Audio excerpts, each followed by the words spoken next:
See that? That's the setup.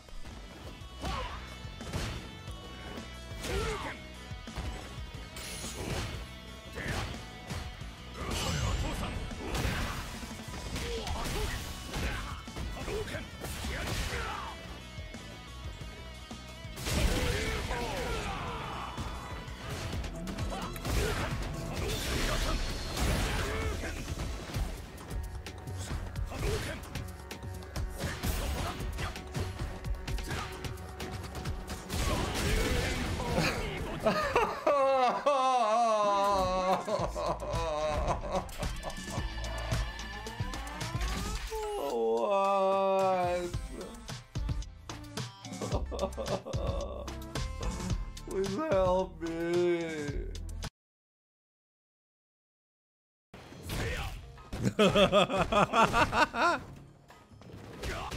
That's amazing. The way he challenged that, unbelievable.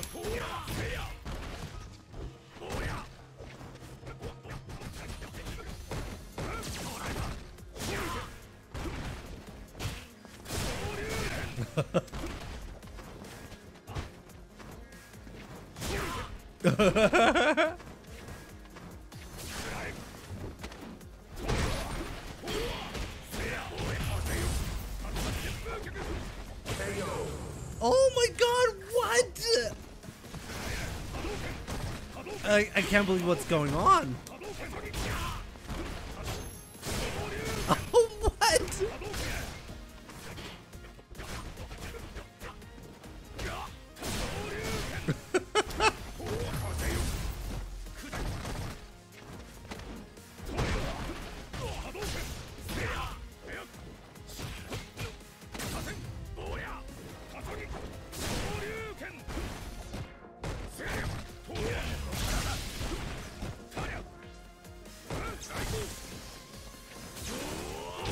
Oh my god, no! You lose. That was the worst game I've lost ever.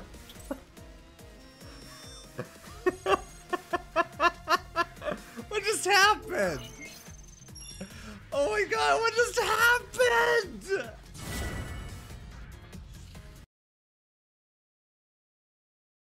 Ziemlich viel BS in seinem Gameplay. Sehr schwer vorauszusehen, was der nächste Move ist. Kontrolliert sehr gut.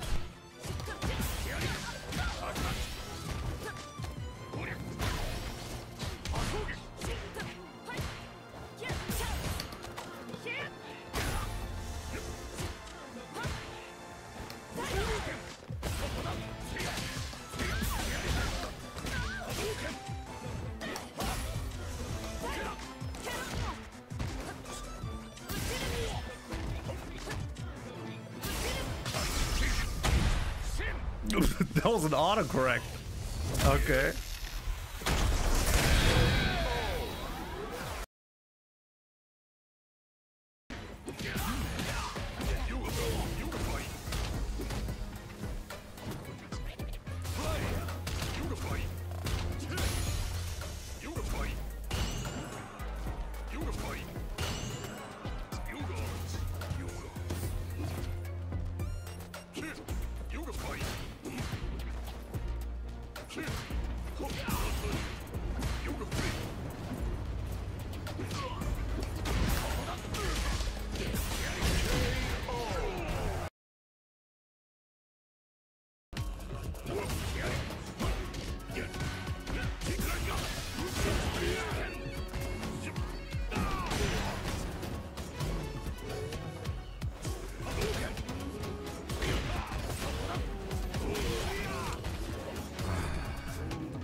What?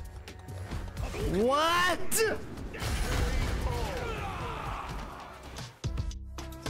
I think Halbo broke me.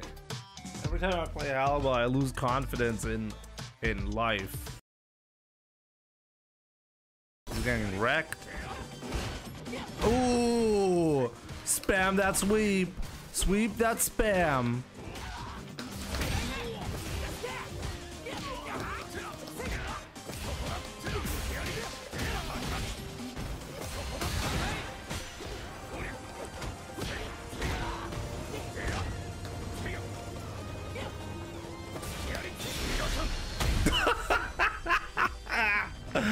crusher down. The back jump.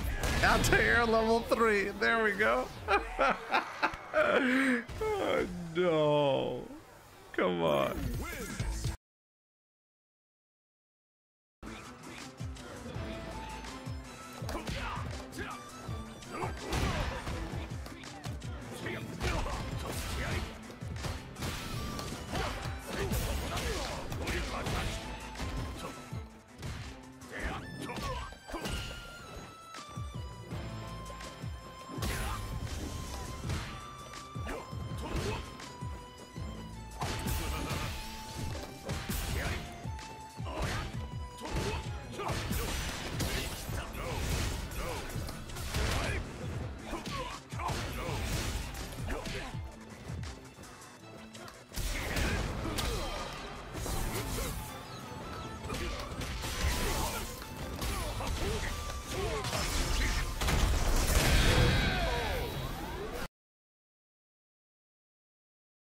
Guy's a fucking joke. I'm not gonna look! He knows I'm gonna jab to bait it, so he does one after. Do you know what I mean? Jimmy's not good at this game. He's not good at Street Fighter. He's a fucking scrub, bro. Fucking winds me up. I can't play this guy seriously. I can't take him seriously. But you know what's happening? I'm not mashing against him. Because I'm trying to fucking play. Fucking scrub. Then why winds me up, bro? He winds me up. He's not a fucking player, bro. He's a YOLO little fucking piece of shit. No CPT today, no. Next week. Shows that fuck. He knows. He must listen to me, bro. He must listen to me, man. He must listen to me, bro. I'm at again, for fuck's sake. This fucking dude, bro. The fucking scrub. That's his back because he knows I'm gonna wait for a fucking match. Fucking scumbag. Fucking game winds me up. Fucking shit to me. Always fucking shit. Fucking scrub! This guy's not good at the game. You try and play with him, he plays like a scrub. He's not good. He's not fucking good at this game. He's been beating bums, bro. Being beaten bums. Those EXT when Street Fighter 6 comes out, I'm gonna beat you 10-0 again. You know that. I'm gonna fucking go with you. Bro, you fucking scrub. Will forever be my nemesis in 5. Jesus, bro. I'm trying to play the game here. I might as well just play like a YOLO bum against you, Jimmy. Fucking hell, this guy's turd, bro. Round 1. Fucking turd, man. Fight.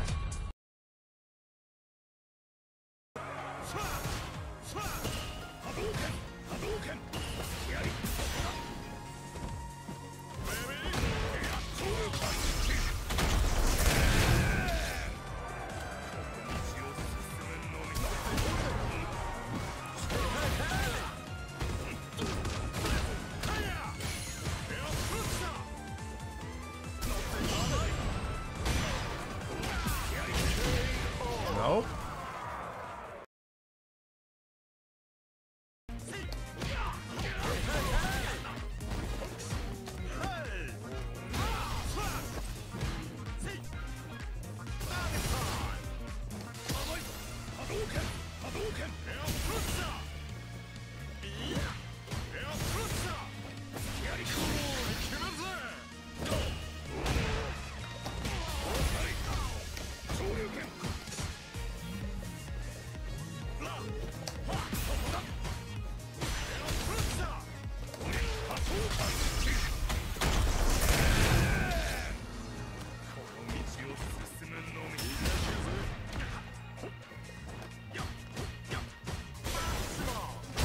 Wow, he gave up the match.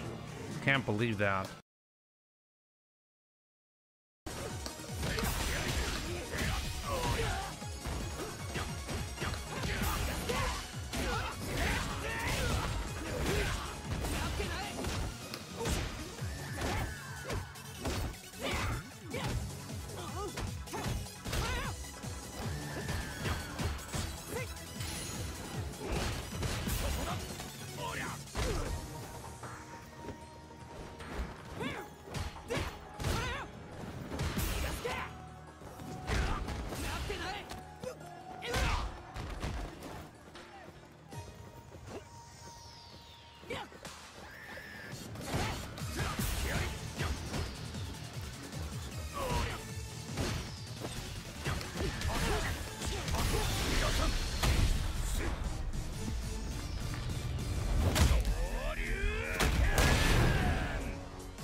I can't believe it did that.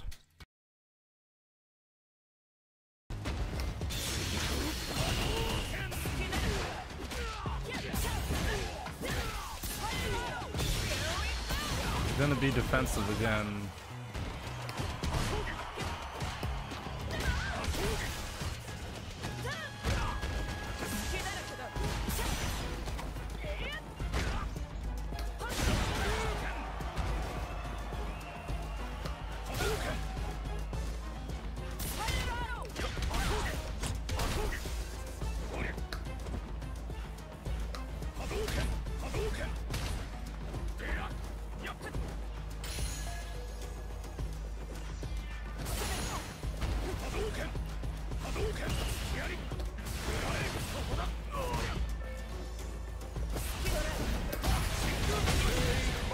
Oh boy.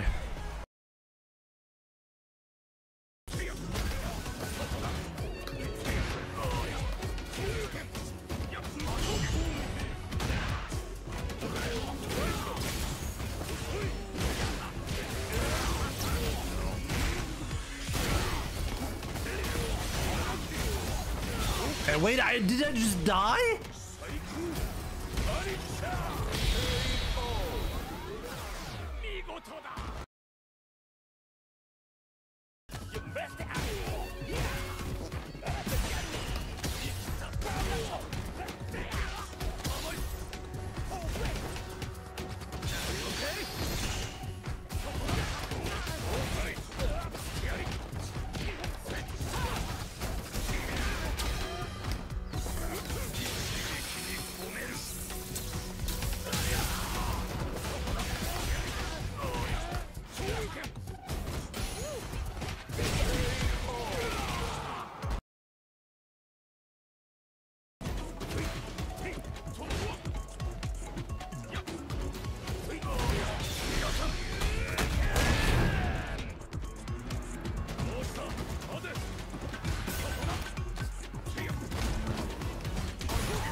I'm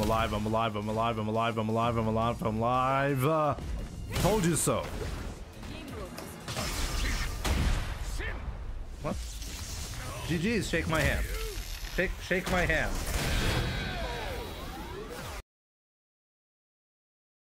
Okay, let's play for real now.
What? What is happening?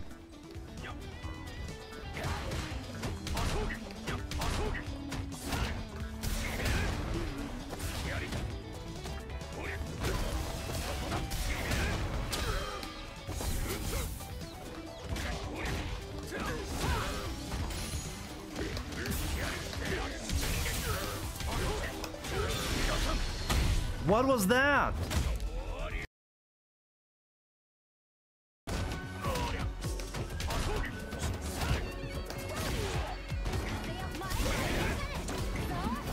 What?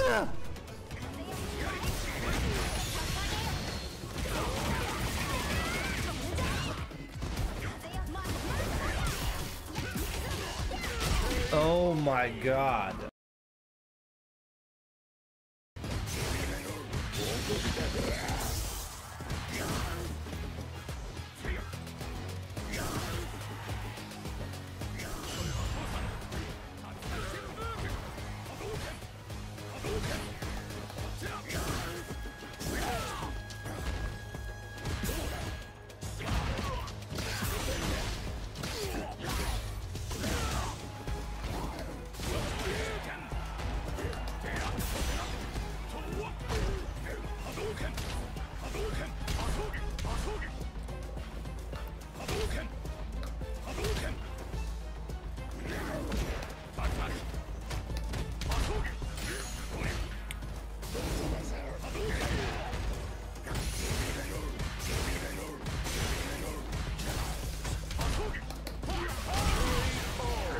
Oh boy. Big Bird was swinging. What's up, everybody? Good to see you on this wonderful, I think Wednesday, right? Is it Wednesday? It is. See who can actually, who will break basically, because oh yeah, there we go. There we go. I'm a bit late. Sorry about that, but hey, there we go. Let's do some EWC action. Let's have some fun watching this. Do something that you shouldn't have done. Ah, man. Try to rush in and just get hit. So actually, it's kind of a good thing today because I feel like I have a bit of a headache, so maybe not too bad to relax, just comment on the games, tell you guys what I think about. Let's just have some fun, you know? Rage Flame, Presgita, Enraged, Argonaut, Donut Sauce, IT Goat, good to see you all. What's up? Sometimes the best defense is a great offense, and that's what we see a lot in Street Fighter 6, right, where the game rewards aggression quite a bit. Pepe, what's up, my man? Kevin tries to take that lead. If Indy Walker comes out trying to smack him in the face with Ryu, obviously a lot of potent options for that character as well to stuff anybody's approach. So yeah, man, it is going to be a banger. And again, this is a top 16 qualifier set, right? Winner of this does not play again until finals day. So this is going to be a big advantage. I'm really curious to see if Indy Walker can do it here with Ryu. Jimmy, you hot? Hot in what regard? Matchups in that top 16 as well, where we're all first to 5 single elimination, right? So it is going to be exciting all the way through to the end for EWC. Yeah, and you also can't. Weather. Actually today is a lot cooler. Yesterday it was really hot, but today it's okay. Still gonna be stressed out a little bit and having to play and knowing that they've got more matches to go through. So yeah, that's a big advantage to be able to win today. Yeah, like whoever is gonna win here is a big deal, right? Really just want to keep playing. The momentum builds and builds. And obviously, I want to see Indy Walker because that's how we're gonna be learning more. If we can have a Ryu actually perform well. Being able to see who your opponents are going to potentially be and being able to practice with the other elite level players here of the character, review footage. We talked about the other casters talked about Mena RD and how much he studies the tapes, right? So we're going to give a lot of chances for these top 16 qualifiers today to do exactly that, and that's one of the big benefits of coming out of this bracket alive. Yeah, someone mentioned what Mena RD, like in his spare time, like 70% watching, 30% playing. Yeah. One Chan, what's up? Good to see you. How's it going? I'm not sure if it's still like this, but Mena said that if it's not tournament prep time, if it's tournament prep time, like a tournament is around the corner, then it's like 50% playing, 50% watching. Oh, of course, yeah. But if it's not like that, it's 70% watching, 30% playing, right? Blink KO. Watching is huge. Yes. Reviewing the tapes is Rendell Ray. Being a student of the game is what separates the people Thank you with so a much lot for of the natural follow. talent and the people that have that same talent. Yeah, let's go. Harder. So we're going to see right now who qualifies in the top 16 between Dual Kevin and Indy Walker. Oh, and a good start right here for Dual Kevin. Gets a punish counter into the sweep. He started with a sweep. What a madman. Still hasn't been able to push Indy Walker all the way into the corner yet. Ooh. Yeah, Indy Walker with that attempt at the whip punish didn't quite get it. Raw overhead. I love how much Dual Kevin just harasses with the overhead. Doesn't look for it off drive rush all the time, just looking for it to very early DP. But my goodness, crouch fierce, that's Shogeki. Man, Indy Walker's like in his life and does so again with the DI as soon as he sees the whirlwind start up. Yeah, that was a great reaction from Indy Walker. There wasn't much. Like Indy Walker chose the target combo into DP variant, which is rarely, if ever, I think, better than the donkey kick. So that's actually maybe he was worried about the height. Still down in life. Oh, nice trade combo right there. Walker is so smart. The -3 off the overhead, right? He Red Rose Fish. button, knowing that if he trades, he's going to get the follow-up afterwards. If that's him, I'm going to have a different view on Ending Walker. Like, if he actually turns out to be Oh, there it is. Red Rose Fish. I don't think so, though. That was odd. He missed the Tatsu. Doesn't want to press, doesn't want to get clipped by the overhead and have his life deleted. Yeah, see them. And it's been pretty impressive how both players have been able to fight in this neutral. We haven't seen a lot of like other games where it's basically you spend 90% of the time in the corner. And again right there, tried the parry after getting the perfect parry. Thought Dual Kevin was going to keep the aggression up, but baited out. Now letting Isar walk him down. Let me build that meter back up with these big throws. All right, good defense right there. Yeah, you'll take that throw in that Isar situation. Yeah, the throw is not that bad for Rashid because it does build a lot of meter, right? So it builds him back. Looks like Ryu players cannot win tournaments. I mean, so far, it's quite interesting because... Oh, I think he could have possibly converted with the light kick. He's gonna get chipped. Oh, it's so scary. Chip. This is free chip. Yeah, level 3 after. Oh, he didn't commit to it. There it is. He wanted to be sure. Yeah, but honestly, he kind of risked him recovering the drive gauge, so that was a bit of a risk. Game number 1.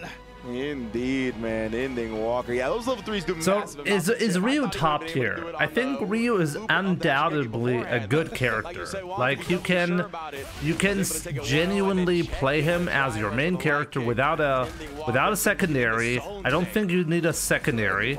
I mean, I think it's always helpful for any character, even the top tiers, to have a secondary. But I don't think he's one of the characters that needs one. So he's basically in the top. Like, if that's how you can define a top tier character, then I think that makes a lot of sense.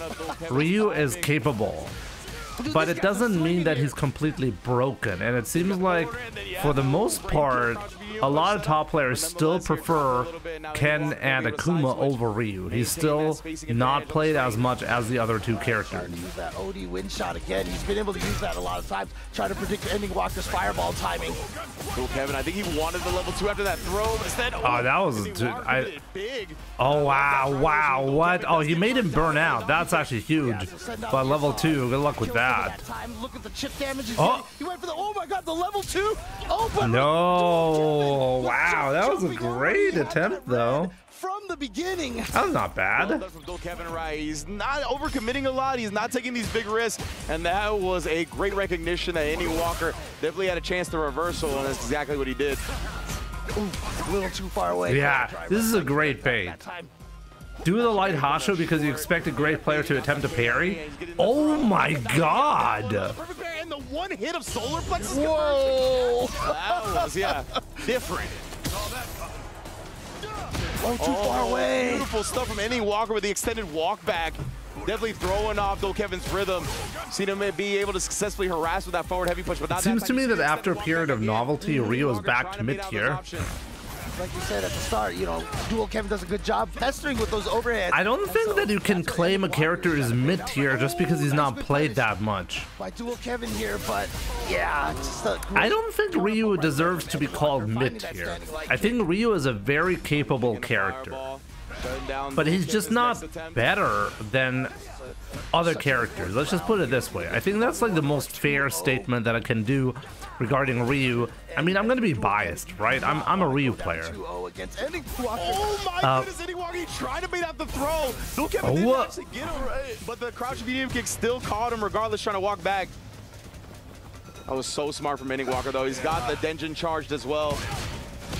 Oh, the counter hit. Yeah, not much more. It was not in range for the follow-up. That time from Dual Kevin, and here we go. Isar is activated. Or maybe he was. If he can play this round right, he might even get a second one at some point.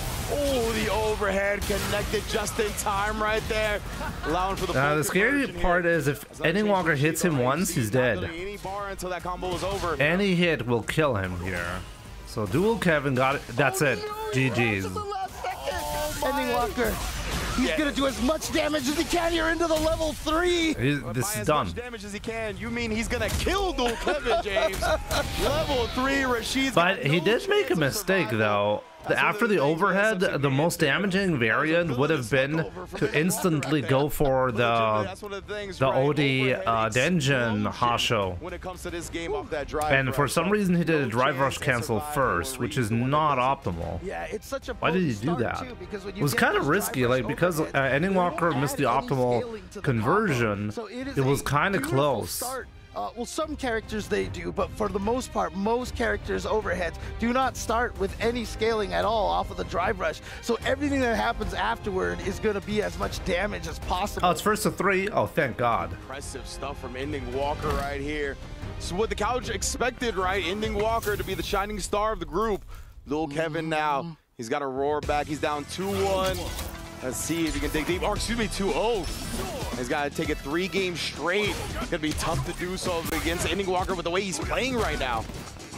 Yeah, Ending Walker definitely was very dialed in. And again, you can see them both just playing a very steady neutral, a very focused neutral here. It feels like Dual Kevin, I was gonna say was a little bit hesitant, but again, committing to that forward heavy punch, getting the counter hit conversion, but man, Ending Walker's reads, bruh. Waking up with the backdash, punishing the throw attempt. He's been so on point. He did backdash, jab, punish counter into back fears. What an optimization. Wow, Ending Walker just bowling his way, getting the throw in the meaty. Gonna spend a level 1 here. Wants that damage. Putting him down low. The DI, yeah, he had to parry it to survive. Tried to DI back, he would have died for it. He could have also level 1. Oh, there's that counter hit. He's going to be able to combo off level 2. Level 2, yes indeed. You got to use it right now, being this low on driving life. Yeah, this is a scary situation here for Ending Walker. But look at this defense. Gets thrown in again, yeah. Oh, what a risk to take. He commits to it. And now puts himself on top 16 point. And that's one of those disheartening losses, right? Yeah, can he get the comeback? But yeah, it didn't quite work out, right? Momentum changer. But now Ending Walker, like you said, match point. I feel like Dual Kevin has completely been shut down. Oh wow, he did the optimization. Who was it again, Young Madman, or was it IT Goat who complains about me all the time? There we go, the back fears. Ending Walker got it. Yeah, no jumps for you, no surprise jumps, enhanced jumps, but wake up buttons again from Dual Kevin. He's definitely. This is looking really. That should have been it. Is Ending Walker.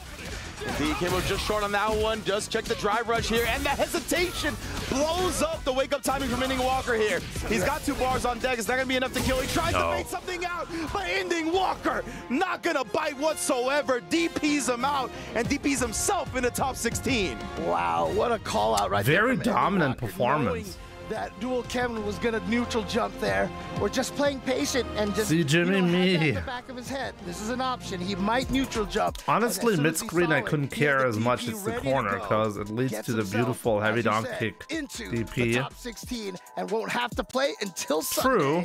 Yeah, incredible stuff from Ending Walker. We saw that big chip out sequence. I think this sequence right here, where he burned himself out, was completely unnecessary. Like, that was just... in general, you could tell, like, he was so successful in the neutral range that's what allowed him to do stuff like inch forward into throw later on that you highlighted, right? Like, it's just... I feel like I need to improve on a completely different level compared to, like not optimization. Optimization is not really, like, in terms of combo routes, not really what's getting you the win. Gets you the win is your decision making in neutral, understanding what to do in what spot. One area, by the way, that I want to work on specifically next is being able to DP in spots like these, for example, where somebody's neutral jumping in my face and then I anti-air them, and also after drive rush. Even if there is an unexpected drive rush cancel, I want to be able to DP every single time. It is something that I know some players have been able to utilize since Season 1, but I've not been able to do that so far, at least not consistently. I want to work on that.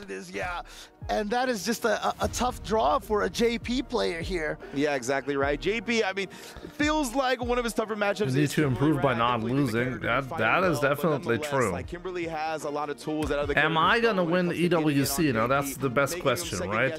timings when it comes to setting give me up a second, guys. I'm gonna grab something to drink real spikes and quick. whatnot. So it's definitely going to take Juicy Joe establishing a little bit of a different type of game than the usual obstacle course that JP's like to put up against the Kimberly, right? Yeah, what you got to bank on basically is that if you can try to predict one of Kimberly's, like, you know, skip neutral attempts to get in there, you can actually punish her really badly for it. And to be fair, you don't really have to predict it. You can just sit back and kind of react to a lot of the things that she does. True. You just have to make sure you're not committing to the projectiles too heavily like you normally would as JP. That's why it's a little bit uncomfortable of a matchup. Anytime you have to play your character differently than you usually do, it's going to be a little bit uncomfortable. But that doesn't necessarily mean it's going to be impossible to win. Oh, yeah, no. Juicy Joe and JP and Joe. Oh, yeah.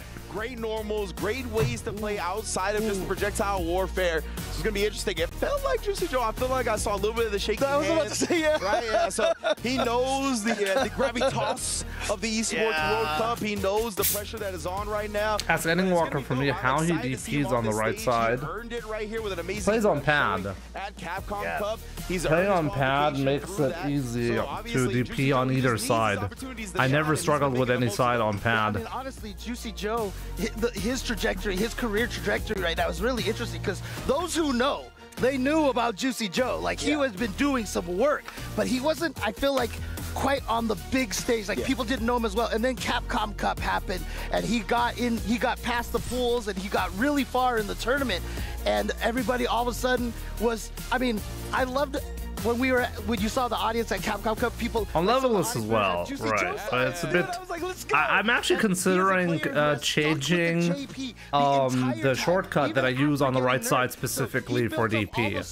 I'm thinking about holding down forward and then doing tap back punch for the DP. But of course, now that he's got the crouch heavy punch back again, right, that's definitely a potent tool in his arsenal. Gonna shut down. They say the ones that make most funny faces during the loading screen gets a 0.001% damage boost. What? Lee American, welcome. Fabian, what's up? Good to see you, my man. What is he gonna do for the anti-airs? Is he gonna back up and wait it out? I think people would be really confused about damage output if that was really true. If it's at a greater distance than normal when it comes to Kim. It is going to be interesting. There's a whole lot of options from both sides and how to explore this matchup. All right, here we go. We're gonna see how this starts off right away. Yeah, very careful start from Matsu. Actually, you start just a walk and block to start to see what Juicy Joe wants to do. Walk and block, and then walk and jump into a perfect parry. And Matsu has not tried the elbow drop either time, but does get the teleport behind the projectile. That's what we were talking about. Yep. Sneak away, and now we see the amnesia. Ooh. Beautiful right there, just perfect parrying that crouch medium kick. JP's love doing the crouch I feel like walking back after amnesia. he made a mistake there. He probably wanted to press a button, but did it too early. Gets the burnout here. It's so scary. Yeah, the burnout block stun right there makes the slide. Oh, but the amnesia actually got the hit. That's one of the things, right? JP definitely has that regular amnesia still available. What a block! Wow, Mods, damn. What a first round. Is the one that seals the round. Terrorboss, what's up? Yeah, and you saw right there in that last round getting that slide at point blank range. This tournament and its production has really been great so far. I also really like the little input device icons in the overlay. Nice little bonus. And then, yeah, that's what we saw Juicy go with go, right? Oh, I didn't even notice. You're right. They are actually showing what these guys are playing on. With the level 3. Yep, Kimberly, one character you'll see early round 2 cash outs here because she wants that power up, gets more damage and walks a little faster here. Oh my, and Juicy Joe, he didn't try to save his drive meter in any way. That's a really nice touch. You're right. I don't think I've ever seen that. Uses the level 1 instead. Yeah, he wants to keep as much meter in his pocket. Very smart. You can land that level 3 and then still get drive impacted in the corner, so he's saving it. Here we go. Oh, wow. Have you ever seen regular amnesia used like that? Wow. And he perfect parried that to get the... Wow. Wow, Mott's really impressive. and bam! Wow. From Matsu right there, betting on the reversal level 1. Crazy gameplay. Like he's like, I'm playing Kimberly, all right. So you gotta play like you're playing Kimberly. Exactly what Juicy Joe tried to do right there. Gets countered with the level 1. Great stuff from Matsu. Yeah, just great preparation from Matsu right I mean, there. Terrabots, just because they have the information, it does not technically mean that they're gonna get the information right every time, right? Unless they're actually using, it depends on how they made the overlays. If they have specific overlays for all the players prepared and they're just switching between them, then they're not gonna make mistakes, right? Like either everything is going to be right or everything is going to be wrong. If they're just like, if they have to like individually change names and controller types, I'm almost 100% sure they're going to get it wrong a lot. Wow, Matsu actually landed the jumping heavy punch first, and the fact that it knocks down is such a benefit for Matsu now. Yeah, Juicy Joe though still just disciplined. Taking all the throws here. No amnesia. Actually, a backdash and being clipped at the end. Oh, chase down the inside kick. But yeah, if I was involved in a big production like this, that's how I'd do it. I'd prepare overlays for. I mean, it makes. There's also a disadvantage because it makes the.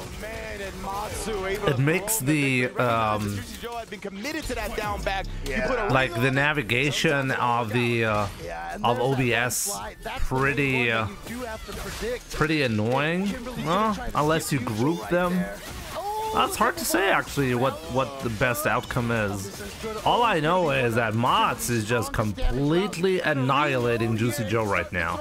This is probably one of the really weird matches for JP, because you really, I mean, the whole thing that but with the double cans, definitely it's one of those things that now it feels like the OD. Wow. Wow. Matsu just harassing with the arc step, eventually committing to the follow-up right there after conditioning Juicy Joe. That's crazy. I wonder if Juicy Joe is going to consider switching characters. You love the way that when Matsu, like when he did that, he sent kick and bounced off. Like you actually saw Juicy Joe drive rush and hit him, and then Matsu. Is he gonna switch? He can play other characters as well. I know that. Good. I want you to see that you are not discouraging me from my options. Is this a really bad matchup? What do you guys think? The whole thing that Kimberly can do is, no, he is not switching, is rush the opponent down. That's what she wants to do. And the biggest weakness of JP is getting rushed down. You remember last week we were talking about, was it DCQ and combo feed, you know, with that stubbornness, and that is definitely a style. And JP doesn't really have bad matches. I kind of disagree. I mean, just take a look at this right here. The weakness of JP is, in order to win, he needs to keep the opponent far away for as long as possible. And against Kimberly, well, good luck with that. I mean, I don't think it's like a super bad matchup, but I think it's just easy to go wrong, this match right here. He backdashed. Yeah, the backdash got clipped on level 1. That hurts. And you see now, not choosing to spend the meter.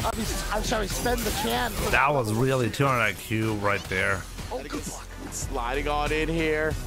Joe did defend it that time. Oh, the same side follow-up that time. I mean, what does JP really not have an answer for this move right here? Ryu can just jab every time, no matter what option she chooses, she loses. If she goes for the cross-up, the jab hits her. If she goes for like the neutral jump, the jab hits her. So she has to go away. Heavy kick that I mentioned before, as well as an anti-air. Yeah, you have that reactions and get it early enough, you can definitely get that. Does really, like, is JP different in that regard? Rush, beat the check attempt right there. Wow. Like, Mott's on top of, like, playing like a madman. He's getting, like, every read correctly. This is just so frustrating. Yeah, the damage to the drive game. I don't think JP can jab. Like, it would be silly for Juicy Joe not to know about that, right? So I don't think that's the problem. Job. Juicy Joe again, the anti-air was there. He's just not confident in his ability to Oh, this is a scary situation now. Oh, DI was there to counter hit Juicy Joe. And that's it. 3-0 Mots. No chance. Nothing. Oh, excuse me, not top 16. Sorry, that was the crazy. match. Oh, right, yeah. So he's gonna be in the qualifying match of top 16. Got a little ahead of myself. No, but as I said, like I'm really curious to know. Like, maybe let me check. Is it like a is the problem possibly related to the startup frames, or? Ended up committing to a button at the worst. Let me check. JP. Oh yeah, standing jab has 5 frame startup, so it's too slow. Intro videos, you know, they always show them with the controller that they're using. I think that's actually you need a fast standing attack, and his jab is 6 frames, so it's probably too late. And his crouching light punch is crouching. That is 4 frames. Huh. So he probably doesn't have. He probably doesn't have a way to deal with it. The Kimberleys in the grand final, so that he can fight in the loser side first match against one of these not Kimberleys. Indeed, right? At least give no, American. As I said, there are characters like this one right here, like this hop right here. Ryu can always challenge it, and it's not even a mix-up, because you block the leap, and then no matter what option she chooses, if you do a standing jab with a character that has a 4-frame jab, it'll always hit her out of it. If she jumps in front to do the cross-up, she'll get clipped by the jab. If she goes for the neutral jump, she'll get clipped by the jab. But because JP has a 6-frame jab, it doesn't work. At that Capcom Cup, only falling to Mena RD, but he's going up against Psycho. You see his ring from the Street Fighter League. He's showing off the Kimberly's run makes it easy to escape. It's just too easy to get around the zoning options of JP. You're just never playing the gameplay that you want as JP against Kimberly. Psycho in EWC right had a tremendous show. Kuma, my man, good to see you. How's it going? Hope you're looking forward to this. Upsets that he went through. He's just been on a steady rise of improved gameplay, and he really put the pressure on himself at the start of Street Fighter 6, right? He's like, I've been playing fighting games for too long. I've had sparring partners like Punk who are too good for me to still not have the results that I want. And at this point, he's really shown out in Street Fighter 6 that he is getting to that level that he has aimed for. Jet, on the other hand, as you mentioned, has been immaculate since stepping onto the scene, right?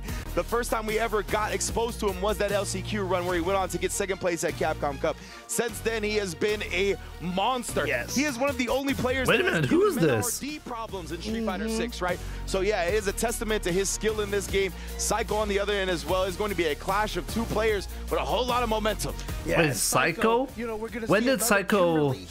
Oh, I remember. Psycho, I will say, has one of the most when did I see Psycho again? The Kimberleys, they go for a lot of the crazy setups. But oh, I Psycho, recently saw him, right? Where did I see him? Like, you don't live with Punk and not get the most immaculate footsies in the world. Zoners need their zone. When Psycho uses this character, I swear, all of Kimberly's buttons I think get like if Kimberly wasn't so ridiculous in the mid-screen, it wouldn't be so bad for JP either, because JP has ridiculous buttons. He's really, really good actually at messing with characters that want to play the mid-screen. If you can't zone properly, because the character is just not going to stay too far away for too long, then that's often not a problem with JP, but Kimberly just is like neutral skip options way too many. The hop is a big problem, by the way. He's been playing both of those characters for a long time now. Bison, ever since he came onto the roster. Stream lag? Which stream is lagging? Is the YouTube stream better today? I wonder. Like, definitely let me know if it's better than yesterday, because I've been people have been complaining the last 2 days that the stream is not great. Uppercut's gonna go under Kimberly or anything like that, but the flash kick works really well. And the flash kick just in general has a reversal option, right? Kimberly is a rush down team. I just realized there are a million people who are co-streaming this. Jesus Christ. And Zen with a great start here, got Psycho into the corner. Oof, and oh, just yes, I saw Ending Walker checking drive rush. Psycho tried something. I think, or at least I think so. And that's gonna cost him that round, but They'll cancel after the button. Out of the corner when you don't have an ODDP. He needs it on face, bro. Oh, the imperfect carry right there. Didn't actually get the low. And here we go. Now the corner pressure for Psycho. So this is a good situation. I like Zen being patient after that run, but oh, the reset of the overhead. Yes, back-to-back overheads. Trades with 4 frames. What do you mean by no cancel after the buttons? Wait, did I miss something? He does crouching light kick into standing light kick. Definitely is on display here. He's going to cash out with the level 3 to ensure he has the install for the full round 3. Yeah, at this point, you know, you might think, I don't understand what you're trying to tell me. How is he avoiding the inputs being deleted if he does that? Spend it now. Go into round 3 with the power-up and start with the drive rush right here. Most of the time, the issue is not that I'm trying to do a punish and then I'm not getting my drive rush cancel. That happens really rarely. Kimberly can try to do that left-right mix-up there, but sometimes mix it so that he's mashing one button. He's not mashing a button. He punishes drive rush on reaction, and if you punish drive rush on reaction, then your attack comes out every time. So what are you talking about? Now that's gonna be a CA as well. A whole lot of damage coming in. Oh, and also now the pressure here. Yep, just drive rushes right in there. Tries to bait something out from Psycho, but look at the patience from Psycho on that defense. He just presses one thing. I'm not sure if he wanted like a drive rush right there. It was too low on drive or what. Oh, but he doesn't have the drive. Yeah, but if you're punishing on reaction a drive rush, then you never have the problem of the input being deleted. You know that, right? Hectic game 1. Yeah, you saw when Zen baited out that level 1. Normally, you just drive rush. I don't understand what the problem. What is the problem that you think Endingwalker is covering? His special move or drive rush cancel won't ever be deleted if he punishes a drive rush on reaction. Scrambly end right there. The only time when this can happen to you is if you press a button preemptively, thinking that the opponent might possibly do a drive rush, and then press the drive rush cancel very early. But for me, that happens very rarely. I know there are situations that has happened to me with that, but it's pretty rare. It's not a common situation. And I don't think that's what Endingwalker is aiming for either. It's risky, by the way, to just press one button and then continue the combo afterwards. That's actually risky as a punish, because you can't guarantee the opponent's going to be in range after that. Going to try to bait that out now. So that's going to open up a lot of defensive options. Let's see what happens here. Oh. But yeah, anyways, let's get back to the game. Blows up the tech timing right there, and then the reset. That reset was great. Oh, this is when he's in his Kimberly's bag. Yeah, that standing heavy kick is so good for baiting out those, you know, delayed tech timings. And even if they block it, you're plus. You get to keep the pressure going anyway. Oh my goodness, the punish counter right to the face. Yeah, the range is too far. You know what I notice as well, what I don't actually do? When I get hit from a somewhat far range, I should always be thinking, hey, if the opponent tries to do a follow-up, they might whiff.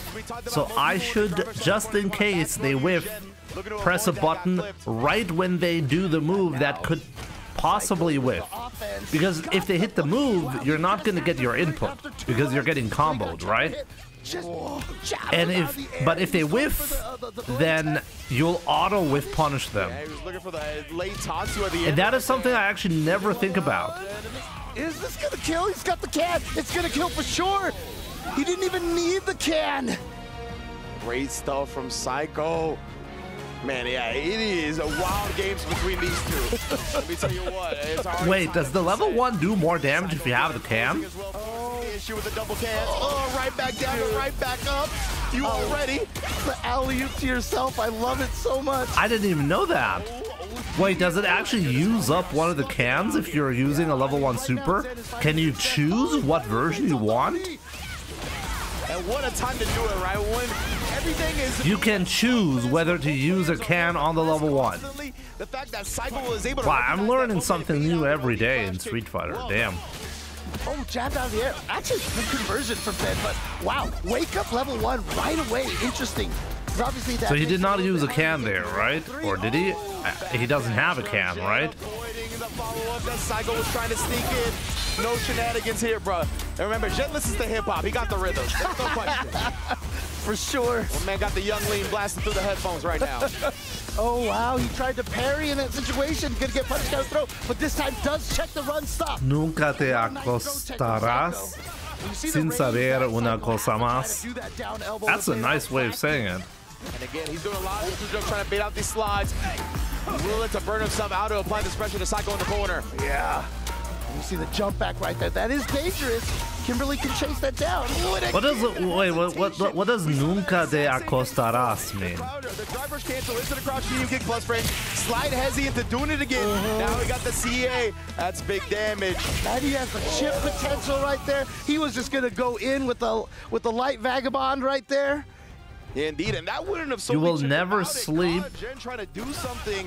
So Psycho is up 2-1 now. Yeah. You will never sleep without knowing another thing. Sin saber una cosa más. Off the slide a little bit far right there. That's the first time we've seen Jen really kind of go for the cancel, the feint mix-up. Again, that standing heavy kick finding its mark. Something new, right? But una cosa más is like one more thing if you translate it literally. So he's able to get the perfect parry off. Yep, and see, you know they're trying to go for that back throw every single time. So Psycho had the back dash, gonna get out of here. He has the level 2. Gonna spin it here, and Psycho now, he's gonna put himself on a set point with that one. Guys, I think Here we go. what we have learned so far is that Just got right through. Kimberly's just broken, and she needs to desperately be nerfed, right? And because we only have Anywalker, I think Ryu should be buffed. Yeah, he's gonna put I think his jab should do approximately 2,000 damage. Oh, the heavy kick reaching so far. I think Ryu's main problem is he just doesn't hit a lot when you hit the opponent, you know? Unfortunately, which is gonna give Jen the follow-up to the OD slasher. Jimmy finally gets it. 2,000 damage for one jab. You hit 5 jabs, the opponent is dead. Oh, but no, my bad. They're scaling, right? Delaying some of his options to blow up those fuzzy defensive timings of Psycho, and now risking the slide right there. Ooh, and risking the level 1 in response. Well done. Owen spends one of the cans. And then baits out the OD up kick. Psycho here. Rolling. He's just one round away. Oh, no, the counter on the throw. I find it interesting that they really have 2 completely separate images for arcade stick and for leverless. That sunrise heel, baby.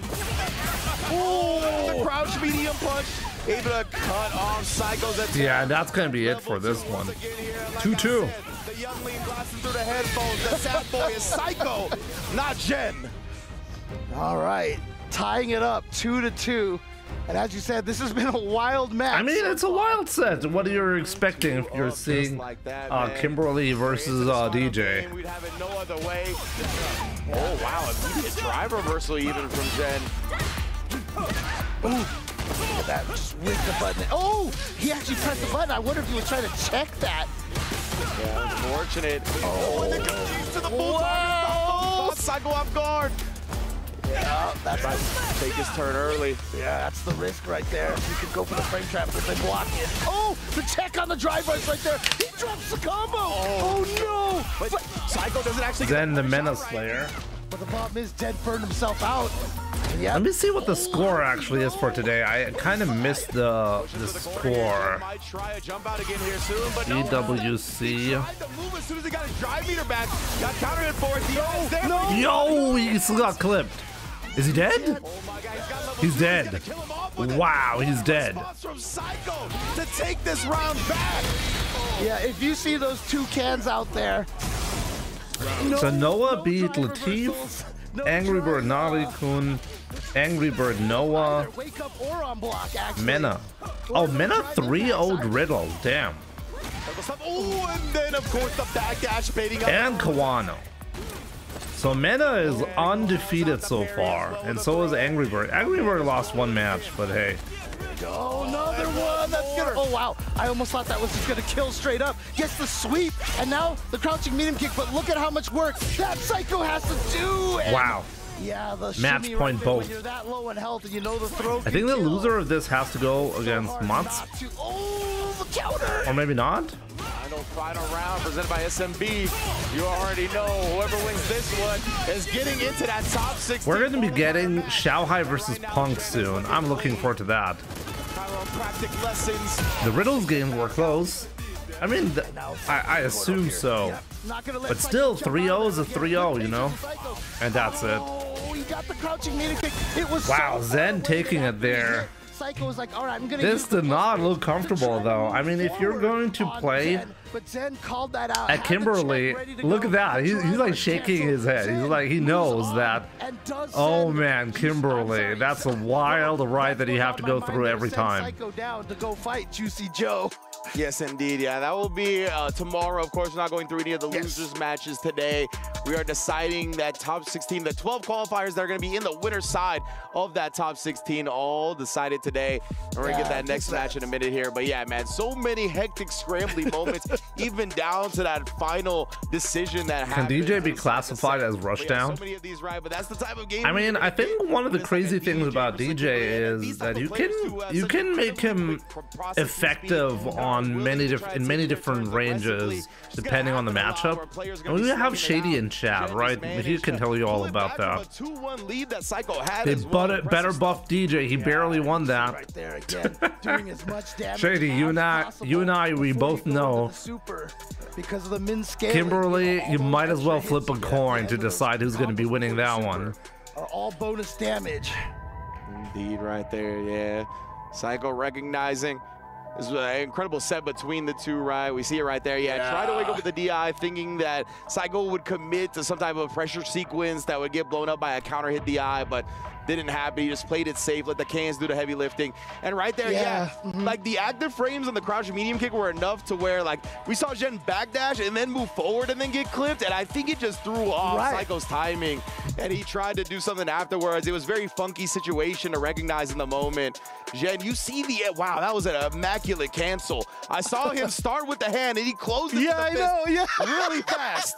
Man, this man's reactions and processing speed on display in every situation. He's one of the guys you have to watch when you play rock, paper, scissors. Wait a minute, if I do, I can probably give you the, give me a second. That was incredible. But yeah, now he's gonna move on this winner's side match over here. It's going to be Zen versus Matsu. Indeed, one Kimberly down, one to go. I can probably give you guys the proper extension for this, right? Sure, as Matsu, very confident in that match against Juicy Joe. You know he's got to be feeling himself. But look at that, yeah, the total whiff punishes right here from Jen is outside the lines. Like, while Matsu, 100% round win, just did not drop a single round to Juicy Joe in that first set. Maybe you guys can tell me if the overlay, or no, you know what? I can do that myself. I don't need you guys. Exactly. Let me see if that overlay thing is actually helpful for EWC. Just a decision or two away from taking it himself. But now Jen is in the driver's seat here, going up against Matsu. Winner of this does qualify in the top 16. It doesn't let me actually see it because I'm the... God damn it, I gotta do this without being logged in. Yeah, I think so as well. Now, let me see. Does seem to be a bit more shenanigan heavy. Oh, there we go. I can actually do that. Like follow-ups, playing with the stab, but willing to show the different options, willing to show a lot of teleport. So I want to see if Jen gets caught off guard because he just had to deal with somebody like Psycho. But Psycho and that match was very high-paced. Even if it wasn't a lot of shenanigans that were being displayed by Kimberly, it was still high-tempo, in-your-face action. So I think Jen's already going to be kind of used to that. Oh, no, there it is. And he's just processing speed has been a kind of built for there it is, the extension.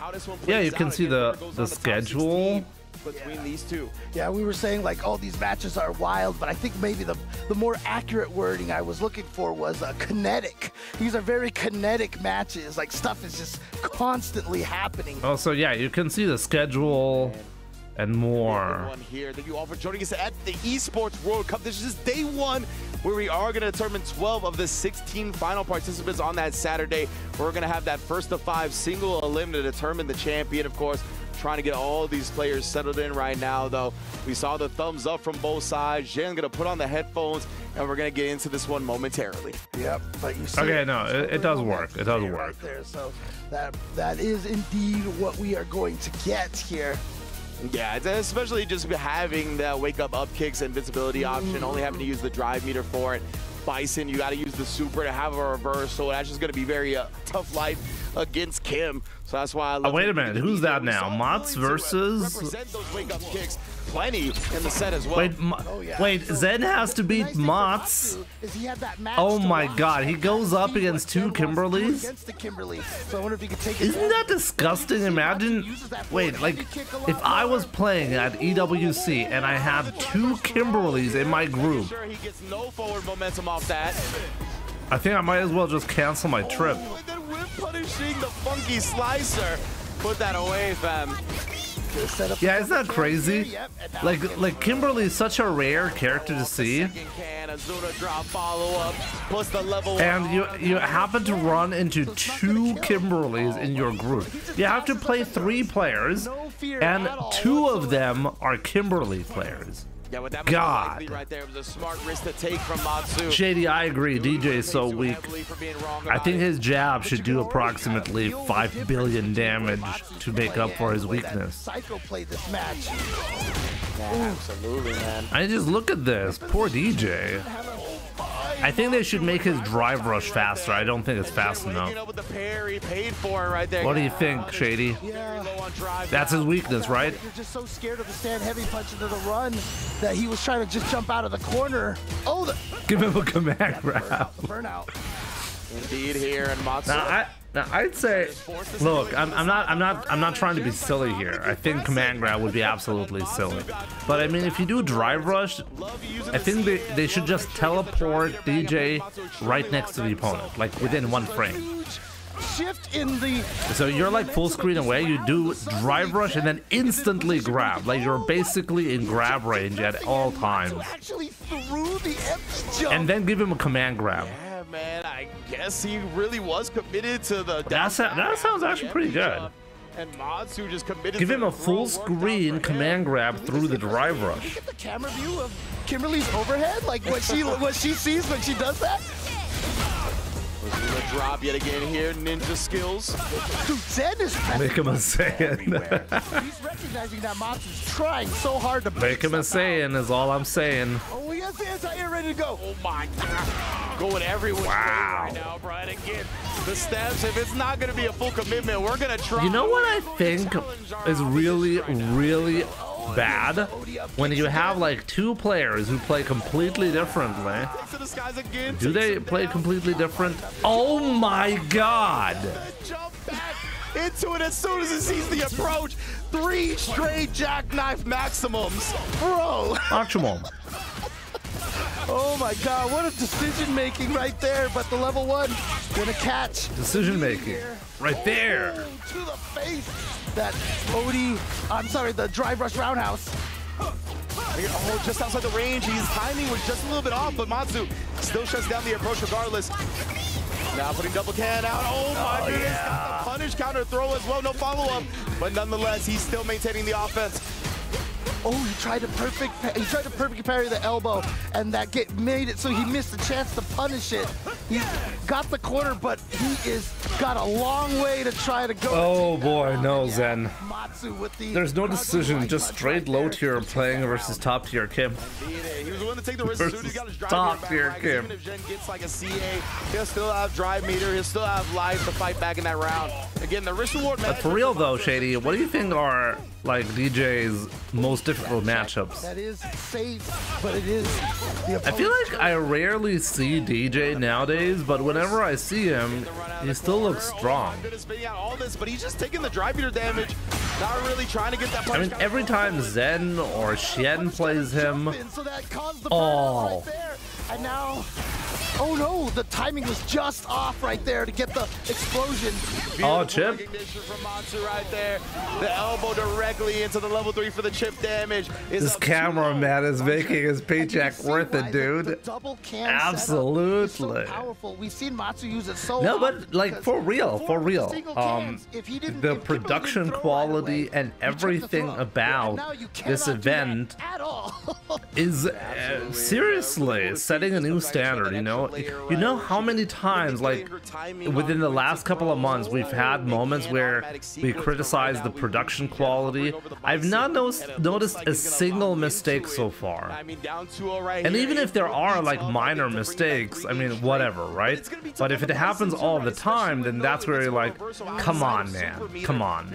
So the production quality of this is like absolutely insane. One thing that I also noticed so far, no screen tearing. Bison's control of the neutral is going to be where the strength of Bison comes in this matchup here. Because again, outside of that standing medium kick, Kimberly doesn't have anything that reaches farther than that. That isn't super punishable on block. Nice job right there, catching the landing frame punish. Jen from that close, just risking the walk under. Remember, stuff like that can get elbow dropped. Woo. Oh no, actually he might have been holding up back or something. It wasn't a counter hit, he just ate that knee. Yeah, most likely backdash or counter or jump. Oh my goodness, and then just baiting out the super, letting the Is this played on PC or PlayStation 5? Yeah. I think, oh no, PlayStation 5 is sponsored, so it's PlayStation 5. And so the Bison looking strong here. Because that's the thing, if Kimberly can't win neutral, she can't start any of her shenanigans, but the OD teleport, like you said. By the way, did you see what I just saw? Seemingly randomly.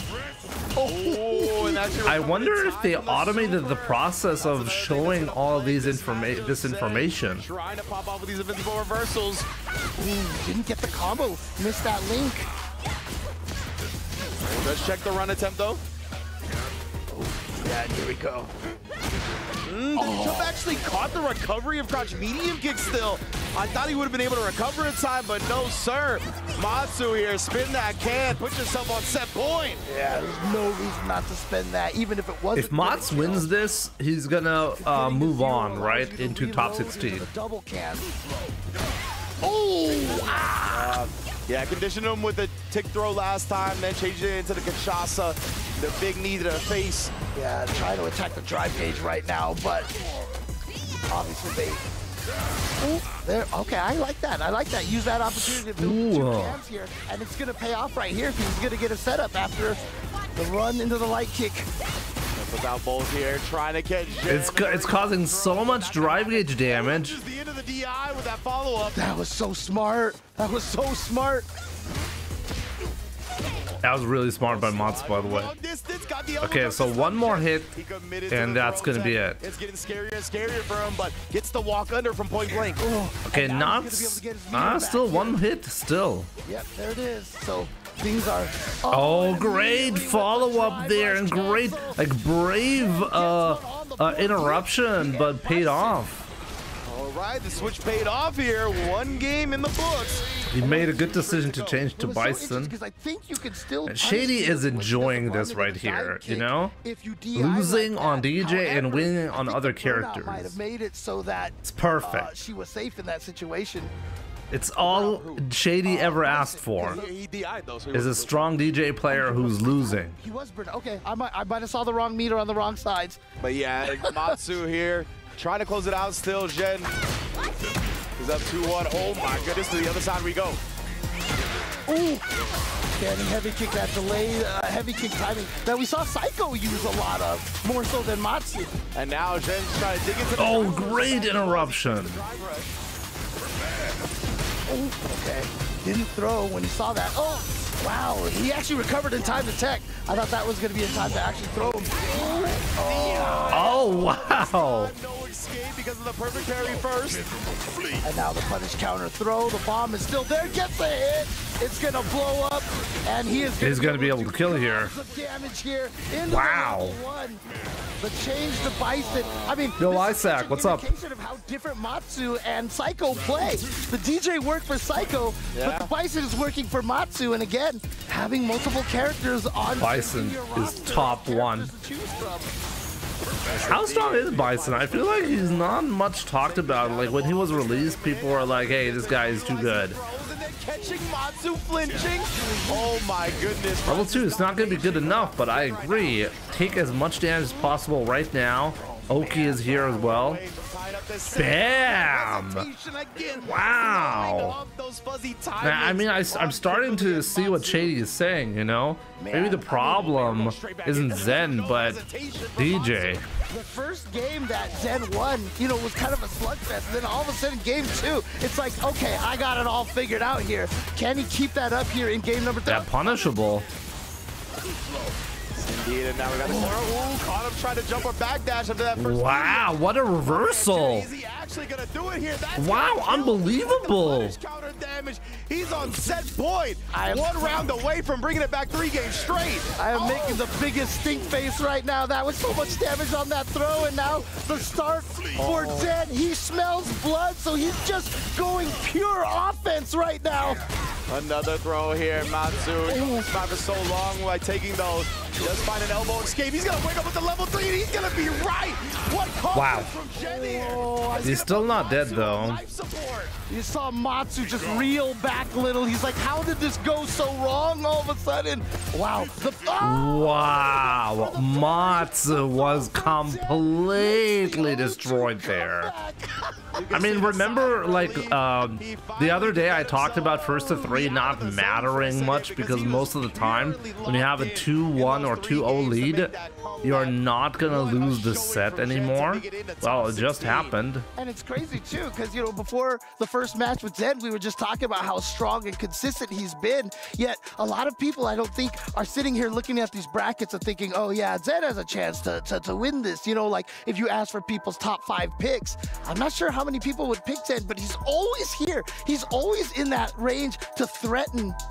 Yeah, I would say he was definitely the favorite coming into this pool, at least. Right, out of these 4 players. And Jen had been just an incredible player time and time again. And yeah, you see the DJ actually got bullied after putting away Psycho in the final round set. And he was like, all right, at this point, it feels like the DJ can't get the job done.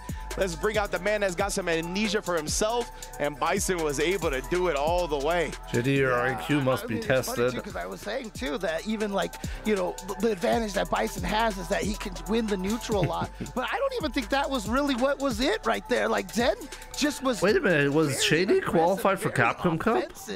It's like I mean, the way I've always said it is like. Shady, did you ever qualify for Capcom Cup? You know, as soon as you win, that's when you just start going nuts. Yeah, incredible stuff right there. Caught the parry attempt as well. And that's something that Matsu actually has shown already in this EWC, is that he likes to parry on the jab strings. We saw a couple of perfect parries in fucking scrub, Shady. In Group D. So I love that from Jen. But it's not your fault. You're just playing low tier DJ. Got the throw punish afterwards. What adjustment, Jen. Able to advance to the playoffs, taking it down. 2 stressful sets for him as well. 3-2 against both Kimberlys. Okay, so Juicy Joe has to go. My goodness, bro. No, I just realized Juicy Joe is also in the double Kimberly group. Isn't that the worst group you can put Juicy Joe in? Accustomed to doing. But there you go. Zen is going to advance forward. Yes, indeed. So oh my God! Imagine, this is unbelievable. He was set up in a way so that he has to play double Kimberly.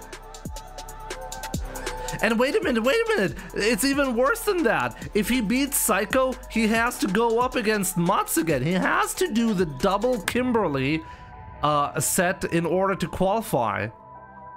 So the 3 matches that he possibly has to play, wow, that's the perfect shot for Big Bird.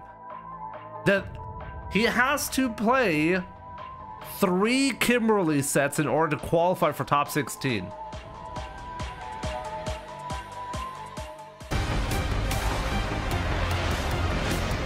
I'd be furious.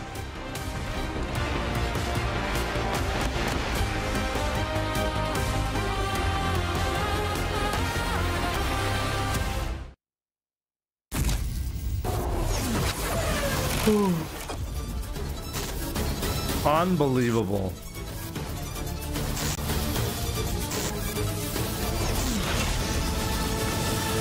What does that mean? Dual Kevin versus Big Bird 16 to 45. Oh. It's the time that they'll be playing.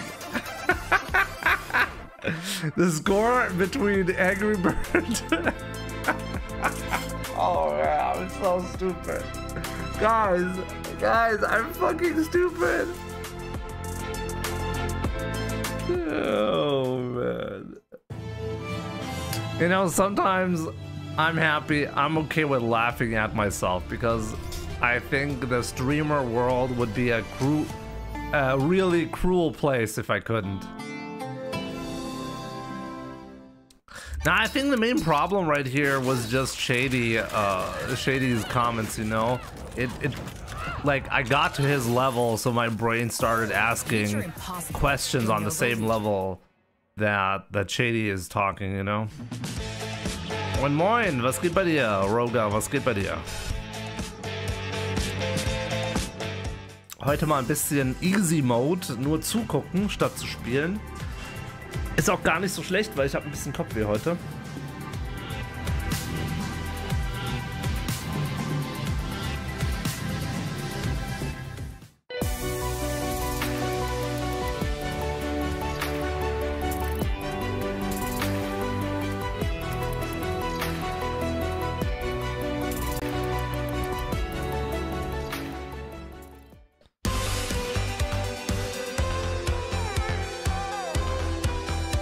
Shady is Shikamaru.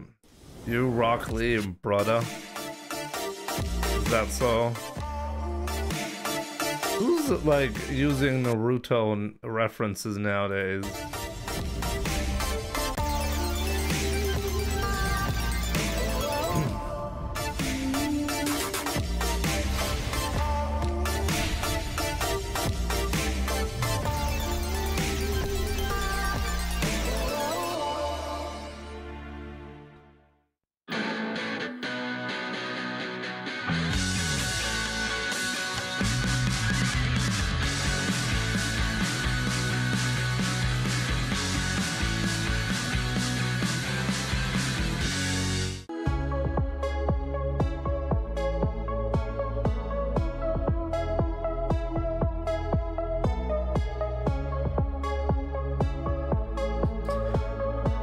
Naruto is legendary and I'm only 15.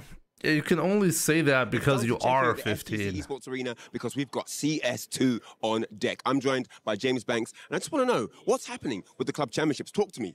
Well, the club championships are getting very interesting right now for us because, okay. What did Ryan take to be like so full of energy? Well, guess what? They're facing each other in a single elimination. One game and you're done.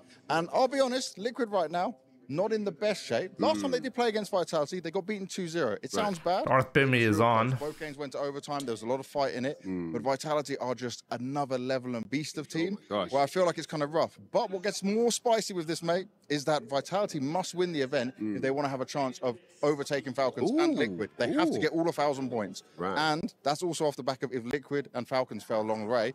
Falcons right now, the CS team's pretty Jimmy's jealous of people with energy.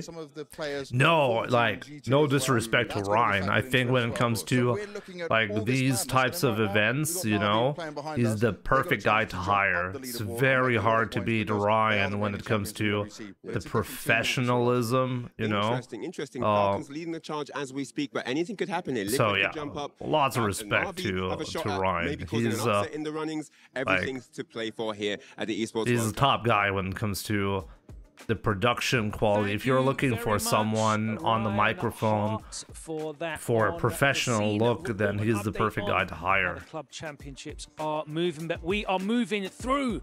And we are now at the halfway point of the day as we complete Group C and B. How long until the last match schedule? Laugh backstage before we went on. That's a good question. I mean, you can take a look at the schedule inside of the overlay, right? But I mean, I have it open here, so let me check.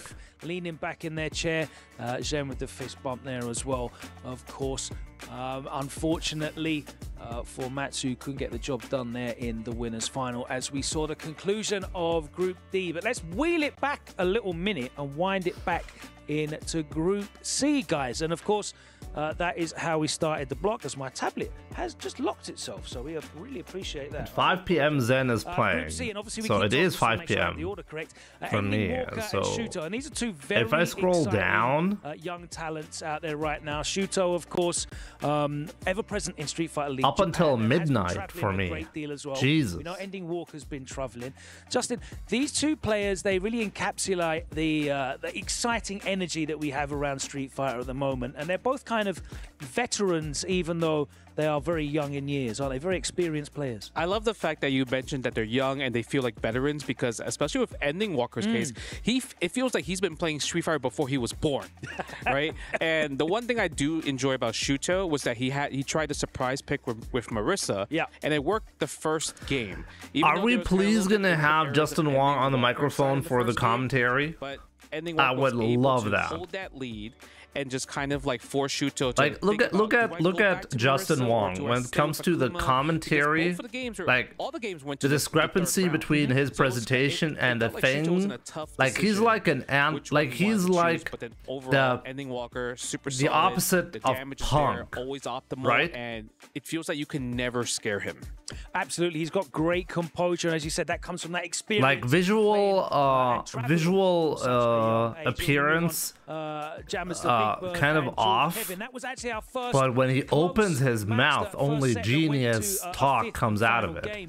And with Punk, it's the exact opposite. This is interesting because it's obviously a Rashid like mirror. when Punk opens his mouth, and specialist character. I was saying this to Justin. All I hear is, I had to show him who's the alpha. Which actually benefits Dual Kevin a lot, which was the EX Whirlwind shot. When you fully charge it, the air current lingers a little bit longer, and we know Dual Kevin loves to use EX Whirlwind shot. With Big Bird, his fluidity is really good. Much love to Justin, he's the GOAT, but I've never seen him, bro, with a decent haircut. Yeah, I've never seen him either with that. But man, I think Justin Wong seriously might be the best person on commentary, like hands down. I think when Justin commentates the matches, everybody else should shut the fuck up, because there's nothing you can add of any substance. The lad from Great Britain. After you heard Justin said something, there's nothing to add anymore, you know? It's just... Yeah, you did. But here's the thing. Ending Walker played that fantastically. All bias aside, it's just too good. Range fantastically. He kept his OD gauge for OD Fireball. We need to have like a safe option in the mid-range. And when he was put in the corner, he didn't really break down like most people do. Justin, like you can tell that Justin, like he's there with his brain when he's commentating. He's picking up on the important nuances, and he's pointing them out in a very short time frame, so it's digestible and he can move on to the next big thing that is happening inside the game. I cannot do that. I'm genuinely jealous of that.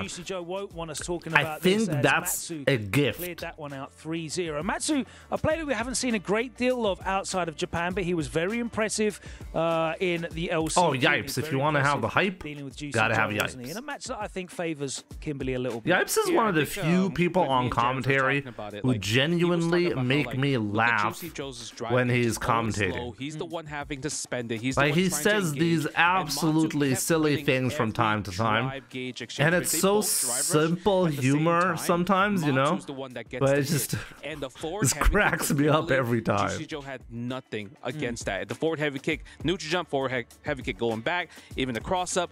Like for example, the logo. The logo is so stupid. It's so stupid, and I find it incredibly funny every single time he says it. Jammers, we had another tense matchup in our second initial match, and Psycho was 2-0 up. Guys, I'll be right back. Okay, gotta go to the restroom real quick. Was able to clutch it out, wasn't he? Yeah, it's crazy. Sometimes you got to be under pressure to kind of get the best performance out of yourself. We kind of seen that with Zhen there. Psycho, his momentum with the combination of Kimberly makes a very deadly combination. But you have to remember, Zhen is just as stubborn, just as obstinate with the DJ there. And of course, he actually emerged victorious, which put him in that winner's side against Matsu. And then, of course, he went into that winners finals. And good news for you, Cola. Zhen was able to dig it out with the Bison switch, and I think that was a very, very smart choice, taking advantage of the fact that Kimberly doesn't have a reversal, and he was able to smother, wasn't he? Yeah, being able to initiate a lot more for him and at least get like a bigger reward, having that bomb on was fantastic. But what's also fantastic is to look at these players coming in. This is a hotly contested group right here. You got Tachikawa, Kakaru, Punk coming up. And then after that, you got Junior, who has been doing a lot of work on the game. I'm looking to do work in this bracket, but cannot forget about the other ones behind him, like Moke, which is one of your picks, if I'm not mistaken. Yeah, it's two very, very fascinating groups, Group E and Group F. Group E was the one that everyone was talking about. We'll talk about that in depth in a second. Group F, of course, a group that is entirely populated by Japanese players as well. Just shows how dense their representation is in, I guess, every Street Fighter bracket these days. Justin mentioned there was 55 of them signed up in a 256 player bracket. But let's talk about that one, the Death Group, Group of Death, Group E. Justin, what can we say about that? Hasn't already been said. It's a tough group. Obviously, the first match we get Tachikawa versus Kakaru, but then the next one is like Punk versus Zhao Hai. Either way, you have to fight champion versus champion. You're not avoiding anybody. It's hard to pick who's going to get out of that group when you think about it. I feel bad for Tachikawa. He had the emotional speech and everything. And the reaction when he qualified out of the LCQ, you could see how emotional he was, almost at the verge of tears. You have to say, maybe he was also at the verge of tears after that draw. Thank you very much to Bailey and Rob TV for inflicting that on the poor fellow. Their fault. But Zhao Hai Punk, that is going to be our match of the day, that SMB match of the day, and it's with good reason, isn't it, Jammers? There's a lot of history in this, a lot of prestige, you know, a lot of weight and gravitas between these two excellent champions. Of course, our reigning champion, Zhao Hai. It is very possible that he doesn't make it out of this pool. It is so stacked. Oh, yeah, listen, it's not impossible. There might be a slim or a large possibility, but the thing is as well, let's not forget this most important fact. It's only half the job done to get into phase 2. This is that match of the day is only match 1. Then you have to climb into the winners final of that first phase to then do it. So the job won't be done yet. Don't like go, okay, I can relax. Hell no, you got Tachikawa and Kakaru on the other end waiting to do some damage. Well, we cannot wait for this group coming up. Group E is here. We've been waiting all day for it. You won't have to wait much longer because it is going down after this. We head into our second half of group matches here in day 1 of the Esports World Cup Street Fighter 6. It's all coming to a head. And of course, all the action will be right here after this short break. Do not go anywhere.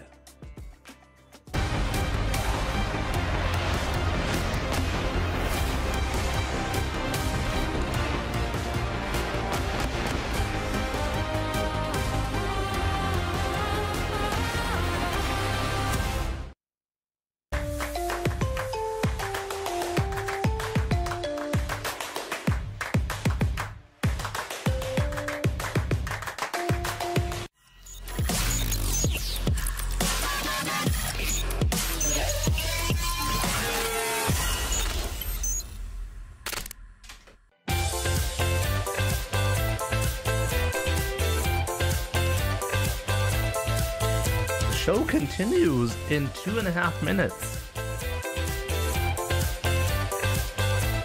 Jimmy, I'm not getting notifications for your streams for some reason.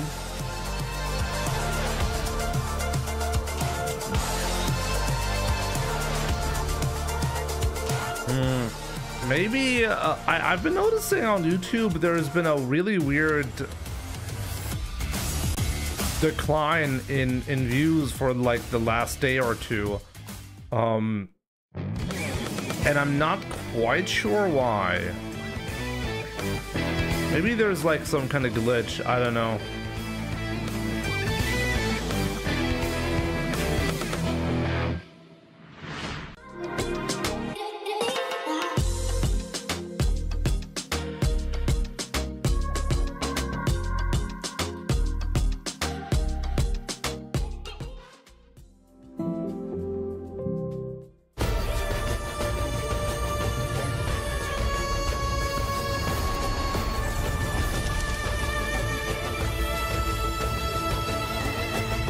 This land is calling.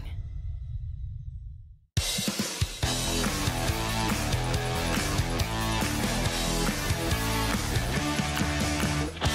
used to watch on YouTube, but the quality on Twitch is better. I think in the future I can work on that. Once I have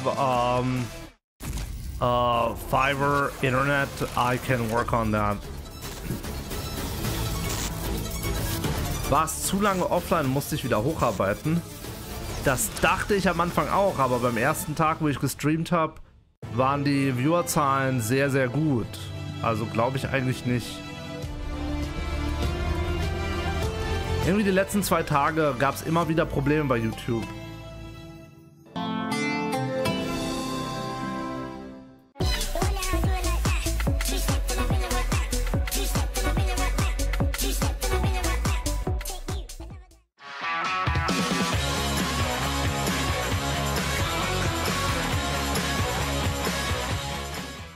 Level up your gaming experience with over 8 billion playlists, only on Spotify, the official audio streaming partner for the 2025 Esports World Cup.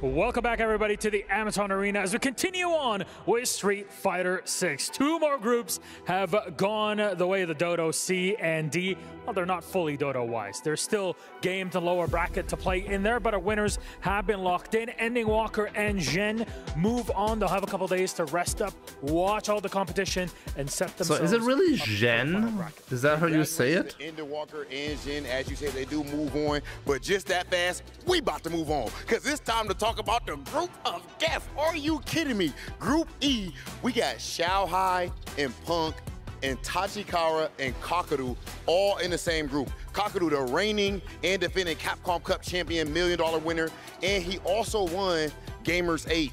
And of course, Xiaohai wins EWC last year, Punk wins EVO last year. What is this group? I'm just saying, curse whoever drew that group.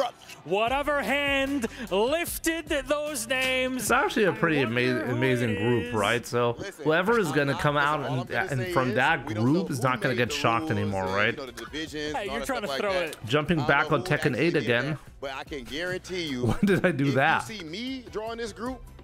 AI. That's my defense. It got to be AI. That's it. I show up on recommended. Okay. Entertaining. It sucks on the player side that it ended up being this difficult, but at the end of the day, that if sounds you good. Want to beat a man, then you got to beat the man. You got to run up against them. Actually, let me see. What is the schedule like? First match ready, as you can see behind me. Tachikawa qualifying from the LCQ. We seen him in tears after he qualified. And so today it's going to be a really long day. It is about that time. Let's get into it. It's time. Tomorrow, it's not that long. It's only until 7 p.m. We can actually watch the EWC and then afterwards play some matches, which is nice. My name is IFC Yipes, and of course to the left of me, my brother Ridge. Tomorrow, though, on Saturday. Yeah, bringing it back. Can I stream on Saturday? I don't even know. From Zhen, man, way to clutch it out to bring it back. But now it is time for the. I remember randomly encountering you in Tekken rank a while ago. That was probably some person trolling me. I have not played Tekken 8. Rob said, you want to be the man, you got to beat the man. There are 3 the mans in this pool. Kakaru, right? Capcom Cup champion, as you heard. Punk, EVO 2024 champion. Xiaohai, reigning, defending EWC champion. Tachikawa's got to start with one of the toppest dogs in the game up against Kakaru. Nasty work, Rob. Nasty work. Nasty. That's crazy. Well, I'm glad the blame is finally on him. I'm a free. Yeah. I don't have to worry about being blamed for any cursed pulls anymore. It was always Rob. It's always going to be Rob. As long as the Dominicans ain't in the mix, we cool, Rich. so it's all good. But this is going to be a tall order. I mean, we all know how great Kakaru is on the defensive side. However, Tachikawa has so much heart. Honestly, remove JP. The question is Kakaru going to backdash or hold up when he needs to? Yeah, that's definitely going to be the case, right? I mean, the best thing that you can do about JP is put him in a group full of Kimberlys, right? To try to get in on this JP, right? I know Kakaru's been playing a little bit of Sagat online, but looks like it's all. So let's go. Right, so it's not going to be modern, it's going to be classic Manon. Let's get into it. Let's get into it indeed. All right, already sizing him up. He's waiting for that big swing. The stand. Oh my God, he could have actually hit him there. Slow forward, even early amnesia. We were talking about the early command throw. It looked like he dropped, but he was just baiting. Able to thwart a lot of those attempts between the strike throw mix that Manon wants to do. Wow, Kakaru. Wow, Tachikawa ready for that. He was like, you want a command throw? I got you. Oh, the spacing. Almost got whiff punish there. You got to watch out. Oni Akuma was here earlier. I'm not sure if he's still there, though. Ooh, the neutral jump, nice. Yeah, Tachikawa had been fishing for Rude fifth. What's up, my man? Oh yeah, you're the one with the comment, right? Neutral jump, you get exposed. He kept holding the parry, not scared of the throw. Oh my goodness. Just looking for that one buff. I already know. Oh, that's 3 medallions. That's dangerous. Kakaru's burnt out, right? So the OD amnesia's not there. He actually does have to guess between strike and throw now. Oh my God. Stalk your play. Oh, that's even. Ah, come on! He did the amnesia right at the end right there. I wonder if he inputted OD. Either way, it doesn't matter. Tachikawa caught him during the recovery. What a way to clutch out the game. Maybe a hard assumption on Stand Strong, maybe? Yeah, I think so. Yeah, that was just a hard read from Kakaru, but he was actually safe there. Oh my God! Oh man, that's gonna put him in burnout. You don't got that option anymore. I know his heart is pumping. Nice neutral jump. That was ridiculous. Wow, he's gonna get burned out here. For the air throw, either way, he just shuts him down. Side switch is now up to level 2. Set him up. Oh, you can kill him. It doesn't even matter. After Kakaru diabolical. You want to mix? I'm gonna give you high lows. You gotta I didn't vote in Battle Hub. Oh, I should have voted, right? Can I still vote? I can't vote anymore, right? There's the whiff punish, but not in range for the crouch strong.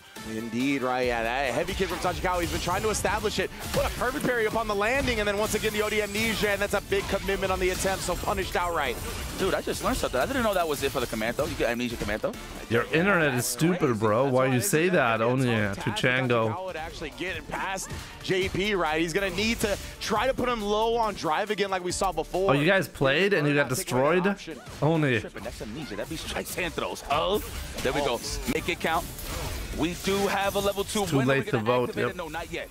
Next hit for sure. Maybe next block stun. I mean, at the very least, only you can definitively know that even in offline play, you got destroyed by Chango, right? So it doesn't matter what excuses you pull out. Try to set up shop.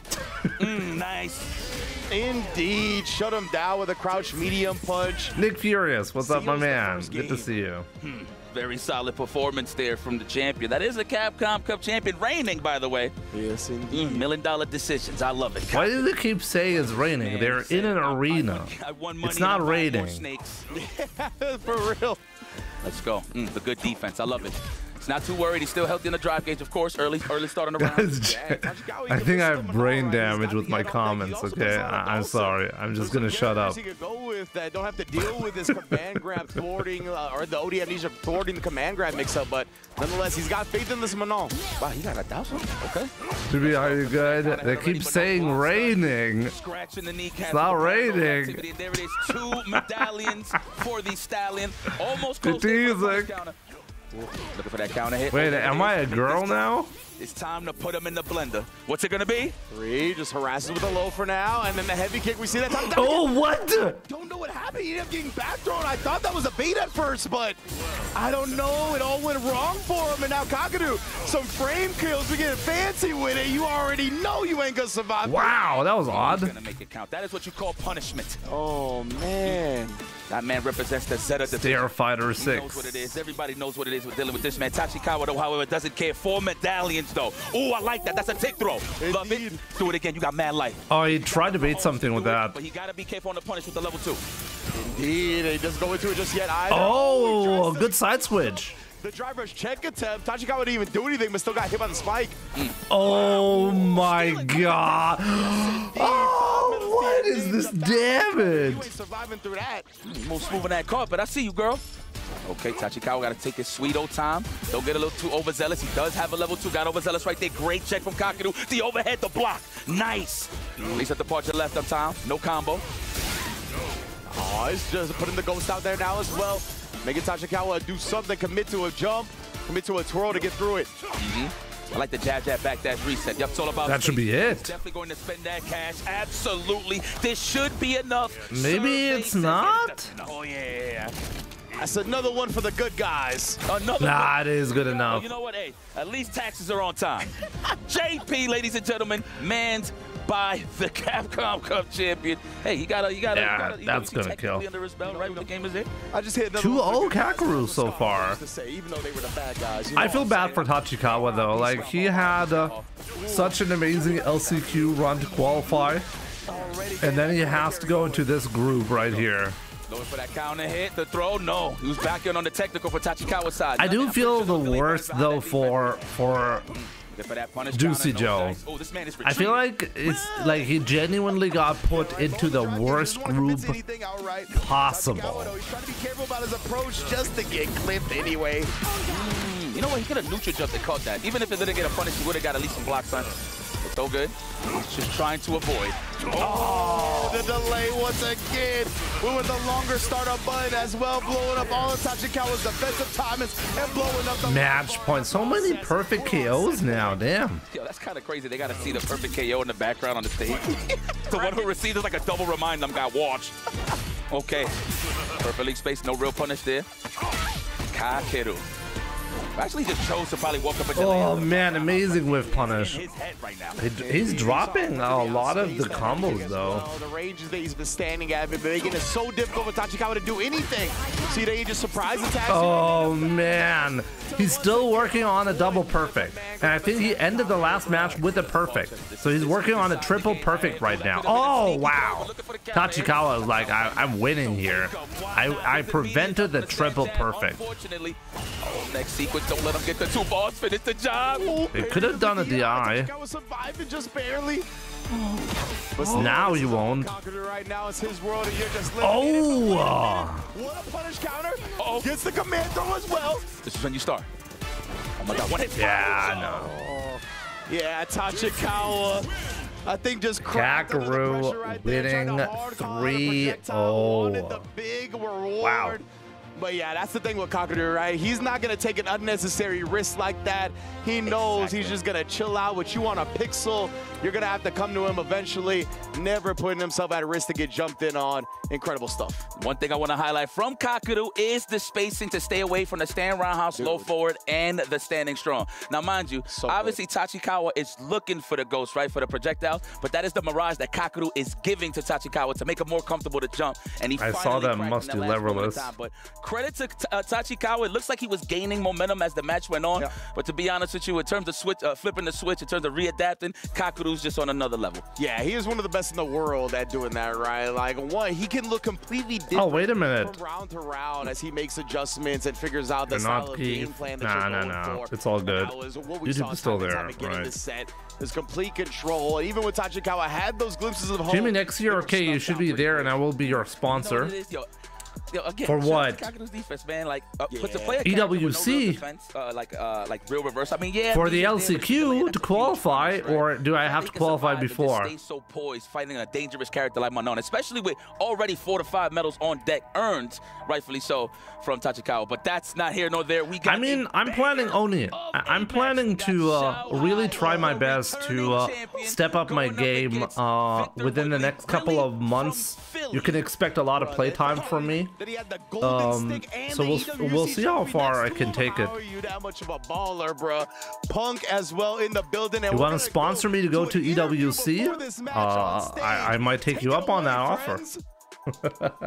Ladies and gentlemen, we are here with our next match. Last year's EVO champion, Punk the God, and of course, the reigning EWC champion, Xiao Hai. Now, I did get a bit of a special request.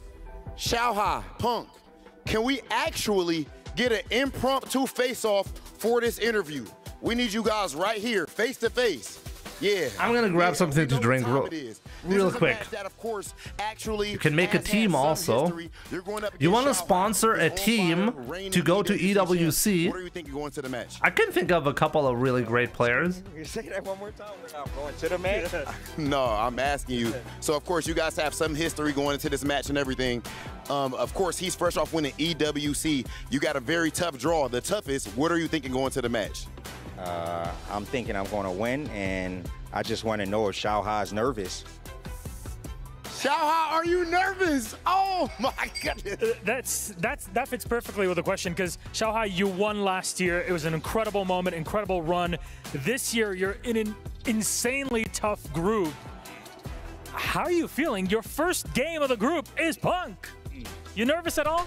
No, I'm just excited. Yeah. Excited? Why? It's Chinese saying, 既来之则安之. If I have to face it, why not enjoy this?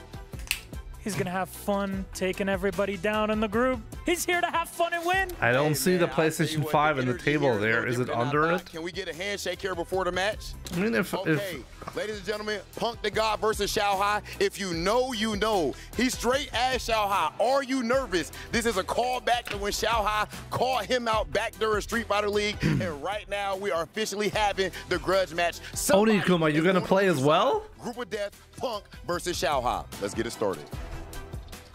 And Chango is the chief. He's like the manager. Okay? You're the sponsor. Chango is the manager. Squash the beef. I saw them trading the boo-boos backstage, but nah, right now it is all. And then I'm gonna go there. And who else is on the team? In the fighting game community, and they want to prove who's gonna be the best. We gotta pick some players, right? Oh my goodness, let's go to the head-to-head. Oh wow, he's up on Punk. Interesting. All right. But look at the places right here. Obviously, of course, Xiaohai is the returning champion. Remember, it was 47 qualifiers. You got to earn that right to take it away from cameraman. This is Victor Woodley we're talking about. Oh, we need a cameraman. Major champion as well as Xiaohai. But you know what? I just got to talk about. This is gonna be a fun match, by the way. Yeah. Versus Xiaohai. Now the question is, what's gonna be the matchup? This guy pretty much mains Street Fighter 6. The rotation of characters is unheard of. He's been playing a lot of Sagat recently in these online tournaments, but I don't know if he got the cajones Malone to pull it out here in this grand stage at the EWC. We've heard where little birdies have been whispering that he's going to play some Sagat in this tournament. However, Mai versus Cammy. It might be Mai versus Sagat. Kaguru Sagat, actually. Kaguru, obviously, we just saw JP, but he did play against Kaguru Sagat online, and Xiaohai was washing that Sagat with Mai. So I don't know if he's going to bust it out here, if he's going to bring a different brand of Sagat, if he's going to go with the business Cammy that we know. Sagat not that low. Oh, I have no idea, to be honest. For sure between these two. I have actually seen Punk picking more Akumas on Cammy. So that is, of course, if Xiaohai... Oh yeah, the PlayStation 5 is perfectly visible on the table, right? And it really has to be visible on the table because it's a sponsor. Man, Ornament, my man, thank you so much for 10 months. Punk, of course, you know, it's not been rating for 10 months. Yeah, you know, but you've been there for 10 months. Ornament, I appreciate that. So bye to chat for that. It's not that it was going too serious in real life, but there was a couple of things said, right? But at the end of the day, these guys are going to meet in the battlefield. And this is a matchup we was expecting last year down the pipeline, right in the brackets. But now we finally get to see it here at EWC. Yeah, what a pool this is, right? Again, yeah, this is the opening match of the pool as well, right? The other half of the bracket was Tachikawa and Kakaru. So winner of this goes on to face Kakaru, trying to make top 16. What an intense pool it is. And we get the thumbs up from Xiaohai. As you mentioned, yeah, Xiaohai's got a great cameo of his own. So we really have a plethora of matchups that we could see in this set. I think it is going to be cameo from Punk against the Mai from Xiaohai to start it off, but who knows, man? They definitely could remix it and throw something that I'm not expecting. Now, mind you, these guys had a... Oh, okay. Shake hands. These guys are good friends. For the one time. Yeah, no hugs, though. I like that. Xiao. But the thing about Xiaohai, he won with a great pick last year, right? He had Bison and Ken. Yeah. What a combination. Now he has a plethora. I don't know if he still plays Ken, but the Mai, Bison, and Cammy, I'm this Mai costume. I mean, on my Pro Player Sets channel, you'll see this Mai costume actually being used in play. Let's see what he's and I think it looks great. I'm actually kind of shocked they didn't release it as DLC. That would have been getting free money. They already developed the costume, so why not offer it, you know? Yeah, you have to mod it, and I do have that for my channel. A lot of layered offense, and then of course just to highlight Shao Hai, the whiff punish game is dominant, but we could say the same thing. So if you want to see high-level sets and the great Cammy, right here, is this Mrs. Shao Hai? Was that Mrs. Shao Hai? Big ups, of course. That one of the main people he dedicated his speech to last year. you can see that on the Pro Player Sets channel. But I'm not going to complain about like my costumes. They're all great. Block strings to call out the dive kick, right? To try to preemptively stuff it. Yeah. Obviously, it's not a big reward you get. But wow, amazing. Primary ways of opening you up. He already shut down one option from Puck, but it wasn't really a shutdown. It was just too late. That was a spin. Oh, so ready. Notice he didn't throw no fans, and that's why he's in this corner right now. Speaking of fans, though, perfect parry. Punk with an amazing lead right here. What's the crouch of roundhouse to set the wow, Punk got everything right this round. God, for real though, Punk not letting us establish nothing right now. Instead, he's gonna impose his will, take the first round in what felt like a blink of an eye. Gotta watch out. He's gonna spin knuckle next time. That's right through the slow one. After the fast one, he can recover in time. Stand roundhouse range. That's what I love. Yes. Yeah, look at that, just peppering away, chunking that drive gauge every time you block it. Unhand me. Ooh, that's gonna be a shimmy next time. Oh, great trade combo. Kind of counts, right? Like the most because everybody's trying to back throw to put him in the corner. Yeah, exactly. Ooh, gets the parry. That even might have been an imperfect parry. Felt like I heard the sound effect. Yeah, it was an imperfect parry. He got caught reaching. This is gonna be. It is really tough now. Yep. Immediately, and depending on the resources he wants to spin, he's gonna be able to kill him off here. And yes, indeed, nice job from Shao Hai. Okay. Yeah, just level 1 necessary. Okay. Yo, that was cold though. Credit to Punk. He actually tried to grab the DI. You saw the animation a little bit. Shao Hai's wife is really beautiful. Damn. Okay, stand roundhouse range again. I think he's trying to size him up for a spin knuckle. No, the low forward, the long legs of the law. Cammy White. That was the shimmy that worked out in Shao Hai's favor. Unfortunate. Yeah, he tried to walk away from it, was still in range. Level 1 on my does bad damage. It was good enough though. It actually sneaks in a DI of his own here. Not gonna kill off that, but nonetheless, he will kill off this double drive rush. Cammy's last name is White. Yep. Kimberly's last name is Black. Textbook style for Victor Woodley. Yeah, really from Philly. Victor Woodley, Fly West Zone. Getting busy as usual. He's looking a little more healthy. He was a little shaky last year, but I mean, the competition's always fierce here, right? Yeah, absolutely. So anybody can really get it on any given day, to be very honest. Just kidding. It'd be pretty sad if it was. It is an impressive display from Punk the God already in the first game, right?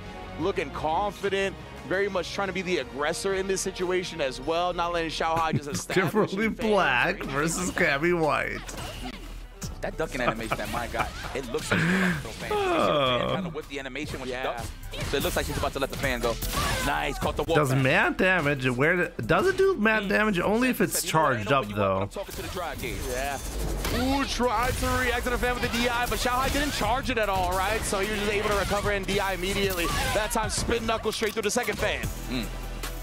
Oh, we at that space now. We're gonna smother him from this range. That way. Punk is already winning, but yeah, I mean, never count out to my player.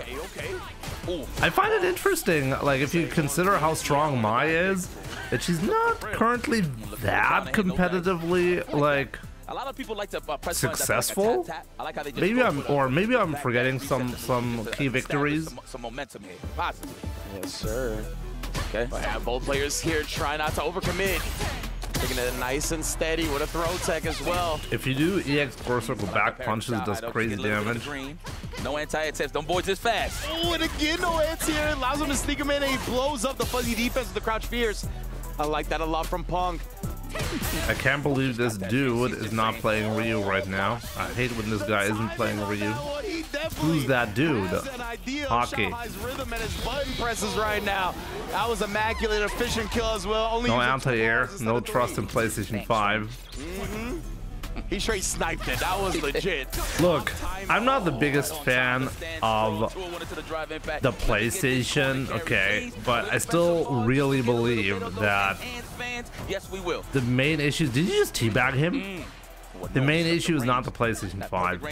I still believe that it's just people are desperate to find a culprit for something that isn't really there. And I'm not saying that the players are just seeing stuff either. Clearly there's an issue, but I don't believe that it's mostly the PlayStation.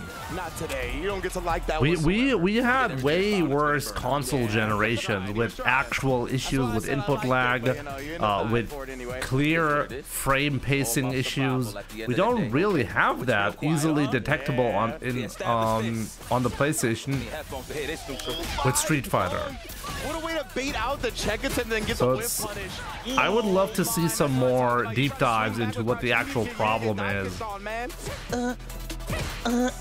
And so far, I've not seen many things dropped. In fact, Punk, the first game, the way he played looked like he had 0 frames input lag and everything was working great in order to get what he did. Like, his punishes there were crazy. Established the plus frames with the drive rush jab. Caught him with the crouch medium punch afterwards. Oh my. This is really important. Punk did not get the stun and not get the opening. This is huge for Xiaohai. Sweep out. He's going to be able to chip him out here. You got to be careful. He's trying to stab himself. He's not trying to walk back and just let Xiaohai. Oh my God. Like taking it to him. You see the buffers, the jittery movements here from Punk the God, and he's back on the green. He made a mistake. He got the drive gauge in time. Oh my, he was just He made a huge mistake. He thought he can chip him there. Right now, he is so excited. Wow, that was crazy. 2-1 or 2-0 now, excuse me. You see how he's smiling? Yeah. Like, oh man. He's like, oh, that was close. Dude, that's my guy. Let's go, Punk. That was so much respect shown by Xiaohai, right? Not trying to overcommit to get that chip early. Because Punk had the level 3, we know the reactions of Punk are otherworldly. He didn't want to be linear or predictable how he got into that chip. He tried to do it at the end, but Punk, I mean, I don't even blame Xiaohai for being salty about that whenever one, you're right? gonna actually put something on me, that's gonna build the meter back to put me in drive and not have burnout anymore. That was an incredible calculation from Punk. And to add to that, he took it to Xiaohai in burnout. Yeah. So it's like he wasn't scared. He's like, you know what, I'm going to get chipped. I might as well establish something. Yeah. And look, and it led to a victory. 2-0 for the obvious. Punk the God with a chance to send Xiaohai to the loser side. Let's see if he can finish the job. All right, already with the pressure, the meaty throw. I think this is going to be another one before we see more defensive dive kicks. No, not even. I like that Punk is respecting him. He knows what it is. He knows when the offense is tight. Absolutely. Xiaohai now looking at I've already given you the Punk impersonation. I don't have to do that multiple times. He's got too much. Damn, like Xiaohai is angry. Yo, but I wonder if when he did the dry rush and did whiff jab and then went immediately low, it was either to just fake out that it was going to be an overhead. Yeah. Just throwing it out there, little layers, you know. Could be. Stand roundhouse again. Already to the corner is Xiaohai. He is going to get oppressed. Nice. Oh, I like that. Yeah, the back medium punch is 5 frames, right? So that's a 4-frame trap after the crouch veers. Quite strong. Wow, he's getting everything. Xiaohai probably anticipated some buttons afterwards. Wow, ready for that. String, my boy. Dominant round right there for Punk. It puts himself at set point. Renz, how you feeling, baby? Oh, damn near perfect right back from Punk. I think he might seal it here, man. The way he's been playing, look at the confidence, the dash. Yeah, Punk seems like on another level right now, so locked in, right? Wake up with it. Good way. He didn't know he ain't land the throw, but he forced Xiaohai to use resources. Oh, amazing conversion. Level 1, this is dangerous now, but no, says Punk. I don't care. I actually do not care. Damage and that drive gauge is hurting. What a way to play rock faces. Oh, wow. Punk didn't go for the chip. Grand stage, wake up level 3s. Oh my goodness, that extended walk forward. Oh my God, what? Burst out the gates with a drive rush overhead. And now it's not going to be that easy, is it? Ooh, I know. I feel you too, girl. For real. I feel you too, girl. This is very nerve-wracking. I like that. Yo, Xiaohai is so cold. He don't even look nervous. It's kind of funny. Like, you never see anyone's wife show up in the camera feed unless it's Xiaohai's wife. She's like, okay, let's go, babe. Legit. Oh, no overhead. Ah, looks like he would have went for it, especially that. Yeah, she's scared. Yeah. A little surprised that Xiaohai didn't get the late tech of his own off that drive rush. What an anti-air. Oh, my bad. It's because nobody else has a wife, right? My bad. Looking a little scary, spooky. Look like Xiaohai collected a little bit of data. Stressing. I mean, rightfully so. Walking back more. His wife looks like Mai. She could probably pull off a good cosplay. Yeah, look at this right now from Xiaohai, bro. The range that he's playing at. He can threaten with the heavy kick. Oh, but Punk finally finds the window with the dive kick. Nice. I love that. Good usage of the resources. Get a ball free. The DP. Damn. Yeah, that's where he's standing, right? It's like heavy kick, harassment range, fan range are perfectly in space to anti-air. Very smart. Oh, well, we'd rather take the fan. All right, that is a throw. Shanghai establishes the lead early on. Now we in the corner. We are having our back to the cage right now, looking for the counter hit. Good defense. The counter poke attempt from Punk. Jason, good DP. Yeah, tried it, but then Punk just waking up with the buttons regardless here. Pushing it back to mid. Dang, Jimmy, what they do to you? Shanghai, you can see him even kind of What they, threatening who did what to me? Right, buffering it, but not actually. Oh, the sweep. The FGC member. Very nice. He's trying to bait Punk into jumping. Oh, the overhead instead. And man, just like that, word. Damn, we are actually even. Like, how quickly did Shanghai turn this into an even match? Tell you something, man. This is the champ, rightfully so, and he's showing it right here. What a way to bring it back. He's using Mai for his wife. To be seen, but man, this is what's expected here from both of these guys. Ooh, Shanghai the adjusters, but I like that call though. Yes, Shanghai's trying to snipe out the jump. That's why that sweep was successful, and the low forwards too. Yeah, I see you. Good call. Yeah, there's definitely been a lot of that where Shanghai is trying to get Punk to commit to some options, showing him the buffered fireball, but not actually releasing it. My goodness, bro. Wow, that actually caught the dive kick. Yeah, it's getting really close now, so we'll see. Wow, Punk was just perfect parrying everything. Man, what a nice whiff punish there from Shanghai. Even Punk thought so. He tried to go for the defensive dive kick, the sweep. Shaving off that drive meter as well. That's why I like that back medium punch follow-up rather than a light. Okay, worth it. So worth. Got some space now. You got to let that green come back. But Punk oh, wow. Amazing level 1 conversion. To avoid this, but he's found himself grayed out anyway. Oh my God, it's going to be like a light to drive it. He's going to sneak it in somehow. Wow, wow. He can still take this. See, his level 1 doesn't do a lot of damage there. Oh no, he dive kicked right on top of one. Oh, what? Punk very much fist pumping to put himself on set point. Woo! Mind you, he only represented 2 reversals so far in this set. Wow, that was amazing. Read on Punk in terms of wake-ups, because you always see the stagger jazz right defensively. Saving them for the clutchest moments, right? He doesn't rely on the invincible reversal. He was hoping a DP was going to come there. Oh my God. Wow, the drive rush, no check from Shanghai. I can't believe it. Wow, what a drive rush cancel. Oh, it would have worked out too. The DP, I cannot believe you reacted to that. That is immaculate the way Shanghai's been able to anti-air Cammy. We've seen this character plague players trying to anti-air them. Nice little sequence. They're standing meter kick into the roundhouse just to chip out. Wow, the delays of the throws. The delay tech right there. That stuff trying to bait out a wow, amazing punish. Shanghai punished the dive kick perfectly. Oh, I'm glad that Punk didn't commit. He would have put himself in burnout. Why is it jumps right now? Get off of me.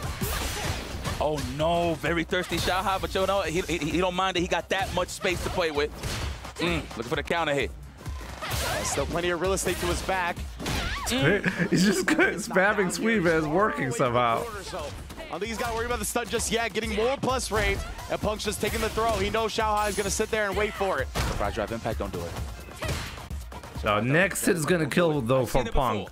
This is really dangerous. You can't do anything. Level 3 is coming if you throw a fan. Don't throw a fan. Don't do it. Wall stunned. Oh my God, no fancy for Shanghai. He knows that Punk can react to that. 12 seconds on the clock. Oh, he's still not. Still with the lead. The drive impact, there it is, the sneaky stuff. Indeed. Oh my God, we're going to the final round. Going to a final round. Ooh, Shanghai was ready for a parry too. With a parry, excuse me. The SNB match of the day, of course. It's fitting that we get an SNB final round. He mistimed it. Oh, this is actually huge. He lost so much. All day. Drive. Oh, a nice conversion. You gotta stay solid on the ground. There's the throw. Good establishment here. Stand fierce range. No, he ain't even gonna bite yet. Oh, there it is. Oh, wow. Into a reset. Reset. He's gonna spin the level 3 as well. He wants as much damage as possible here. Punk gotta lock in.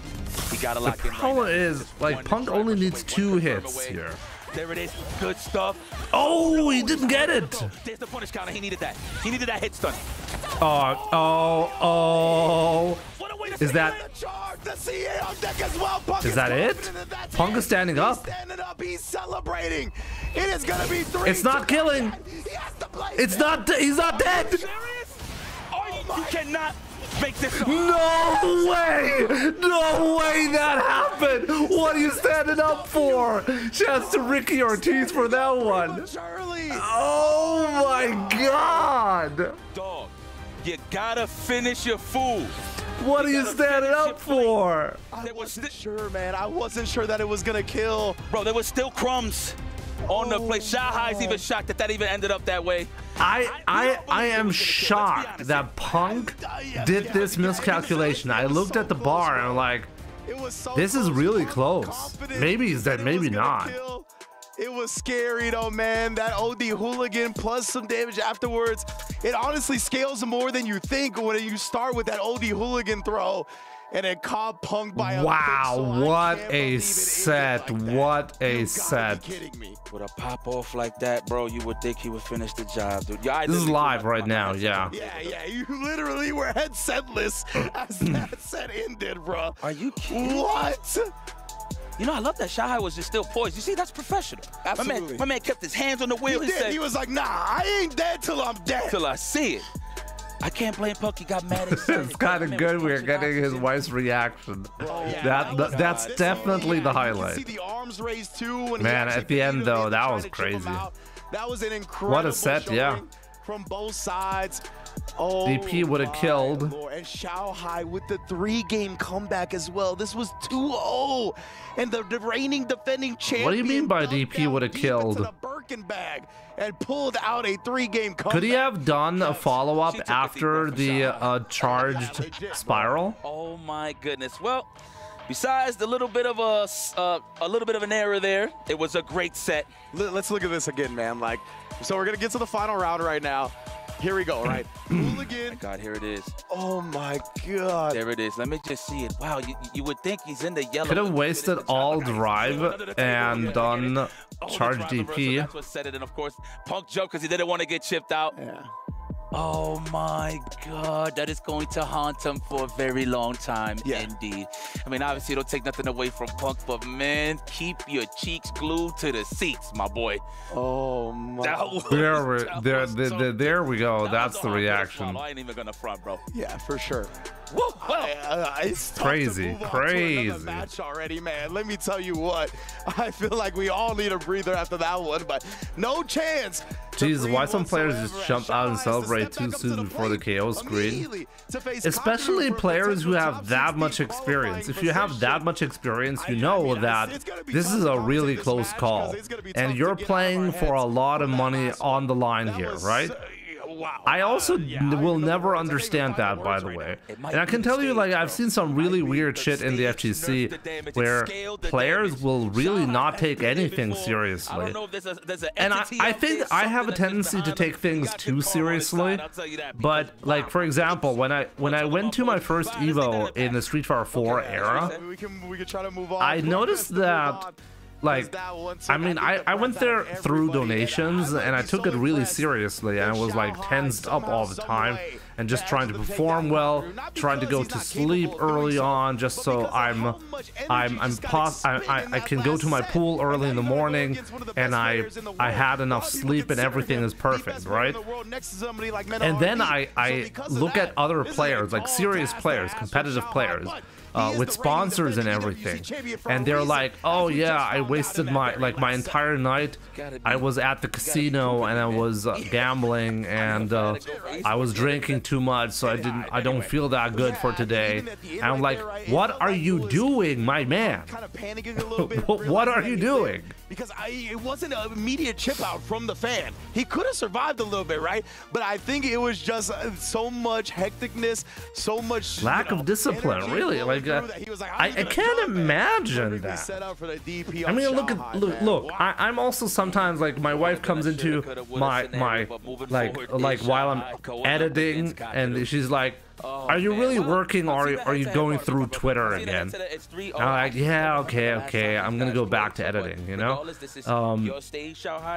So I get that, like, lack of discipline. But, like, if you're at an event, you traveled for so many hours, you spend so much money being at a specific event, and you don't have the discipline to just, that one time a year, to go to bed early so you can play the best that you can in order to possibly, well, win Evo? I don't know, man. For the Bison, staying in that range for the scissor kick. Don't throw no ghost. You are going to get blessed.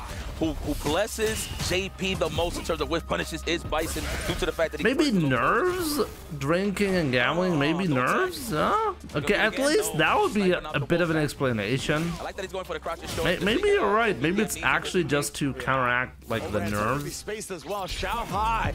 Maybe it's honestly more momentum for him. Maybe. Oh, wait a minute. Yeah, Xiaohai's got to go up like after that set, you go up against Kakeru. Man, he must be drained. Feeling himself right now. Yeah.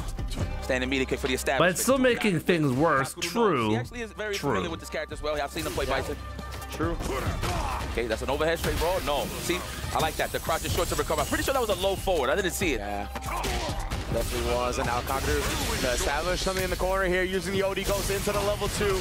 How you gonna survive this? Oh, almost blocked it all the way out, but an overhead Ghost comes through at the end. That was godlike. He jailed. Wow. Nope. That was sick. Oh, speaking of which. Oh! Wow. You laying into it, no buffer for the level 3 behind it. That means you have been exposed, and Kakeru, he knows all. Wow, what a round. Anybody killing frames, that's how I know you a fiend in the lab.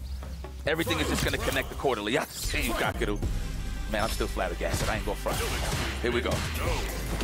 Nice. The feint trying to get out of parry from Xiaohai. He ain't giving it to him. The throw, unhand me, says Kakeru. I pay your tax. I do your taxes, Bison. Right? Oh, wow. Maybe it's a high IQ decision by Punk to farm Twitter engagement. Yeah, I'm sure that's worth. Wait, there's how much money is on the line for this event? Is it $1 million? Oh, almost got a whip on. I thought he was in range, but not enough. Slightly out. He a range monster. Yeah, Dante, good to see you, by the way. It's pretty smart. You're right. Okay, 250K. So yeah, so I'm sure Twitter impressions are worth approximately 250K for like instead of going for the victory to get to 250K, you go for the 250K Twitter impressions. I'm sure that's worth exactly the same. Bruh, if Xiaohai beats EVO 2024 champion, Capcom Cup champion, EVO 2025 runner-up, back-to-back, Imagine. Anything can happen, man. What man I said, I think sometimes a little bit of delusion is healthy. Something along those lines. Let me not butcher your bars, but I get it. 100%, right? You do got to have a little bit of self-delusion when it comes to how much you believe in yourself, right? You got to be your own biggest fan first. And he's going to bust out the Sagat. I saw these two play online, Sagat Mai, and Xiaohai was doing real good work. But Kakeru is feeling it right now to bring out the Sagat against the Bison. He's actually going Sagat. Yes! Shadowloo's finest. Sagat is like, you remember I mean, I actually have an upload on my Pro Player Sets channel with Kakeru playing Sagat.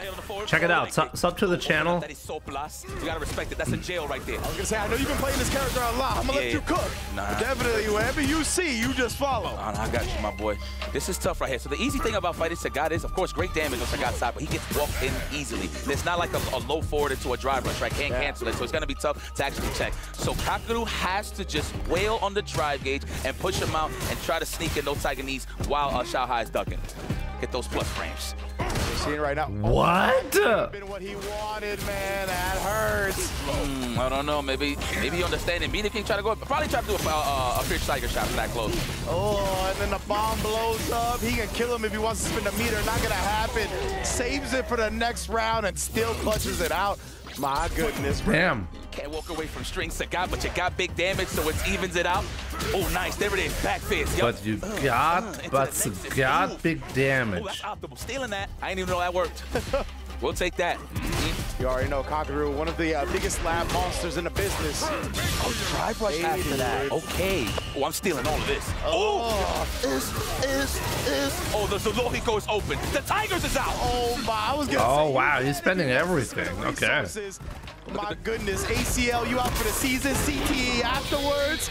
Bruh. Yeah, that cage was rattling. Why? Because if you lose without spending the bar, you look like a total idiot. That's why. Who you dealing with?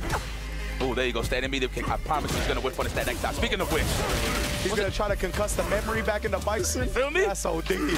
I remember now. So he wakes up. Nice. He could get it. So he went for that.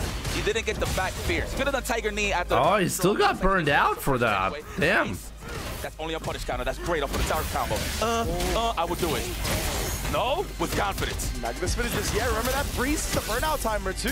That's true. So I'm a little surprised he didn't do it. Oh, nice with punish. Could have been a crouch strong instead. The jump. Nice DP. Uppercut.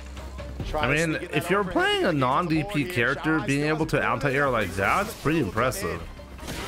No, that should be it. That's gonna be it. That's gonna be it. CA. But the Sagat pick actually did not look that bad, right? Goes up 2-0. Yeah, that Pixel, trust me, he's dead. You've seen it before. That wasn't the case, but oh yeah, he's dead. I wonder if he's going to be switching or staying because I think, yeah, I think it's actually fine to stay here. You could really tell that these guys play each other a lot. Yeah. Just the little minute details. That's why you see Xiaohai like pestering him with the standing medium kick. He's trying to force something out from Kakaru. And Kakaru, he locked into the Bison. He locked into the Sagat. He didn't even go back to the JP. He's got to bring it 3 games straight back now if he wants this set. Nice. I like that. That's your best choice in terms of a counter poke. In terms of strings, like string enders from your opponent blocking, it is crouch jab. 7 frame crouch is strong, but it's not a low, right? Yeah. Okay. Trying to size him up, I believe, into the crouch and roundhouse. Oh, out of range, but ready for the whip punish. That's Lógico. I ain't know tigers could fly. Wow, he's getting clipped by all the tiger shots. I think he's trying to size him up with the meanie tiger shot, the medium. Wow, yeah, that's looking good now. I think he's trying to size him up. He's saving it. And that light punch got good range, right? Yo, Janai, what's up, my man? I'm doing great. Hope you're fine, too. Hope you're enjoying some EWC. You're on your vacation now, right? Let's go. Oof. He could confirm that. He could confirm that fierce into roundhouse target combo into meaty roundhouse tiger knee. So, get nasty drive rush, absolutely. Oh, heavy charge DP in there. He said, I got you. For real. Oh my goodness. And then just again chunking down that drive gauge with the mediums plus on block all day. You ain't let me fight right. Oh man, what a whiff punish. He's got the kill ready. I don't think it's gonna kill. No, that's not gonna kill, right? Yo, Saggy. Had to hit him with the old school. Oh my God, overhead, do it. Oh, and it's sniped out. Oh, there we go, Kakaru. Better days with that low forward, but hey, we'll take it. Oh, Friday. It's Friday they were flying. Okay. Norway. Kind of close to me, Janai. I've actually been talking to my wife that we should do like a trip to the Nordic countries at some point as well. I've actually never been there. Nah. Okay. Yeah, and that's what I saw online, right? There we go. My it is. Taking it over Kakaru was Mai versus Sagat. So it doesn't surprise me that he immediately switched to the Mai as soon as he took an L. Taking a bike tour. Interesting. Oh, yo, I am excited. Yo, I'm locked in because I'm stealing all of this. I'm pretty sure everybody else is too. You too, Rich. Oh, yeah. Oh, yeah. Let me go. Now, should be Bison that does not have a crouching lean drive rush. I got this very well against the fans naturally. Yeah. Now, I like this matchup as Mai. You play this matchup? Dante, you play Mai? Come the wall, but those tiger knees, you could sneak him in for some. Where the wife go, I miss her. But Xiaohai does like to walk back a lot, so it could be unsafe. Maybe next year, I'm going to be on that stage, and they're going to show my wife all the time. Looking for the counter hit. Long distance harassment. So that's the conditioning with Sagat. It's either you block the forward light kick or you just eat the tiger knee. You get what I'm saying? So he's going to force the duck in certain scenarios. Yeah. Oh my God. Imagine having replay takeover for Prometheus to see what combo would have killed. Oh, as soon as he gets close enough to throw, he switches it up. Renee, good to see you too. He caught a brain fart right there. That actually doesn't work at all. Oh, man. He can do drive rush, crouch jab. No, Prometheus. He wasn't in range. Oh! Oh, man. Xiaohai is just throwing all the fans. I understood what he tried to say. I just had to laugh when I read Prometheus. I was like, that's a great autocorrect, you know? Right now. He's buffering it, and Xiaohai knows it. Yeah, that's why he hasn't thrown a fan. Oh, damn. Match point. Range. So tough to react to in that moment. This guy like Street Fighter right now. Hold on. Xiaohai set point here. Oh, throw. Just throw him. Throw him now. Establish it. Oh, the counter pokes denied there. Ooh. Nice back dash, but recovered in time. That was a meaty throw. Ugh. Looking for that counter hit. Like that. Go for the shankles. Go for the shankle. Oh, psych. Oh, vice grip. I don't know what it is, but I feel like I get mad when I see the throw animation of Sagat. It looks too violent. Can I get that stand fist target combo though? I feel like it's coming. He's setting him up. Don't whiff. Okay. Oh! I thought that was a button for the whiff punish. Hold on now. I like how Xiaohai's taking a sweet old time. There it is. Ugh. Are you gonna do it? Yes. I like that. Yeah, spend it because you're gonna rebuild it by the time you're in the next round if you make it that far, right? He got over that 3-bar threshold, and that's exactly when he got close enough for Kakadu to thwart him. Very smart awareness from Kakadu. Oh my God. Wow, just keep spamming that medium punch. Xiaohai got that face like, wow, it's plus. Yes, respect the ashy elbow. You can't even see it's ashy. Oh, actually, yes, you can. There's a little gap there. All right. DP? Absolutely. Medium push fireball? Yes. Now, what's so cool about Sagat, a lot of people don't know, you could do medium punch tiger shot and then do an EX while it's all on the screen. Yeah, right. Really good. That's medium punch tiger shot into OD. Definitely the way to get both shots on screen at once. Yep. Oh, the jump in right on time. Is he gonna spend it? I would. No, not even for the burnout. He wants positioning. Kakarot, I think he can come back, but it's not going to be free, and right now it's really not looking good. God. Yo, that drop gauge got assassinated. Seriously. Yeah, now this is going to kill. He chipped enough damage away. He's got the level 3 on deck as well. I think it's going to be enough, yipes. Let me see. Survey says. Nah, that's actually close. It's probably enough, though. Xiaohai. Yes, it is. 3-1 over Kakadu to get in the top 16. Yo! This man took down the 2024 EVO champion and now has taken down the reigning Great performance by Xiaohai. And that was certainly not easy, you know? Having to beat Punk and Kakarot to get there, amazing. Hey, what's up, man? These guys are a little try-hard right here. Oh my God. You know what? Credit to Kakadu. Great display. Xiaohai wife buff. He played it right. I'm gonna be very honest with you. It was just all about who maintained the lead and the pressure. Bro, this what happened when he don't stick to his plan. I like that he beat him. I mean, honestly, it looked like the plan should have been from the get-go to play Sagat. The Sagat pick looked like it was good, but the problem is if you don't have any leeway to make any adjustment, you know. Count when he needs it the most, right? Costi, my man. Convert these big moments to big damage, not just win a little bit, but win a lot of it. And because of that, he really is able, I think, get his opponent's head, switch momentum quickly, and just in general start running away with matches. Man, he could have done that at level 2. I'm pretty sure in that scenario. But you're so used to going. So, Costi, first of all, thank you so much for the €5 donation. I really appreciate the support. I think when it comes to the player perspective, it's nicer to have to be by yourself, to not have to worry about hey, what control scheme is my opponent using, and if they're using arcade stick, I'm gonna listen to their button presses and stuff like that, you know? Just, it should be, in my opinion, I think the focus should be on the gameplay. It should all be in the game. The meta game outside of it shouldn't really be a factor by much. So I think for competitive integrity, I think the dual monitor setup is simply better. But when it comes to the viewer experience, the side-by-side is possibly more interesting. But yeah, guys, I'll be right back. I gotta refill my drink and go to the restroom because I've been drinking like a madman. I'll be right back. He's been a veteran of the Street Fighter 6 and beyond for a while now.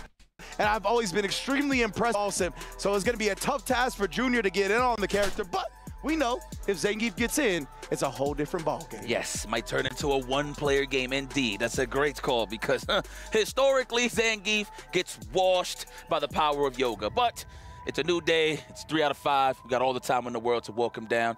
Is Tormeshi going to let Junior in? We'll find out. Man, EWC, ladies and gentlemen, fire matches. Oh, man. Oh, I'm still recovering from the pixel, my boy. Dude, me too. Like, 100% me too. Like, I'm still thinking about that OD Hooligan, level 3 coming up just short. Oh, man. Yeah, like, oh. That was good stuff, man. Oh, man, that was incredible. Incredible. A lot of heart and emotion here, man, at the end of the day. Ain't nobody stale face. I mean, you know, you got some cold-hearted killers, but, you know, you don't really see no emotions. But everybody gets a reaction, man. They know what they fighting for. It's a lot of money on the line. Everybody's fighting for their clubs, right? Their respective clubs. Yes, indeed. So this is... it's only going to get better from here, man. Yeah, exactly. That's the epic part about this, right? This is only day one of Street Fighter 6 here at EWC. It's only going to get more intense. The stakes are only going to get higher as we continue on through the tournament. And man, but yeah, I mean, we all expected Punk Xiaohai to deliver, and somehow, someway, they over-delivered. Seriously. That's wild to think about. We already expected the match to be world-class, and they somehow topped it. Incredible stuff to both of them, of course. But like we said, we are now in Group F action. We're going to open it up with Junior versus Torameshi in a Dhalsim Zangief match. It's going to be a fun one for sure. I saw one of Junior's matches. It was epic. I think it was for the qualifying match. He's good, man. Yeah. He's really good as a Zangief. If you're not familiar with him, again, I feel like he hasn't been too exposed in the tournament scene. He's just very ranked highly online. So you got to do some research. You got to look up some matches. But dude, this guy, I've never seen a Zangief be more successful with Stan Liking driver's cancel snipe. Because, you know, you can't buffer the lights in this game on driver's cancel. Like, they're just going to come out on whiff. Yeah. So the fact that he's as successful with it as he is very impressive to me. Because it's something that you commit to either way. It's not like it doesn't come out on block.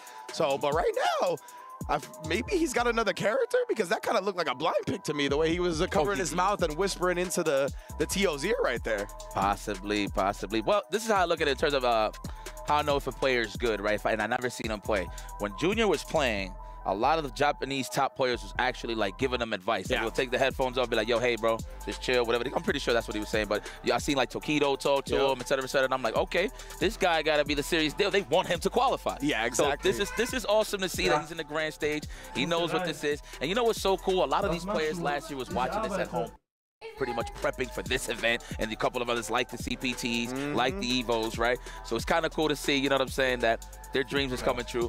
All the hard work paid off. The fact that you had to qualify to get the LCQ, to get this spot, shows enough that you were one of those killers. Exactly, right? Like, willing to put like finances, blood, sweat, and tears, investment, all of it onto the line to go to that LCQ and risk it all. Oh, I forgot the water. My bad. Oh, and it looks like the blind pick was to counter the Dhalsim right there. He didn't want to play the Zangief into it. So we got a Bison from Junior instead. Interesting. I ain't gonna lie. This matchup is tough for Bison, dude. It ain't easy. Okay. It's an annoying 5-5. Yeah. It's an annoying 5-5. Shout out to Problem X. Oh, man. Oh, man. Thank goodness. So here we go. Junior, like we said, is one of the premier Zangiefs, but playing that into Dhalsim is extremely tough. So he's going to go with the Bison here to start the set. You know what it is? You need a character, not only obviously covers the matchup, but you need a character that keeps your blood pumping. Because something about Geef, you take it so long to open somebody up, you're kind of getting lulled to sleep while you're just trying to figure it out. Interesting. Junior immediately going for the Bison pick, not even trying Zangief. Right now, perfect parry in an attempt to take his turn back. Junior immediately shut down. I mean, obviously, we already know what Does the PlayStation 5 Pro Controller have a different digital path than the normal one? I wouldn't know. But I think it does. I mean, Oni Akuma uses one, right? Oni. Let us know. Is it different? Right? Usually, Dhalsims don't go up that far. Yeah. Your best bet is to wait for the float to finish and go for the Cycle Crush. And then, of course, Toramechi's answer is the teleport, right? Yeah. So this is a tough call, man. That is one of the options in the bag. Drive, rush, crouch, fist, but you got to make sure he's in low altitude. Toramechi is, by the way, like one of the best Dhalsims, possibly the best Dhalsim in the world right now. So absolutely wild player. I feel like for some reason the worst matchups were like ended up being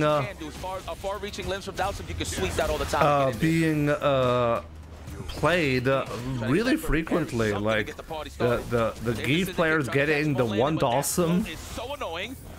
He was even respecting the fireball after the Cycle Crusher. There we go. We got him in the corner. That's why you want to smother him.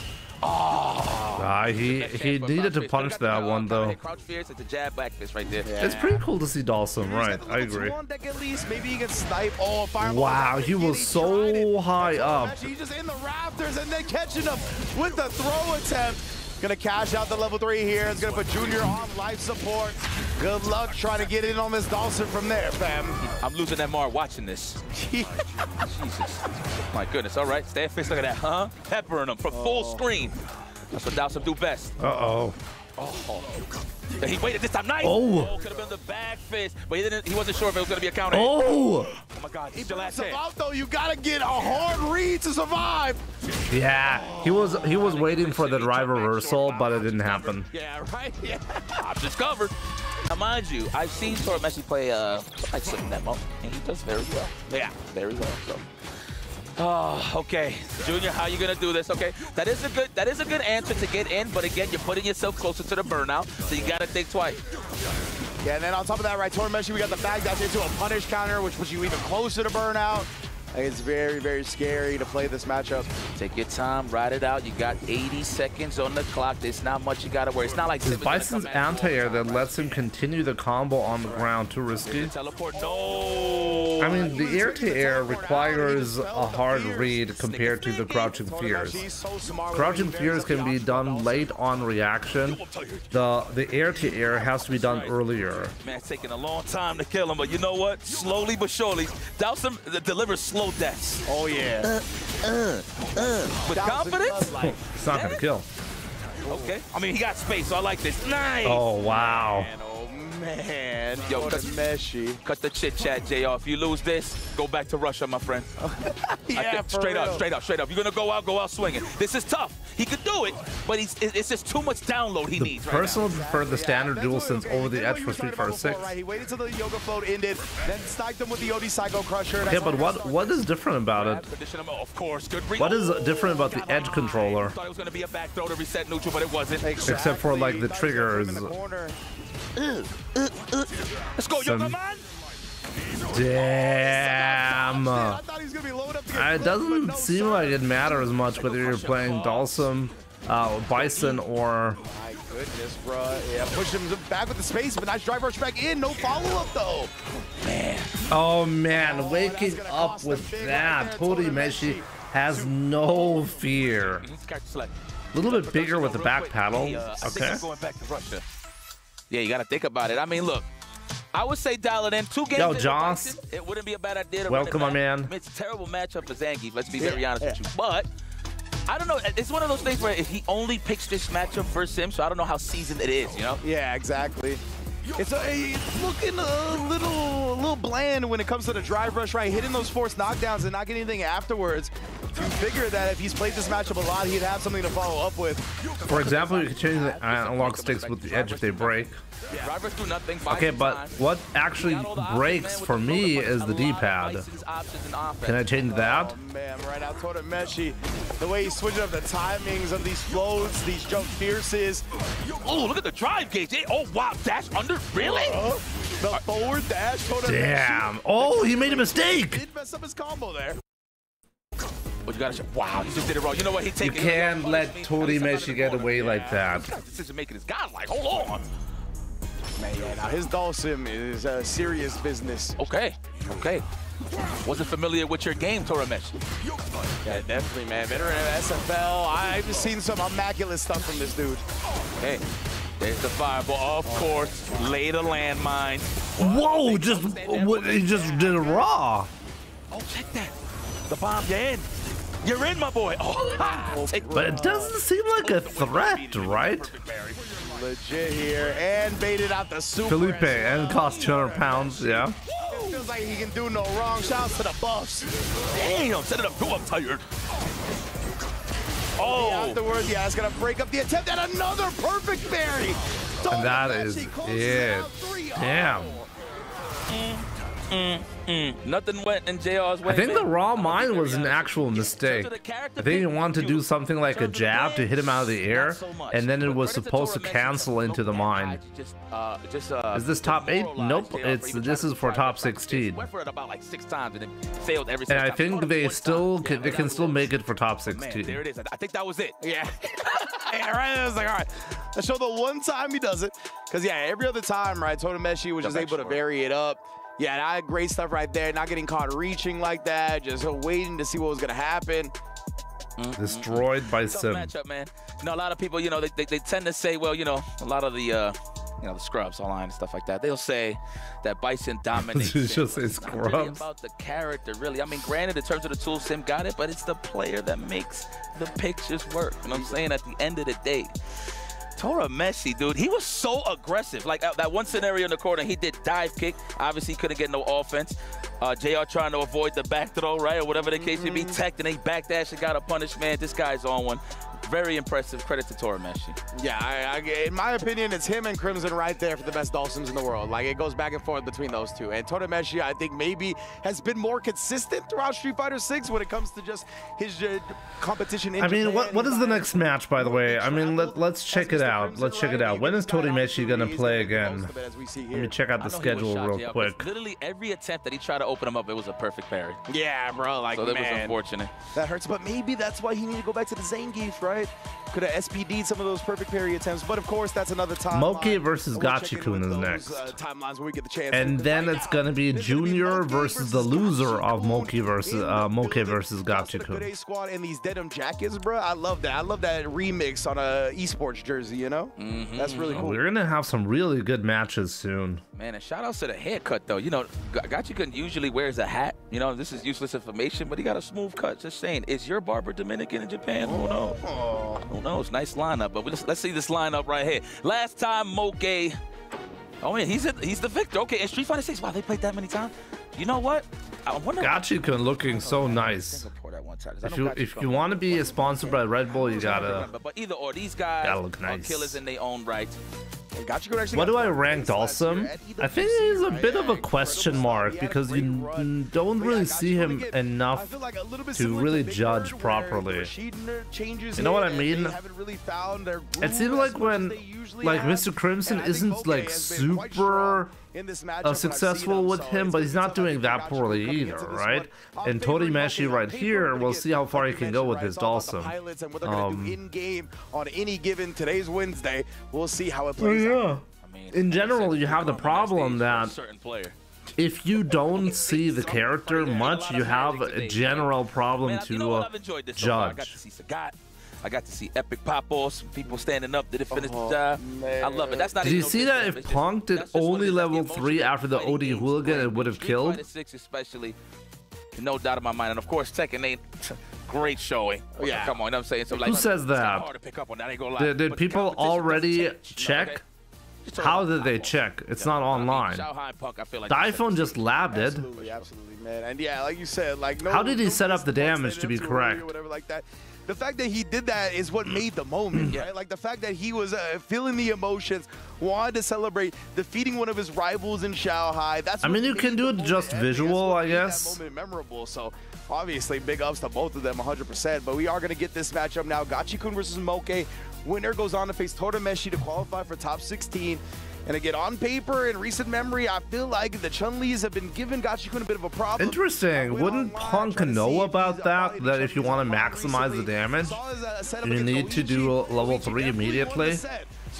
That's a pretty weird thing, if true. As long as Gachikun doesn't delay Tech as much, he should survive a little longer with this matchup, but I'm not gonna front. I always knew Chun-Li was annoying, of course, against 7. Moke was hoping he was gonna hold that. Wow, on the first go? That was a hard read on the win shot there from Moke, right? Yeah, exactly. But Gachikun, he didn't charge it up at all, so he's just able to DI right back. True. The low forward. The wish punish. Oh, yes, indeed. Might be the nerves. But yeah, man, Chun-Li is just so annoying. That right there is 7 frames. That's yeah, maybe he initially did not plan to use level 3. There it is. But then after using the then after using the spiral arrow, he decided, hey, that might actually kill. Push them out, Ooh, and the throw. Maybe something like that. Wait a minute. You watch that, Jonathan. Yeah. You watch it. If you know, you know. That's Logan. Okay? That's right. Nicely spaced. Establishing the lead earlier. Now we're just going to have this dance right here. Wow. The poke off of the stance. Strings just to space out. He's looking for that whip punish or the jump. And there it is, the anti-air. Looking for the counter hit, the delayed tech. That's why you seen the drive rush low forward. Indeed. Perfectly spaced right now from Moke. They're just controlling the corner. I'll let Gachikuni skate for free here. Charges up the whirlwinds, though. He has the enhanced win as well. He gets the enhanced mixer off of it. Only Akuma, you still there? Establish that first. He's almost home. Couple of block stuns, a little offensive sequences will give him that level 2. He's just waiting for that pocket. There it is. Like how he released it early, trying to react to a drive impact in case Moki want to get jumpy. Yeah, and Moke, he's been playing extremely slow, extremely patient. Oh, just not say that, the Zanshu comes in and caught Gachikuni off guard. Moke, he's going to empty the resources. Level 3 to follow. Wow, all off of that counter hit. Zanshu, he cashed out heavy to tie up game 1. Okay, okay. I see you, Moke. These guys definitely familiar with their styles, for sure. All right. What's it gonna be here? Standing strong into the drive rush. No, low forward into the drive rush. First blood here for Gachikuni. I like that. Just to close the distance a little bit with the dash, then activate the level 2. No drive reversal hit. Don't get greedy. That's a parry, of course. Ooh, what's it? Red TT. It looked like a throw. I ain't gonna lie. It looks like Moke tried to do air legs there in that scenario, but it got clipped on the way up. Oh my gosh! I get him on the Discord. Help me! Ooh, and then Moke, he rests. If I want to fly to Riyadh from Frankfurt, it's 6.5 hours non-stop flight. What if they talking to everybody? It's like, hey guys, get oh, ready. but there's actually a much cheaper option. Okay, gotcha. If I'm happy to spend 5 hours extra. Shout out to production. You already know. I see you, my boy. All right, let's go for the throw. Let's condition it. Down immediately here. I wonder if that's actually worth it. That's probably worth it. Absolutely. Down, down. I keep forgetting that it's down, down. It is. Nice extension. I uploaded a short with you getting demolished. I don't even remember. And that's all the bait out to get Chango. But yeah, get wrecked, man. It'd be like that sometimes. Yeah, that's the thing. The offensive delay tech is much better this patch because of getting that meter with whoever takes second. How much is the difference? So I randomly looked at a flight maybe for like next year, if that actually is a thing. Maybe we'll do something like that with only Akuma for real. Another benefit is 509 euros for the 6.5 hour flight non-stop. You don't have to switch the flight. You're just there. We can close out right back at your production. Yeah, it's a perfect. I promise you guys. There it is. Missing. So 509. And if you take the 11-hour flight instead, it only costs 270. So you're saving 230 or 240 euros. It's probably worth it. Okay, again, man, pick it up right where he left off, bruh. Yes, indeed. The problem is you might actually miss your connection flight if there's something wrong with the if the first flight is delayed. So there's some extra stress involved when you have multiple flights, right?